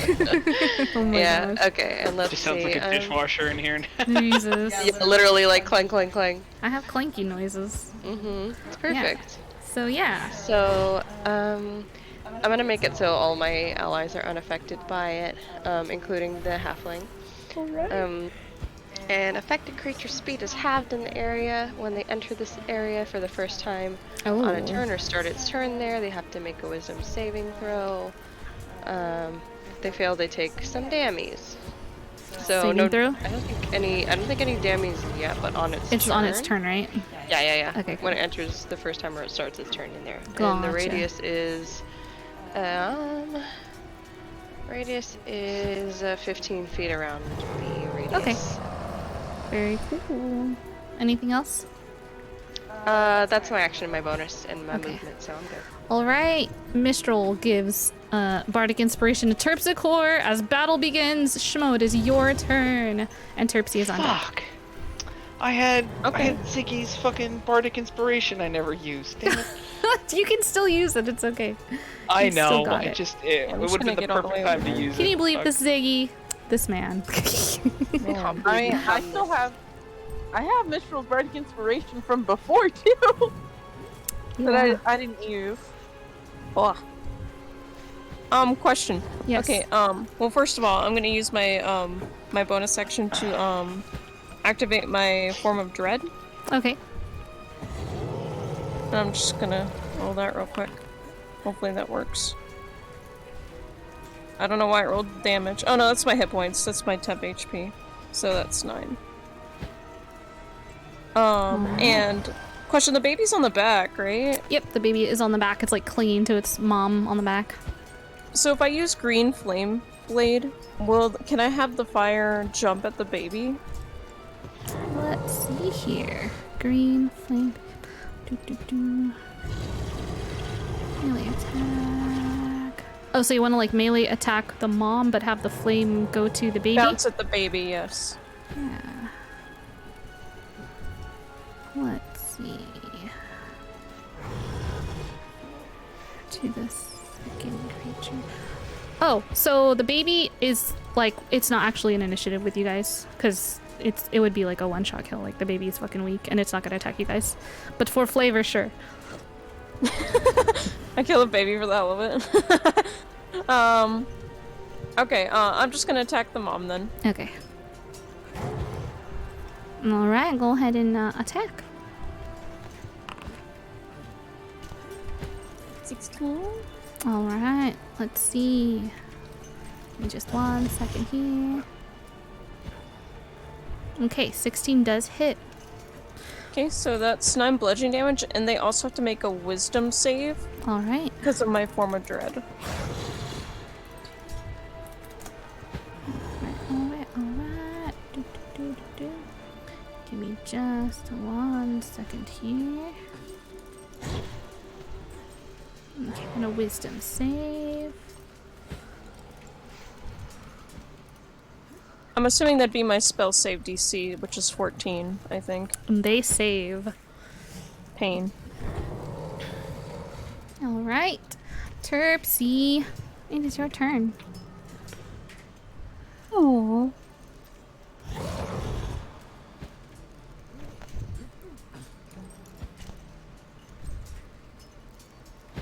Right. We're gonna stabby stab. Continuing on with the dagger. Alright, girl.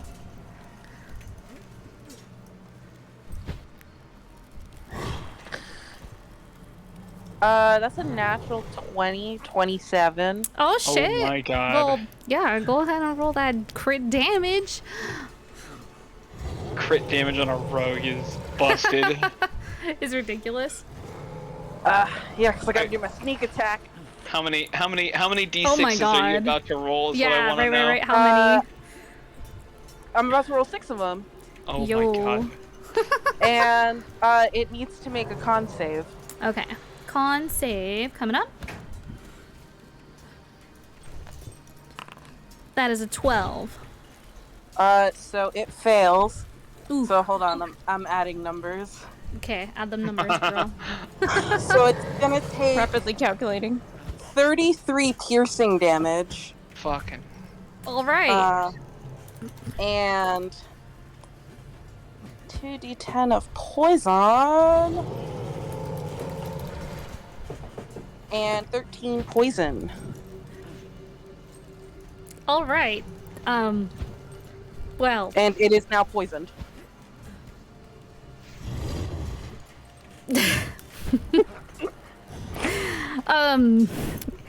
No, it's not poisoned. Oh. Because it's dead. God dang it.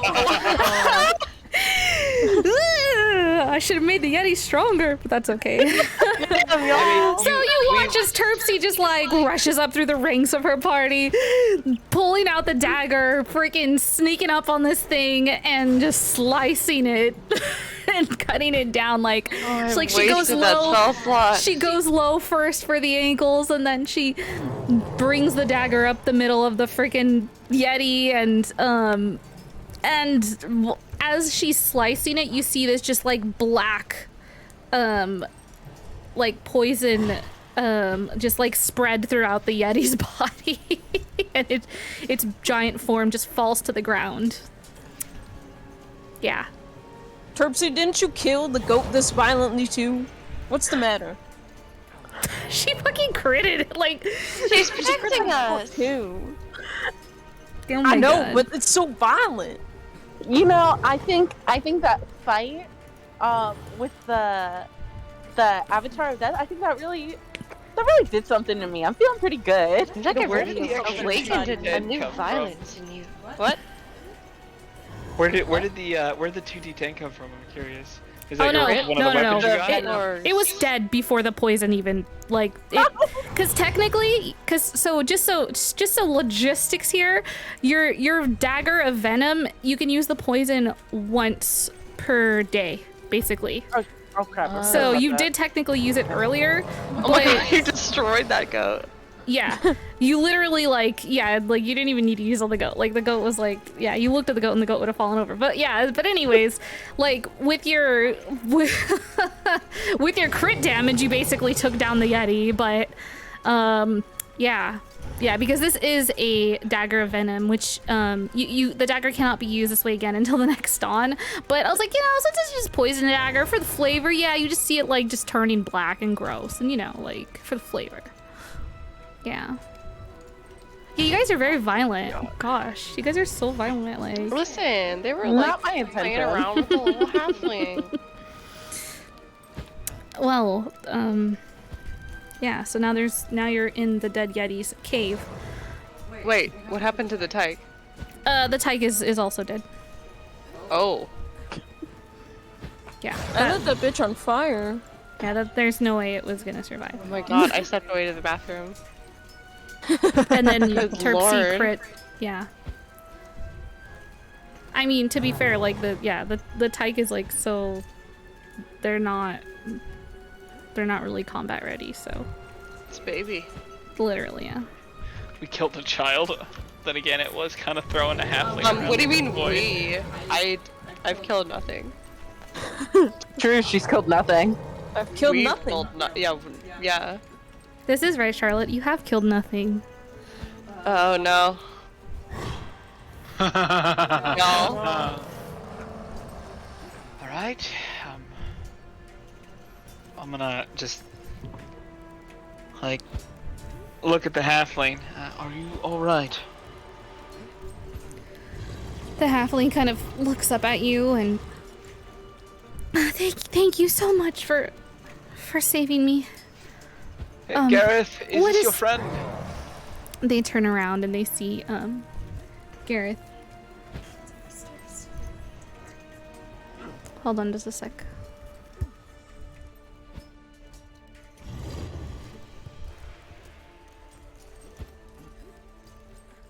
Sorry, the music was too intense. We're going back to Frozen Cave. Oh, good. We're back to the Frozen Cave. Sorry.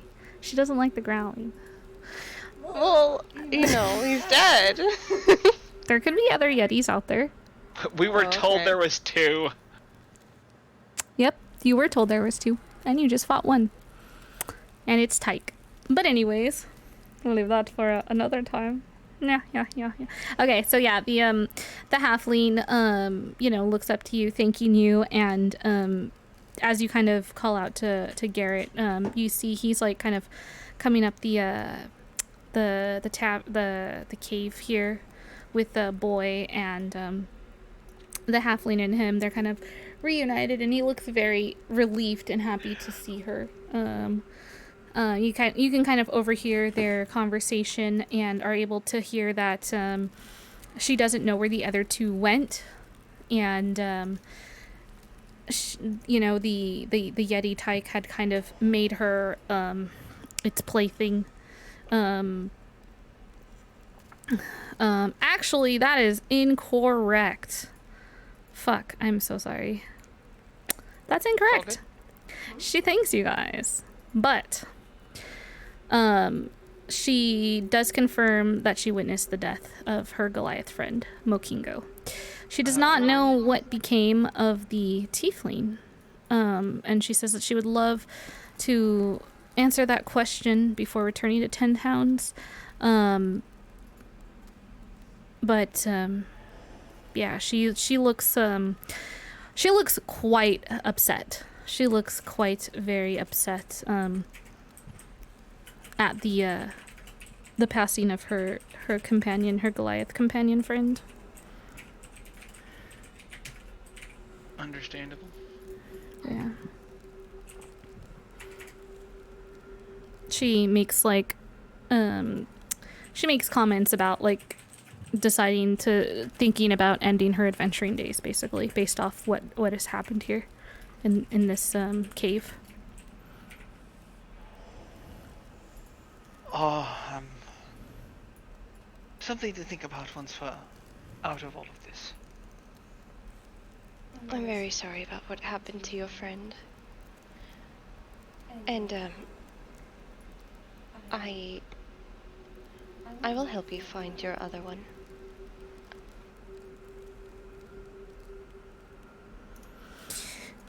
I appreciate it. The two of them, they're kind of they seem very sad about this whole situation, and they seem kind of like they want to know where the tiefling is, but at the same time they seem like they want to get out of this place. Yeah. I understand that what you have gone through must have been very traumatic for you. If you're more comfortable, would you like to stay here while we investigate the rest of this cavern? No, we'll go with you. Right. Shall we press on? She looks at the rest of the group. I'm gonna lean over to Charlotte. If we recover the bodies, is there any chance of bringing them back? Or... Are you asking me? Yeah, well, yes, I suppose. I don't think I have anything that powerful just yet. It would have to be very recent. Minutes recent. See. A minute. Ah!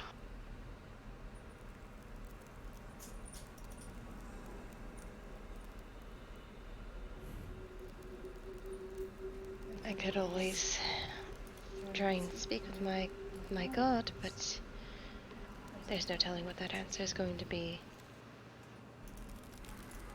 Understood. I don't want to get anyone's hopes up in the case that I can't do it. Alright, Yeah, just moving further into this cavern. What is this? Looks disgusting. Yeah, you see some more skulls, kind of like laying as if they're almost assembled as if they're trophies, humanoid frozen skulls, in what looks to be like dug out crude niches in the walls. One looks to be you see a Goliath skull, you see a dwarf skull, another humanoid. There's just the skulls seem to be arranged almost here, and as well as just you see bodies that are just torn, like the heads are just ripped off of the bodies. You do not see a tiefling skull, however. She looks very relieved, but also super uncomfortable. I don't see anything worth noting in here. Yeah, this is a bit, it's a bit Graphic? gruesome. Yeah. is there anything, as far as equipment or anything like that strewn about the cave? There is not, but Zarius, you do see a small path over where you are at. That looks like you could probably squeeze past it.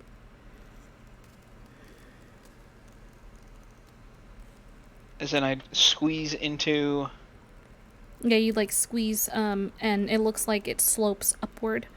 So you can squeeze into like a small, like hallway kind of path that goes upward.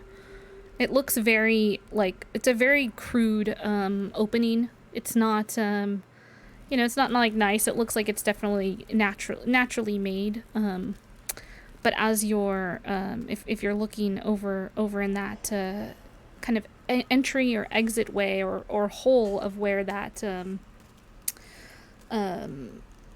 where that hole is, you do see light coming from there, and the light that you see is a very similar to the light that you see when you're outside. The different dancing of colors that come from the night sky. All right. Can I send Sage? You through the certainly path? can, yeah. Sage will definitely fit through there. So you send Sage up through there. And I'm gonna gesture at Estrella real quick to stand next to me so I can look through Sage's eyes, just so I have someone to grab onto. You got it. So she comes over by you and kind of bolsters you, and you send Sage up. As you send Sage up, you see that Sage is able to make their way up through this narrow kind of upward path. And what you see next is a seated figure in the snow, what looks to be a tiefling wizard. You see their gaze straight up to the sky, and you can tell that their jaw is frozen, clenched tight. You also see a pair of blue boots sticking out from the snow. And it looks like this is where a tiefling tried to take refuge from the Yetis. And what you can tell is that the elements claimed her, essentially. Zarius just lets out a long sigh.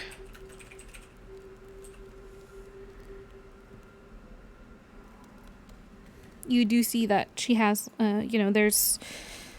she has her belongings on her things with her, and next to you see kind of the legs with the blue boots sticking out of the snow. You do see a miner's pick nearby.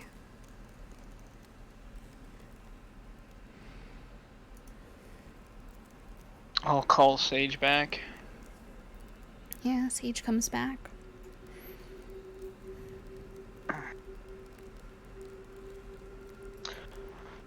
So I'll start walking over to the rest of the group and just keep looking around the cavern. Yeah, there's various bones and flesh, and this is definitely the home of a Yeti. Okay.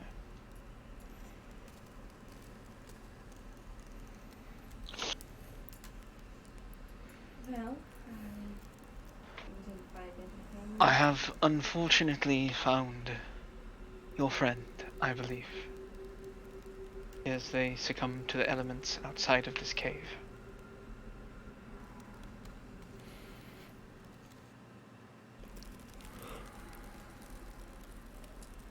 You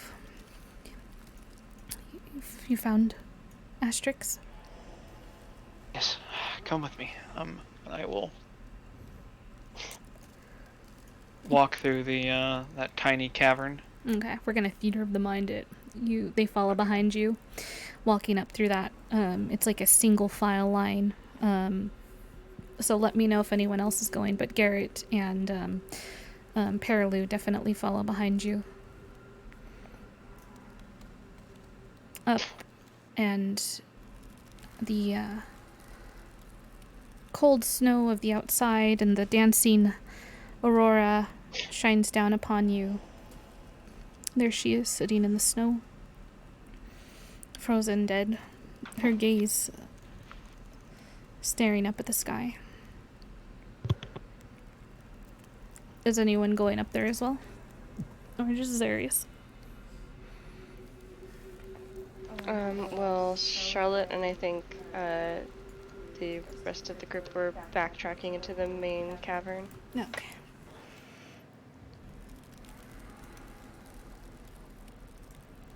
All right.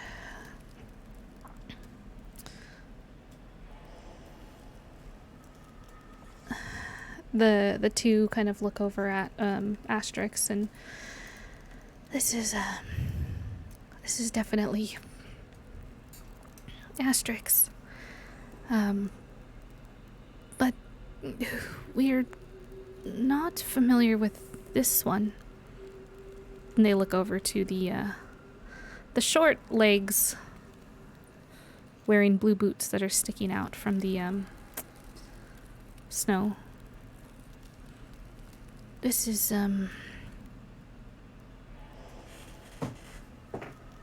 maybe we can find out who this was. Indeed. We didn't know her family or really anything about her.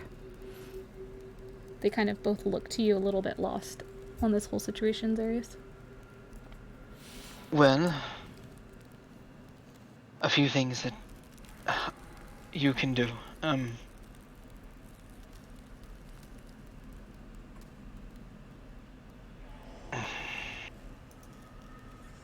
Death is not the end here in Faerun. They have gone to their appropriate afterlives. If they desire to come back from such places, I have read that there are powerful priests and priestesses, not here in 10 towns, but to the south, in the larger cities. You could take their remains to them and see if they could be brought back to life. It costs money. Quite a bit, I am told. But it is possible if you wish to attempt it. As for who she was and who this is, let's dig them out and see what we can find. They both kind of nod and look to you, and they start to kind of pull the snow away from the two short blue-booted legs. As the snow is being pulled away, you can tell that it's the body of a dwarf. And as snow is being kind of moved away and trying to kind of, learn more about the people, or person and the area here, you start to tell that this was actually a camp. That it's likely that this dwarf here had made camp at this place, and just the snow has been falling and kind of burying this camp. As they continue to move the snow off of this dwarf's body, Garrett kind of tugs, trying to pull the fellow out of the snow. And as he tugs and pulls on the body, he pulls the headless body of a dwarf from the snow and kind of stumbles back as he does so, falling to the ground himself. Any signs of what decapitated him? It looks like it was just ripped off. Okay, so pretty easy logical jump then. Yeah. Appears to be another victim of the Yeti, unfortunately. Yeah. Garrett, you specialized in climbing Kelvin's Cairn? Or just mountaineering in general? Mountaineering and just the wilderness, not specifically this mountain, though quite I've been out here many times before, but not, never had anything quite like this happen. How many people fell victim to this thing?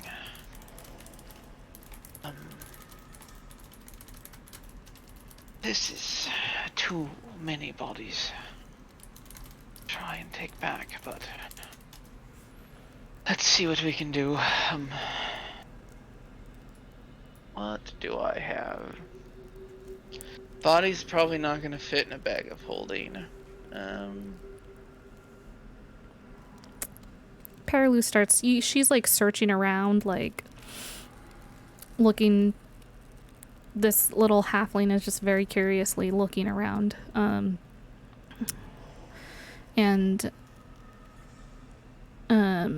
is able to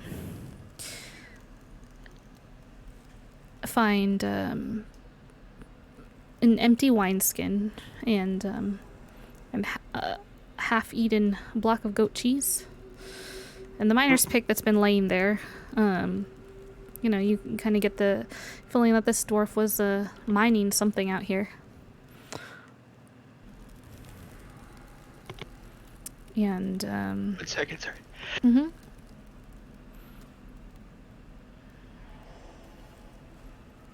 Yeah, goodness gracious. No, you're fine.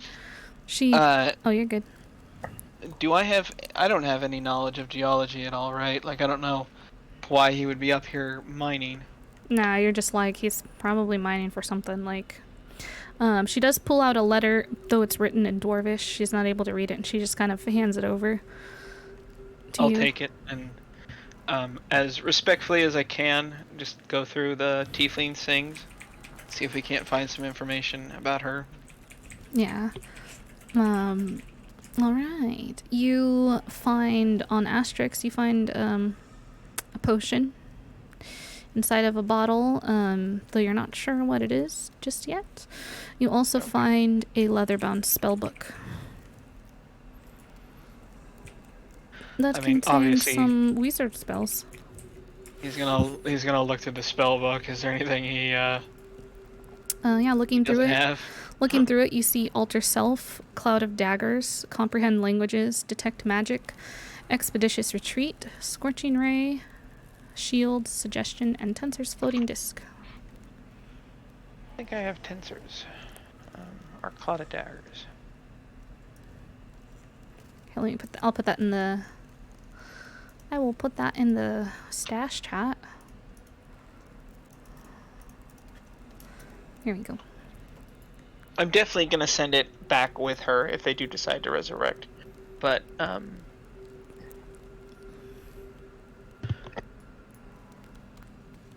And a mysterious potion. Say again? I said, and a mysterious potion. Would I be able to take a sip of it or try and identify it?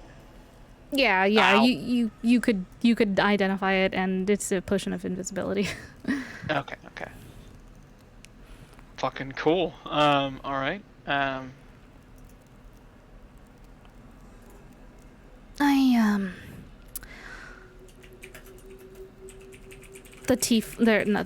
halfling looks over to you, Zarius.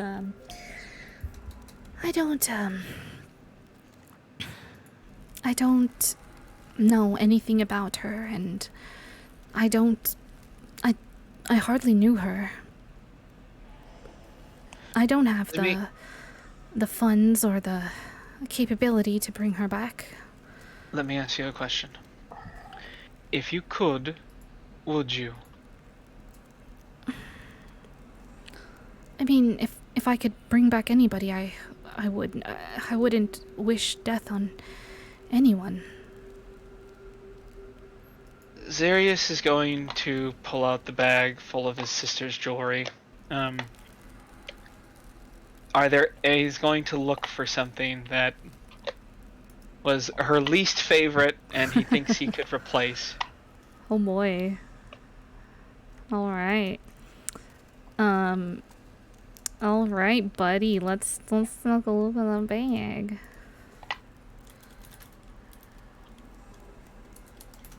Let's take a look at that bag. Alright. So, You look inside the bag, looking through your sister's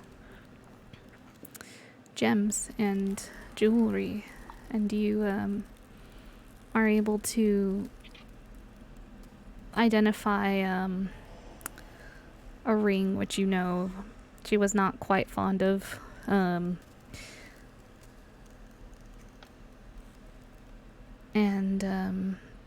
Yeah.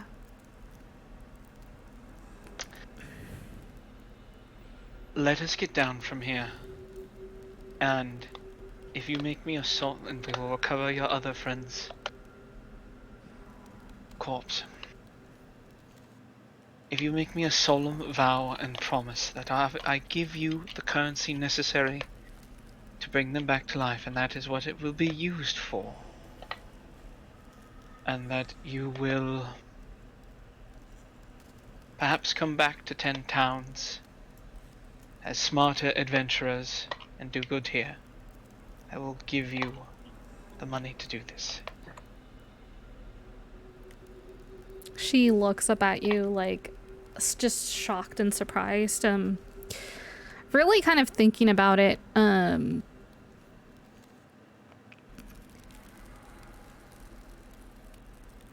Maybe recruit a few more people as well if you come back. We have to come back here though. We can't back up here to these lands. I think these lands are cursed. And that is exactly why they need good adventurers. You don't have to come back here immediately.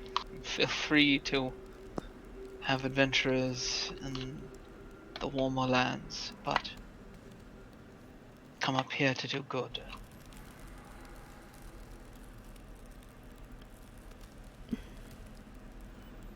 Well, You've seen 10 towns.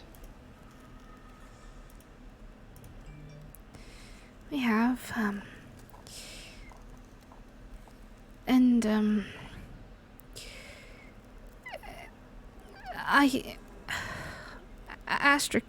it looks like, well, I could get help for her.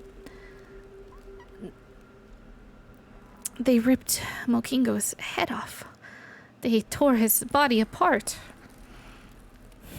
To the best of my knowledge, the priest down south can work miracles.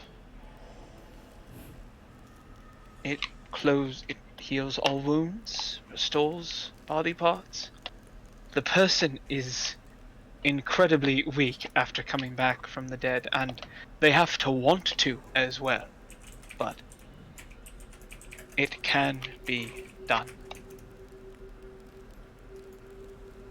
Are you like holding the ring out and like talking to her and telling her that you're gonna do this basically?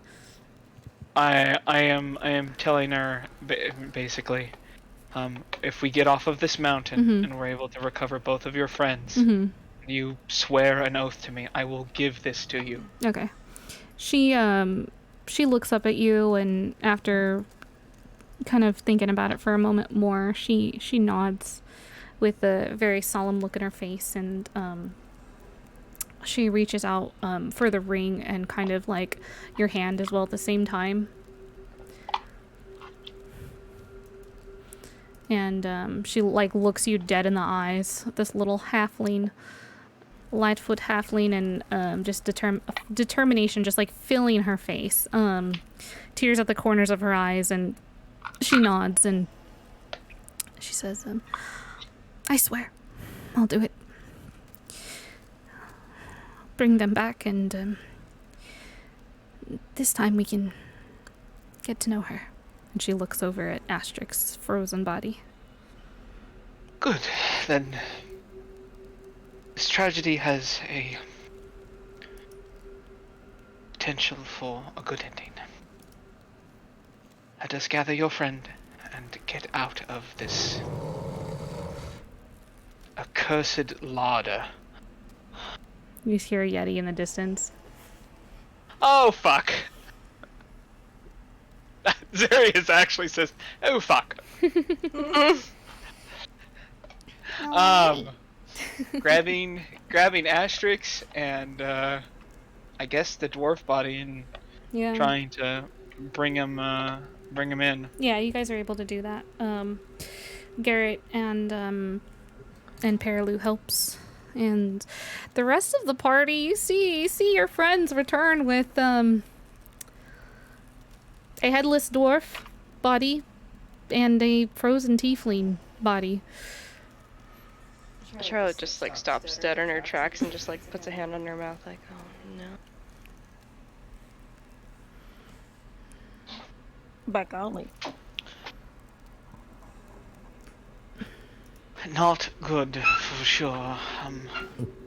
Charlotte, can you read this? Hmm? I'll hand her the dwarf note. Let me take a look. What does the note say? The note says it is a as you're reading it, you start to read it like aloud a little bit, but then as you get through the letter, you realize like, oh shit, this is a love letter.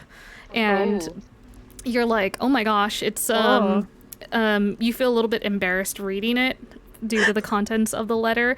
However, you get to the end of the you finish the letter and you are able to determine that the gentleman that this letter was written to is named Barthum Hammerholm. Oh. She has a little steam come out of her ears. This is, well, a very amorous letter, and she starts to like fold it back up, how it was. A very private exchange between two individuals. Where exactly did you find this? It was on the headless dwarf corpse there with the blue boots. Well, at the very least, he was loved. His name was, what was his name again? It was something. His Hammer. name was Barthum Hammerholm. Barthum Hammerholm. What's his name? Either that or he planned on sending this letter. I'm not sure. Zarius is writing some things down, just taking notes about the love letter. Oh my god, girl. Under the title, How to Write Love Letter. Boy, you can't read it. She stopped reading halfway through. She's like, oh. Aw, thank you for the stretch. Guys, get a stretch in. Thanks, Matt. Much appreciated. Much appreciated. Yeah. I shall stretch then. This session is very coordinated, by the way. Chaos coordinator is me. I have I got coordinator. Yeah. I got my chaos coordinator shirt from Dungeon Glitch. It's very comfy, cozy. I'm wearing it right now. Very What good was shirt. the rest of the? Sorry, go ahead. What was that? No, you're good. What was the rest of the party doing? Well, Zarius was that on? They were they found these skulls and torn apart bodies and stuff. Oh god, okay. Yeah, Yep. and that this is the home of a Yeti, like. Found the fucked up trophy room. Yeah, pretty much. So I trust him. That's all then. We want to recover the body of the Goliath.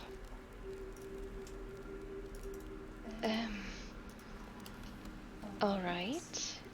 Do you have any ideas as to how we might do that safely? It's, well, from what I could judge, it's quite a long way down. I believe hundreds of feet, and so far I've not found a way to descend beyond falling through the floor.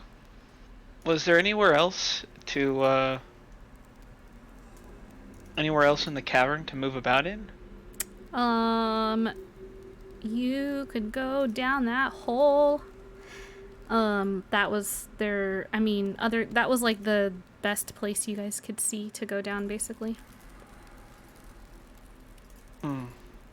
Okay. I could try if anybody else doesn't want to.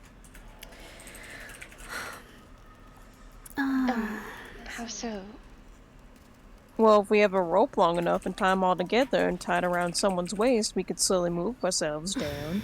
You guys and your ropes. Okay, let's go. Show me where it's at. Who said that, Mistral? Mm-hmm. Yeah, I'll head on over. Yep, I'm just gonna zoop all the way over. Yeah. Zooping. Yeah, Charlotte will tie it around her waist because she's big. Or not big, she's not big at all, but she's heavy. She's dense. She's dense. She got that density. She do got that density though. These guys are not over here. These guys are like back in here. All right. So, yeah, Mistral has levitate, so she's able to levitate. And Wait, can she just levitate down? she can levitate. Can she just levitate down? Yeah. You can levitate up, down, Oh, left, hell right. yeah. Oh. Yeah, she can also just look at it and levitate something that she wants to levitate. Oh my god, she can levitate other things? I did Yeah. not know this. Yeah. So she looks at the body and kind of shudders a little bit like, oh. Okay, well, yep. The skull too, right? What Yes, do you please. need exactly? And you see this body floating up with the skull along with it. And it lays down gently on the ice ground here. Charlotte will go and like hold up the chest portion of it because it's a Goliath, so I assume he's pretty Yeah. fucking large even as a skeleton. Larg, yeah. Larg. Can someone get the rest? Shmo will help pick up the rest. Also, my internet is connected, so I'm like super far away on the map, but I'm there. Oh, okay. Cool, cool. My thing was not updating, so I had to refresh Foundry. There you go, pull you over. Well, bam. Plus, There we go. I help pick up the body. Yeah. Lift that body. Alright. You're able to do so. Is there anything else you guys would like to do in this lovely cave of wonders? Leave? Yeah, leave. So all the glittery stuff is just ice, right? Yeah, it's like crystalline ice. It's like very strange crystalline ice that's like glittering and glowing and glistening. Can I take a small sample of it? Absolutely. Did you get that pickaxe back there? He's gonna take one of his daggers and just sort of chip away at it a little bit. Okay. Yeah, you're able to take a small sample of it. I have like 6 of them we've acquired. Yeah, as you break the kind of crystalline ice, you notice that like it's still glistening as you like crack a piece off. It's quite strange. How bizarre. This is very odd. I'll look around. Has anyone heard of ice that continues to glow and glisten on its own? No, but I've heard of gems. You then realize it's actually a gem and not an ice. I hate you both right now. LOL. So it just much. looks like ice, but it's actually a gem. What could this be? Yeah. I guess I'll collect some gems. Dude! The ice in there? Oh my god, you're gonna fall through the floor. Why? Why do you think I didn't do that? Go ahead. Oh, I didn't think about it. Am I chipping away at the floor, basically? Is that No, what you're it's- saying? Standing on the floor.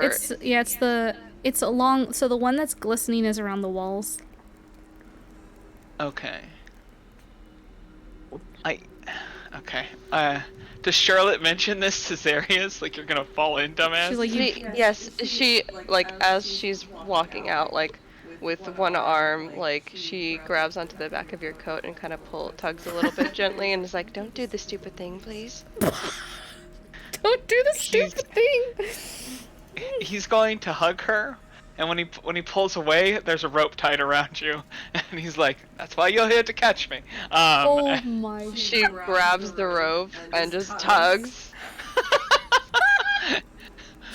He's like, "Please, I'll put a piton in the wall if I need to." Darius, you've got a lot of money from your... It's my sister's jewelry.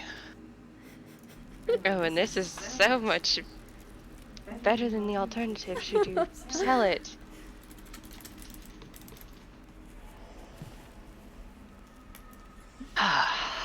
He unties the rope from around Charlotte and starts putting a piton in the wall. No. Oh my god. If I look at the ice, is there a chance it's going to fall apart, or what? Is that already determined? It's ice. It's like an ice floor, so there's that risk is there, yeah.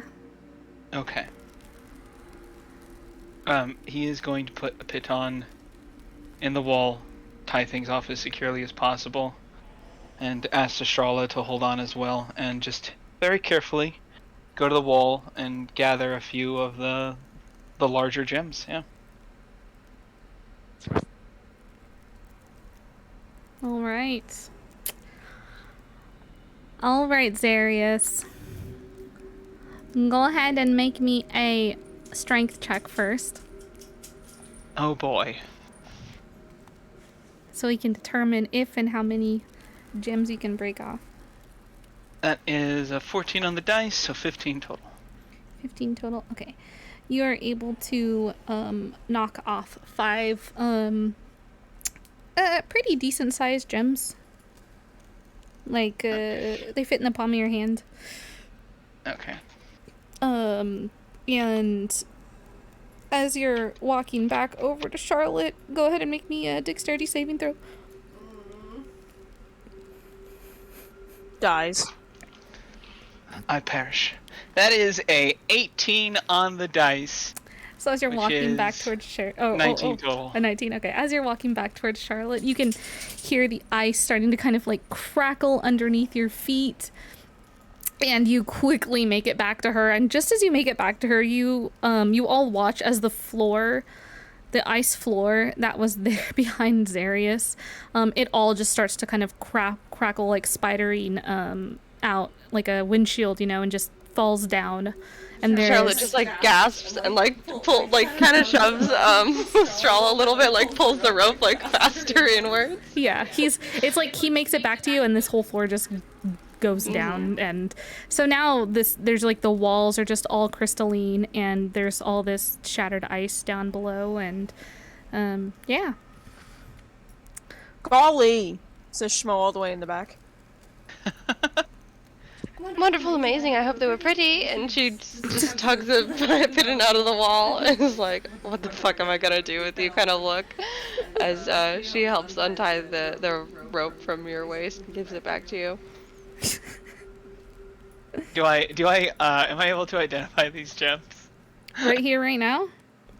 Oh, no, not use like identify, just Yeah. is it a gem? But Yeah, they're like, is gems. it like They're a gems. diamond or? They're gems, yeah. Okay, they're just gems of some sort. They're gems, yeah. You're like, wow, I've never seen gems like this before. They seem quite interesting and strange. Okay.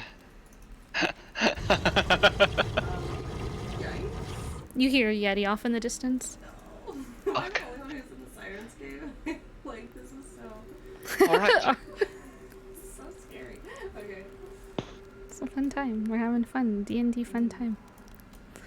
Alright, Zarius, get over here. Sorry. Look, I can't. I know my curiosity as a D&D player will get me killed at some point, but I refuse to let it go.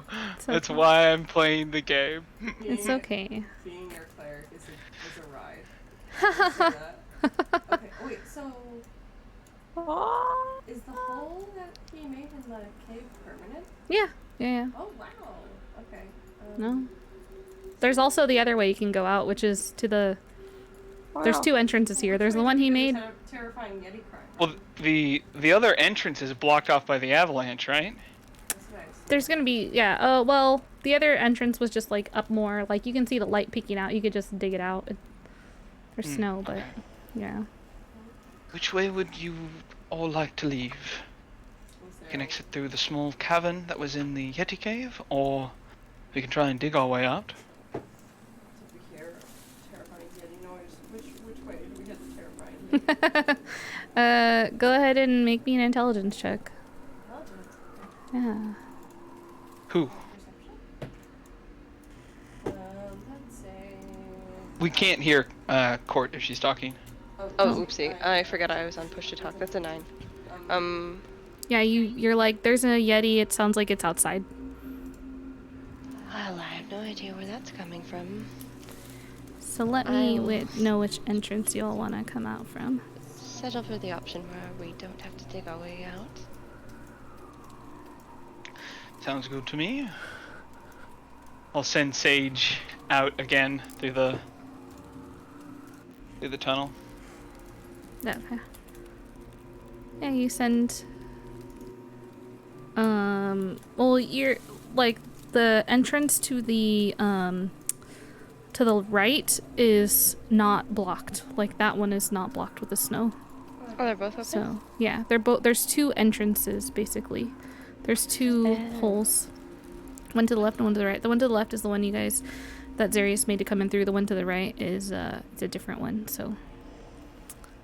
Oh. And you can see light, like the dancing light of the aurora outside peeking through.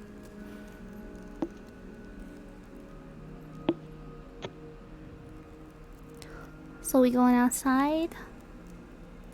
Yeah, I guess so. Which exit are we taking? The one that Charlotte's at? The original one that we made. Unless you want to do something else. No, that's fine. Okay. The one that he made. Alright, so there we go. Hey, you're back outside. To the entrance that Zarius had made. Alright. Yeah. So you guys have made it. Inside the cave, outside of the cave. Gonna make your way back down the mountain, I suppose. Yeah.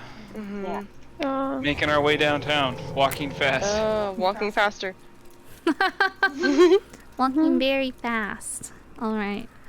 Yeah, you guys you're able to make your way back to I'm assuming you're going back to Cairn. Yeah. Yeah, I guess just pushing the sled. Yeah. For our friend. Are the doggies gone? No, he's here. He's just not. No, but vigilant. what about the other doggies? Oh, they ran back to town. They ran off. Oh, thank God. Okay. Yeah, they ran off towards the way that you guys came. Thank you, God. Only goats were killed in this episode. Goats and yetis. Yeah. I was just making sure. Okay. Weren't there didn't he leave with 6 dogs? He did, but... And we found 3. You think they ate, the 3 dogs ate the other 3 dogs? I think the Yeti ate 3 dogs, is what I think. That's what I thought. Yeah, we should just leave that to your imagination. It's a fun little mystery. Yeah, it's a fun little mystery. So you all head back, making your way back into... Wait a sec. Cairn. Did we take any of those eggs with us? They're broken. They're all broken they're eggshells. Yeah, they're all broken eggshells at that point. Got it. Got it. We made it back to home. You did. You made it back home to Cairn. Yeah. All right. Good job, guys. Good job. Very That was fun. intense. Mm-hmm. Was it? The little, the Yeti noises. I would fucking love that. Yeah, Yeti noises. Random Yeti noises. Not a fan. No! Alright. What is that? Fallen climber. Oh, wow. That would have been Zarius. Yeah. That was smart. Thank you. Mm-hmm. Mm-hmm.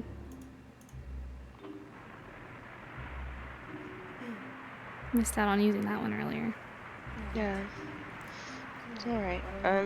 Yeah, bring these So an avalanche heads poor, into town. No, I'm just kidding. Oh, these two poor beat up guys, bring them to the Northern Light and just get like rooms situated for them. Yeah. Make sure that they like are able to, you know, like bathe, eat, all that good stuff. Yeah, you're able I am, to get them some rooms and all that. I am finding tarps for, I guess, not just the Goliath and the Tiefling, but also the dead dwarf. Yikes. And wrapping all of them. Yeah. I guess if there's leftover cash, I'll tell the Tiefling, you know, this dwarf is part of the story. If you feel anything for them, bring them back as well if the money is enough for after your two adventuring friends. Yeah, the halfling is definitely going to do that. She thanks you. She's super appreciative of like what you guys have done. Garrett approaches you all after you're able to kind of settle into the Northern Lights. After he's able to kind of have some food in him, have a bath, you know, feeling much better. It's kind of late into the evening by this time, and he approaches the group, which I imagine you all are kind of probably sitting around your regular table here. The regular table. The regular table. He approaches you all, and he's holding a wooden box. And he hands it over to you all and says, this is, it's not terribly too much, but it's my thanks for saving us out there. Thank you very much. I'm sorry that there wasn't more that we could do for your crew or your animals. Are you going to be able to make it back home all right, or would you like an escort? Oh yes, I'll be able to make it back to Targos just fine. All right. Do take care of yourself. I'm sure that your husband will be very happy to see you. As well as Boy, and she gives him a big pat on the head. Boy like licks your hand as you go to pat him on the head and kind of like nibbles a bit at it. And like headbutts you, like rubs against you, wagging his tail. His whole body shakes.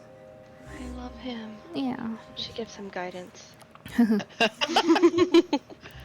I give him guidance. Doggo with guidance, exceptionally good at taking head pats. Yeah, this boy is gonna be so good on all his skill checks. He's a very skillful boy. Yeah, he's barking. He's very happy. Yeah, and you guys we're actually back in the tavern. We're back in the tavern. What's in the box? What's in the box? What's in the box? What's in the box, he says. Well, let's find out. Turned with explosives, it explodes. No, inside the box. Inside the box. You open up the box, Zarius, and you find 4 scrimshaw figures. One is a spouting whale. One is a smiling fox. And then there's a pair of dancing hares. And a walrus with the words Big Love carved into it. Big love. Oh my god. Big love. Big love. Yeah. Darius is gonna pick them up. She's like, I don't think there's any way we can sell these. Wear them as a badge of honor. Yeah. Who's gonna wear the big glove next? I want big love so bad. These are figurines. These are figurines. Oh, the figurines. Yeah, they're scrimshaw figurines. So they're like carved, like bone carvings, kind of. But What if maybe we carved a little hole in the top and we put a Are- little You string certainly through? could. Yeah, you certainly could. Are they sized to wear it as like a necklace, basically, if we They're wanted like to? handheld, so So Okay. small. if you like a statement piece, you know. Oh, yes. Big love. Big love. Okay, so less understated and more Flava Flav is what we're looking at. A little bit, yeah, like a little bit, like how many inches is that? Like 3 inches tall, maybe we're looking at. Got it. So pretty big. Okay. Respectable. Actually, I feel like Big Love would look so fucking amazing on Shmo, just because of his whole outfit. You're right. Shmo will Shmo- fight you for big love fairly. Shmo has Flavor Flav energy for sure. It's a walrus, yeah, by the way. just It's a be such a walrus. It's It's a a walrus walrus. with the words "Big Loved" carved into it. So it's not just the words "Big Love." It's a fucking walrus. Yeah. That one is much God. larger. I will tell you. Iconic. That one is much larger. We're Can I looking have at a pair of dancing hairs? Sure. I mean, it's up to your party members. Y'all can fight over it. I don't know. There's a smiling fox, a spouting whale, a pair of dancing hares, and a walrus. The walrus is big because it's got the word "Big Love" on it. Big walrus. I give it to Rat to show him a sign of my love. Oh my god.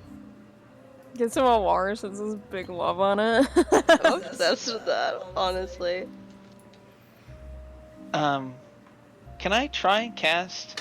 I'm gonna virtually cast Identify on one of the gems.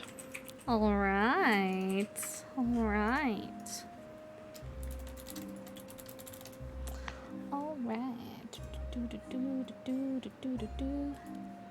I'm.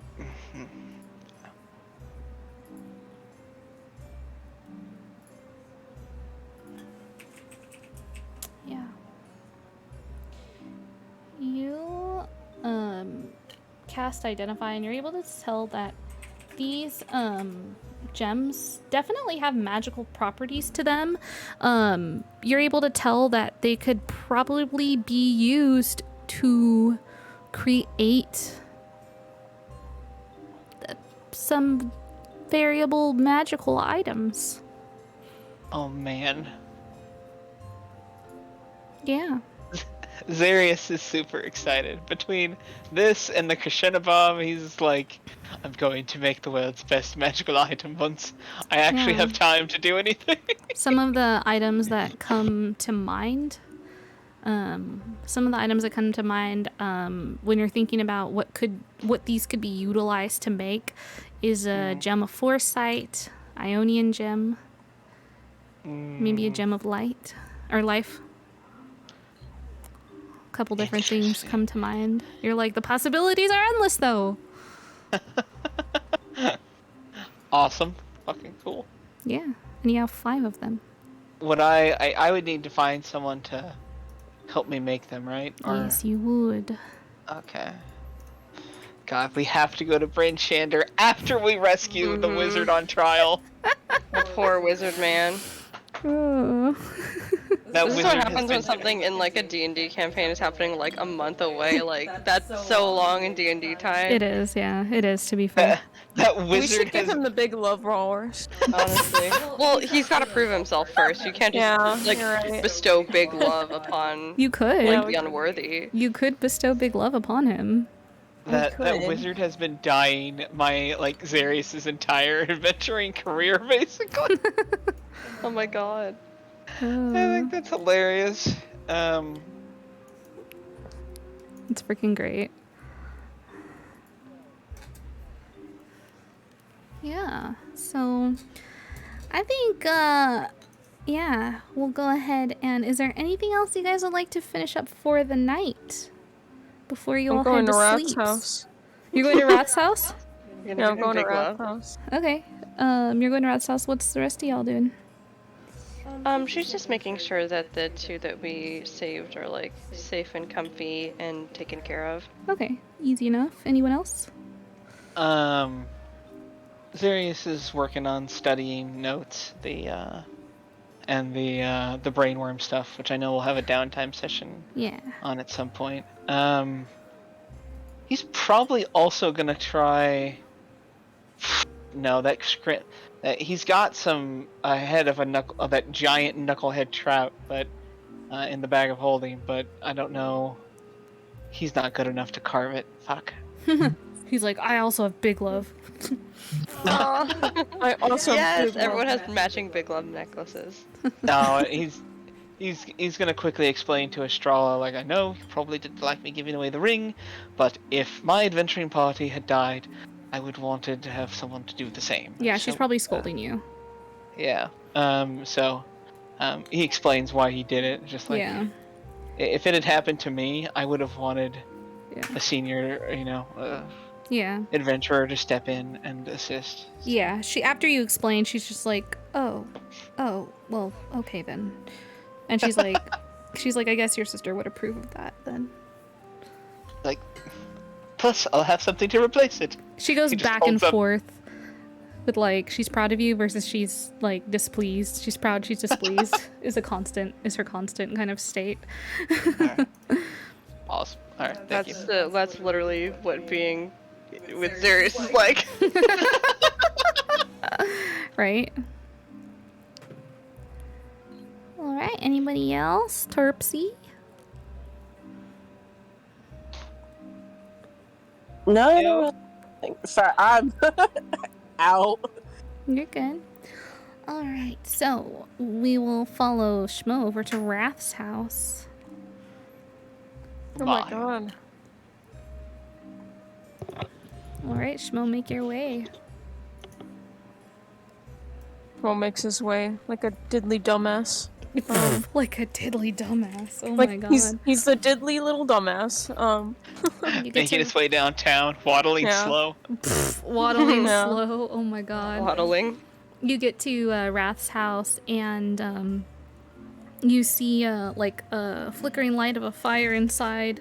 Kind of, there's a sliver of you can see peek through in the window where the drapes just they just don't close all the way just right, and you can see that there's a light coming from inside. Rapidly knocking on the door. Yeah, you hear some feet and some shuffling inside, coming towards the door, and the door opens. Hold on just a sec. Where Before he opens the door, he's gonna lean against the door frame and act all cool. But like his tail's wagging a lot. He looks stupid. Mm-hmm. Okay, as he opens the door, he looks out and sees you kind of just standing there leaning up against the door, and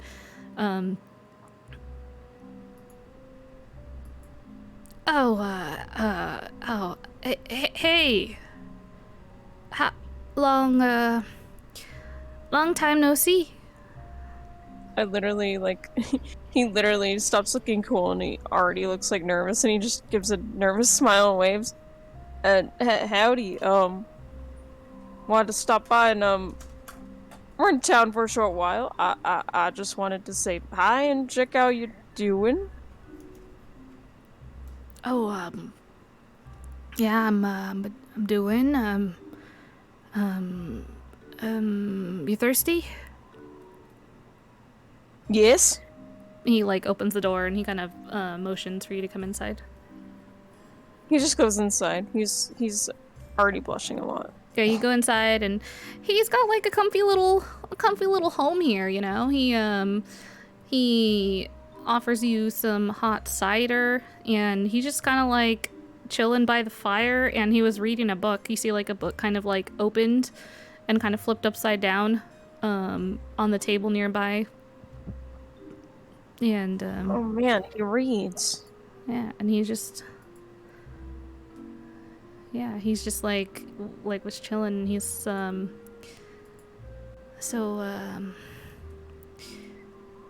what how have you been? Oh, that that is a very long story. Would you like to hear all of it? He takes a sip of his cider and he kind of like He motions, like he shakes his head yes. Okay. My throat's hurting. You're so good. too long, didn't read. He's Yeah. gonna explain. He died. They went on a bunch of adventures, etc., etc. Cool, you give him like the TLDR basically. And he's like, ooh, ah, wow, amazing, cool. And he's just like, you know, he's pretty intrigued with your story and all that. And he's like, well, I'm glad you're not dead. So you died and you came back, so are you dead and then alive? Dead and then you're not dead, you're undead. Are you... You know, I honestly do not understand well, you're myself. here, so you must be alive. Yes,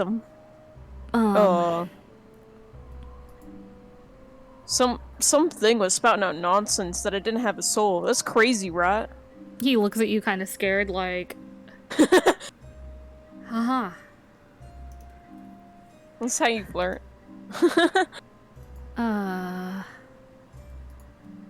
Well, you, I'm not much of a... you know, do you, follow any gods? No. Not really. Not in particular. Deities, I see, I'm friends with the lady who brought me back to life. the lady. Oh, like a cleric or something. Divine... Kinda. woman with the divine magic or something. At least to my understanding, yes. Oh, well... if they were able to bring you back with some type of divine magic, then they themselves are probably you know, a follower of some powerful god, goddess, deity of some type. Well, I'm not so sure. It doesn't seem that way, but I could be wrong. No, They're like half dead. Oh, he looks at you like very concerned.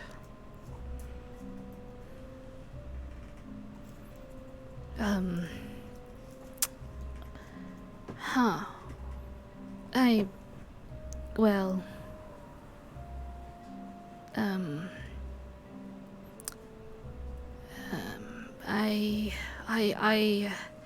well, I'm glad you're okay. You're okay, right? And he looks at you like kind of concerned. Well, yeah, I'm fine. I mean, I could have been dead. So, I mean, it was either that or the other thing, I suppose. Yeah.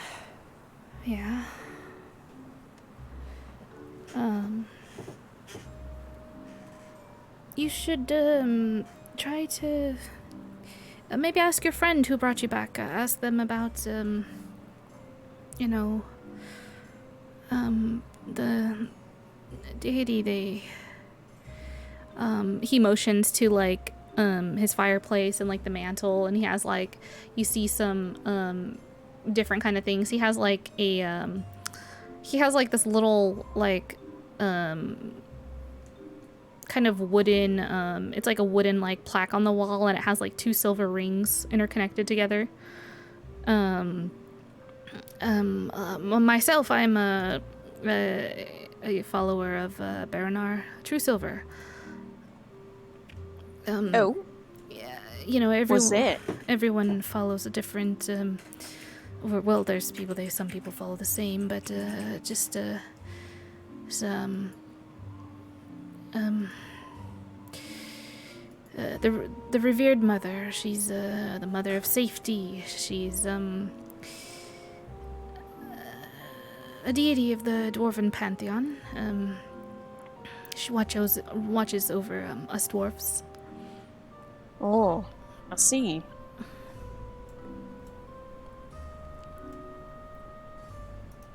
I can't really think about any gods in particular or deities that I would follow, really. Oh, well, she's all about hearth and home, and he kind of motions to his home, which is very, very like warm and cozy. Well, I do like that. Life, light, peace, you know, things of that nature. Was Baranor the one cleric, or the one Well, Baranor's the one that Charlotte doesn't sound follows, too right? bad. Yeah. Yeah. Okay, thank you.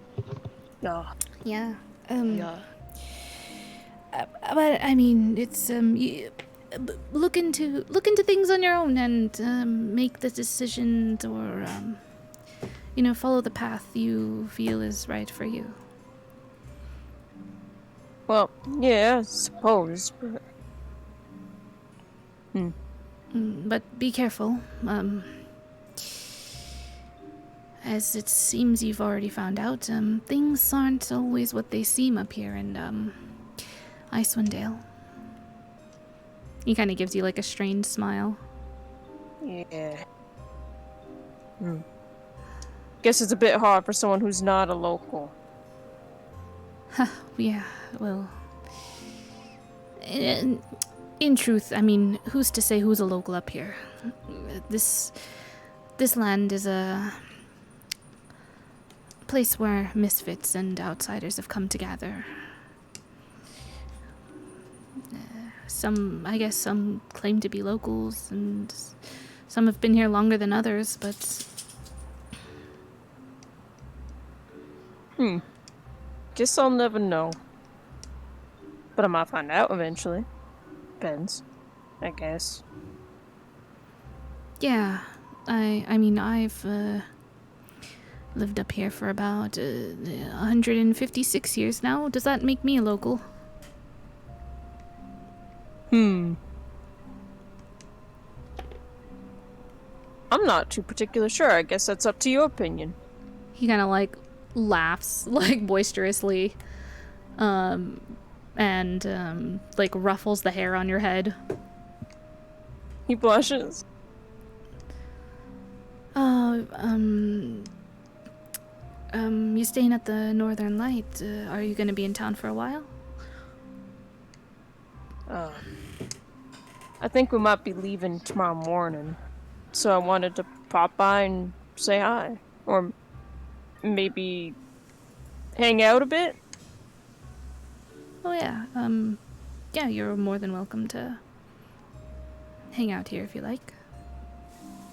He just gives him a big stupid grin, like he is a helpless man. Yeah, he's like he kind of smiles at you, and he starts walking towards the kitchen area, and he calls out like asking if you're hungry. Always. Okay, I'll cook up some food. So he's gonna like cook up some food for you guys basically and hang out with you. You guys spend time together. Okay. So he Yes. does that. You have a great time with Wrath. He cooks you some dinner. Basically, you crash love with over this at man. his place. And back at the Northern Lights. Back at the Northern Light, we've got Zarius and Charlotte and Terpsy and Mistral. What are you guys doing? Are you guys going to bed? Making trouble. Don't. I mean, after getting them settled in, yeah, she's gonna. Okay.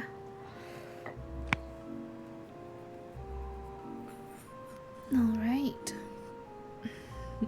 Yeah, so are you guys settling in and going to bed? Zarius is gonna copy those two spells he doesn't know Okay, really quickly using arcane, for sure. using his arcane quill, Sounds and good. based upon the levels, it should only take him like an hour or so. So Yeah, that's fine. Sounds then make sure good. the book goes back with the halfling. Yeah, for sure, for sure. He's trying to be sensitive, but he can't fucking help himself when it comes to knowledge. God. I mean, it's fine. I mean, he also like is help contributing to bringing them back. So yeah, it's fine. It's fine. Yeah. Are you guys going to bed? Yeah, just working on those little downtime activities is all. But yeah, other than that, he stays up as long as he can before passing out. Sounds He good. may, and he'll probably try and explain to Estrella like what happened today and why he did things. So Yeah, for sure. Sounds also trying to figure out a good time to tell her about the brainworm, but has not done that yet. Oh my god, dude. It's only gonna get worse. right. It's great. We love it. We love it. It's great. So with that, we are going to drift off to sleep. And we'll go ahead and end session there, and we'll come back next session with some lovely dreams of Icewind Dale. Knew it. You kept Oh, asking me if we're going to man. sleep. Knew it. Yeah. Are you going to sleep? Are you going to sleep? Yeah. What could it mean? Get dreams tonight, which is why I was like, no, I can't leave early. We're gonna get dreams. I know it. You're gonna get dreams. I wake up in a shake wrath. You won't believe this. You won't believe this wrath. You're not gonna believe what just happened. Yeah, Oh, so shit. hopefully Schmo is boning a religious man. he's super Oh my God. religious, like Bernard True Silver. I feel like religion isn't like uncommon in Icewind Dale. Oh, not at all. I just, for some reason, I find that funny. I don't know why. He's not like Varanar is a pretty common because he's a dwarf. Like Yeah. it's a pretty common dwarf god. Yeah, she's Very widely followed. yeah, she is. I would say she's like one of the popular, she's very very popular dwarven deity to be following. Basically dwarf Jesus. So. She's a very kind deity overall. She is. She's very good. She's very good.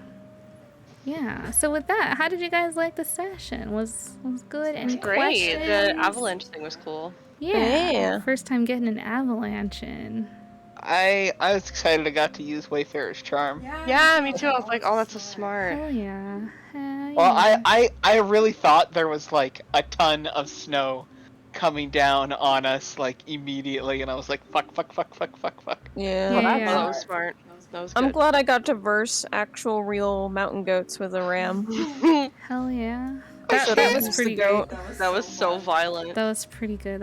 Who's the goat? Let's go ahead and let's get a we'll go ahead and we're gonna do a raid in just a moment. We're gonna raid over to another D&D player, but I wanted to thank you all for joining us tonight. We went a little bit longer than we usually do, but appreciate you all sticking it out with us, and hopefully you all also enjoyed the session. We will be back here on next Saturday at 6 p.m. PST for Rime of the Frostmaiden, back with those juicy dreams of the players here. Yeah, if you have any questions about anything, feel free to hit us up on Twitter.